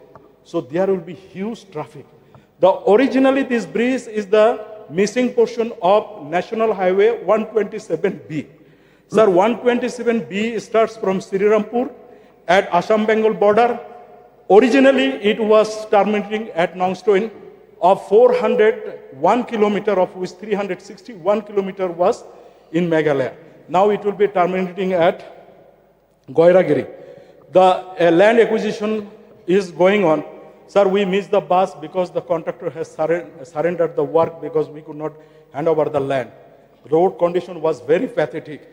And AMPT road, as everybody says, is one of the major road for the livelihood activities, is the lifeline of the people of the entire region. Just telling plain belt doesn't mean that it is only having the non-tribal population, sir. Today's question I have seen, many Garo villages were attacked with plain belts. I am very thankful for that, but I don't know whether my friends, they will agree that they belong to plain belts or not. But why I am telling, this is the lifeline. At one point of time, the condition of this road was that when you travel by car, the bicycle will come from back and he will ring the bell to get the side. The condition road was so bad. But today, we are thankful that work has done and road is a little bit good, but the bypass portion is still very bad. That's why I request the government that at least the repair should be taken up so that this was. Sir, whatever credibility that I have, this road has ruined my political career almost. Almost somehow by the grace of Almighty and support of our leaders, I came back to this house. But people said, why to vote him? See the road condition. Even cycle goes faster than the car. This is the condition of road. One day, one of my bosom friend called me and he showed all broken tiles for his house. I don't know why. That I transported these tiles from Guwahati because it is cheaper. Now after coming here, see, more than 50% tiles gone. So that was the condition. Sir, why having said that, my personal assessment, and I assessed with the officers of L&T who are constructing this bridge, and also with the officials from our own departments, that 90% of the vehicles using this bridge will not go through National Highway 127B. 90% of the vehicle will exit or entry of this bridge will move towards Guwahati. And the bridge is 4-lane bridge. The moment you come out of the bridge, suddenly you are having an intermediate road. What will be the condition? I have flagged this issue. Since time is up, would you like to continue or? Yeah, let me. From tomorrow I am fasting, so I'll be not able to speak much also. Okay. Please make it short. Yeah, I'll make it short. As I was telling, that 90% of vehicle will be traveling. I have flagged this issue with Honorable Chief Minister. I have written him a DO. I am thankful to Honorable Deputy Chief Minister who has already taken up the matter with the Ministry of Road Transport. He showed me a letter where the alignment is there, but we need to fast track it, sir. And because why fast track? The 60% of the bridge is completed, so maybe by 2028, as per the schedule, if the bridge is completed, then definitely this road will be very imminent. Once I told jokingly to Honorable Chief Minister, sir, also, sir, no point of having this bridge, because we'll have to now travel through that bridge, go to Dhubri, then come back to Shillong. So an additional 240 kilometers we'll have to travel because all the bridges will be capsized on the intermediate road and it will be choked with traffic. Sir, thank you that you have taken up the issue, and I have seen the concept paper where 800 crore has been earmarked for this one. So this will be one of the much achievement. This will open the economic activity as far the region is concerned, and so also for the entire state. Sir, another two issues which I like to tell before I conclude is that the embankment problem, sir. This is one of the major problem which is creating some other issues also. Today I saw one question flagged by honorable member from Rajabala regarding the embankment issue. One village mentioned as Patakata. I think Patakata is a village in Assam, and that is wrong. It may be Pathorkata from Tigrigila village. Sir, this is a long pending issue. My discussion with Honorable Deputy Chief Minister, he told that this has been given to some central agency to prepare the estimate. But nothing is happening, sir. I asked some officials, they are not aware about these things. So if that can be done, an embankment which will connect Nidanpur in Tigrigila constituency and terminating at somewhere in Pulbari, and also another one in Rajpur village in Rajabala constituency, which will terminate somewhere in Gorband in Shalshala constituency. That will eliminate the flooding problem. Sir, Honorable Chief Minister will remember I gave a PowerPoint presentation regarding the Rongai River in my constituency, which is frequently under threat because of flash flood. In 2014, many houses were washed away. Luckily, the flash flood occurred in the morning hours, so people could get themselves evacuated, except one family which could not. The entire family has been washed out.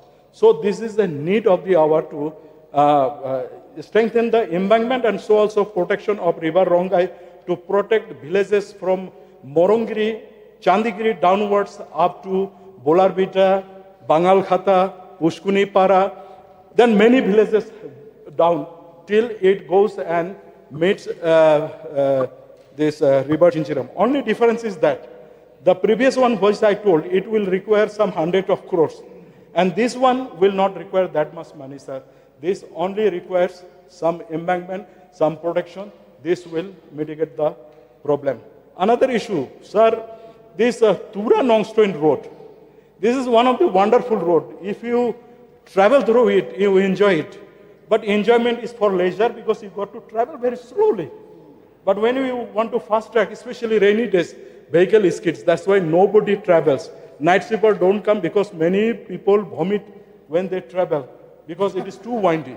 My request is that let us invest some money to straighten this road, which will not only help the people of Tura, but people of Shillong also to go to Tura and come back.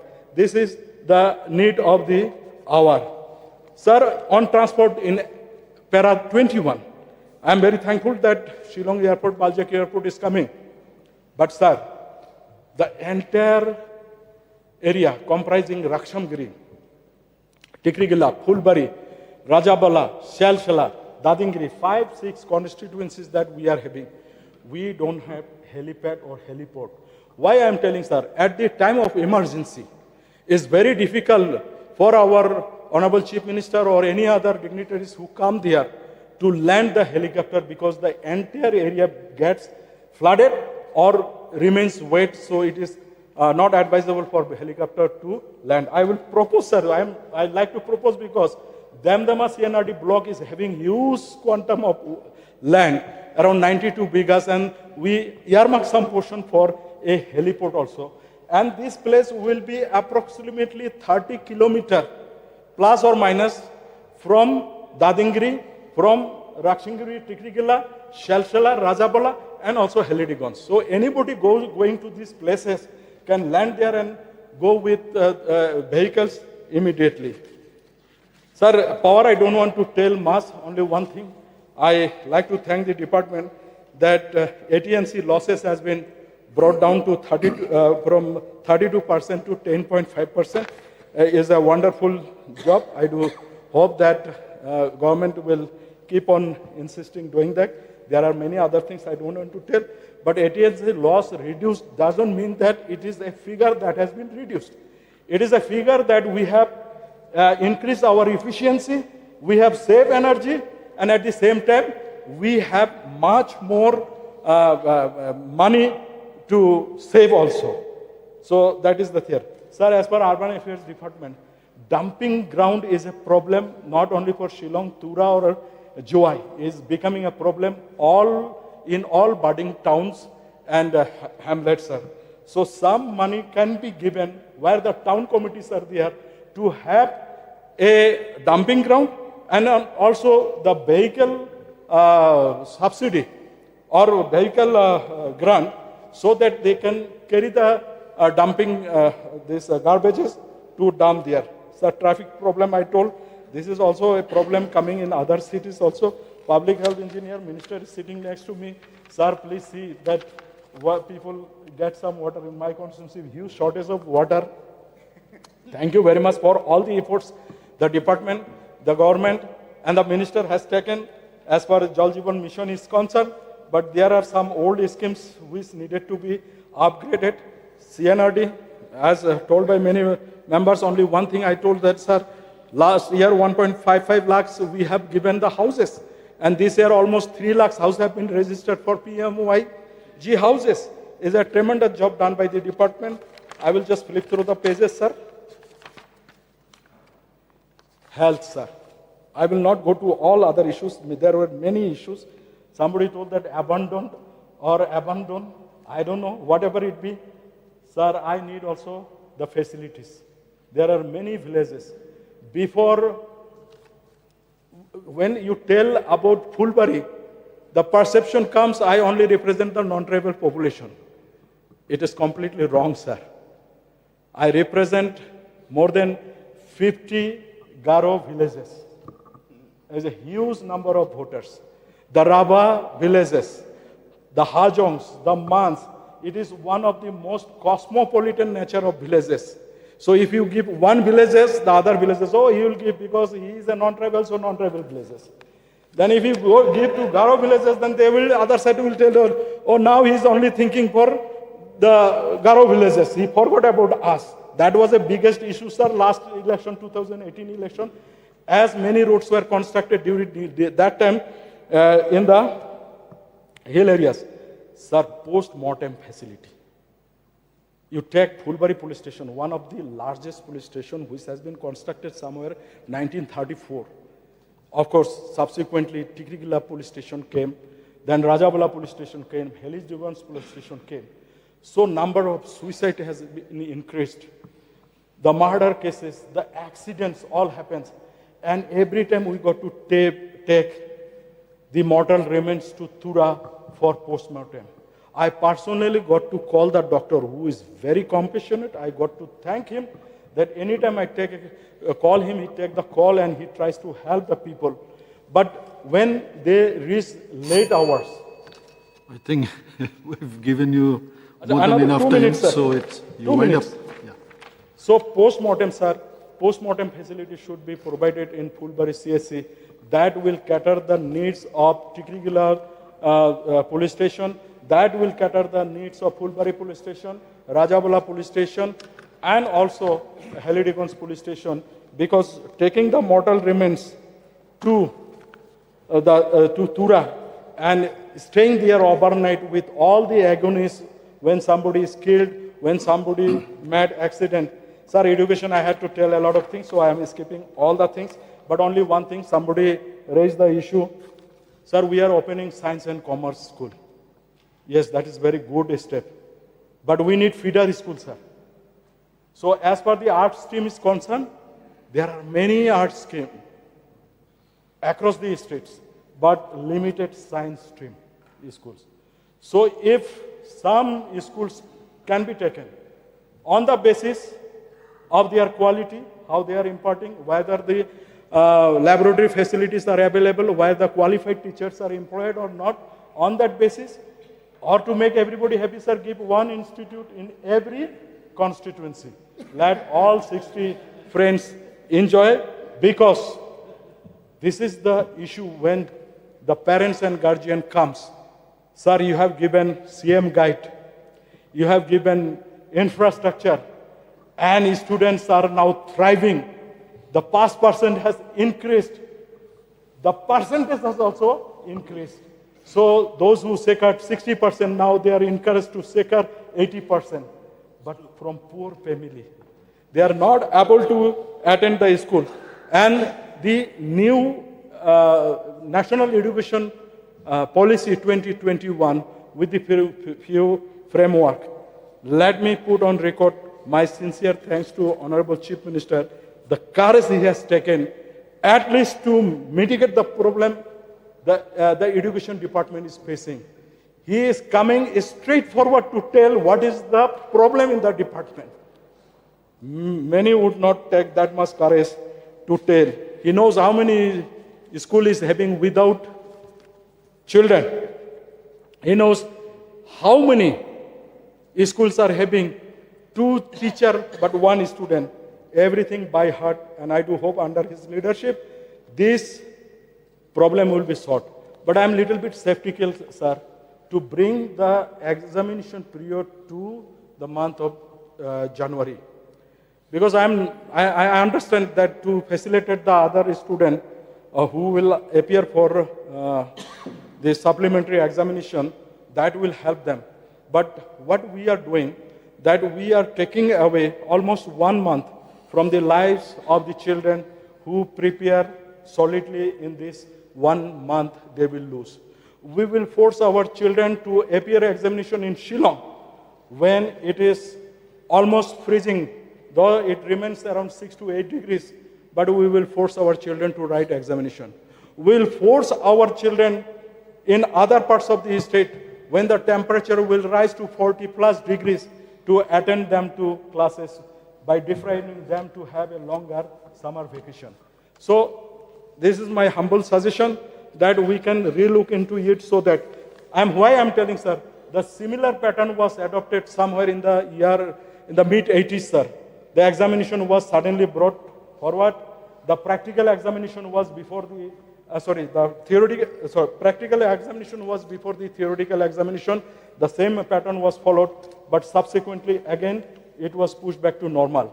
Other problem is that children will be just sitting idle after the examination because all the coaching institute will schedule their programs with CBSE and ICSE schools. In Shillong, all CBSE school will not appear in the month of January. All ICSE examination will be not held. Even our Pine Mount school will not appear their examination during that time. Sir, with this few words, thanking the government and skipping all the points, I will personally pursue all the matters concerning my constituency. As time is very limited, I resume my seat. Thank you, sir. Now, discussion on the debate on Governor's address is closed for today. As there is no further business before the House for the day, the House stands adjourned till 10 a.m. on Thursday, the 19th February 2026.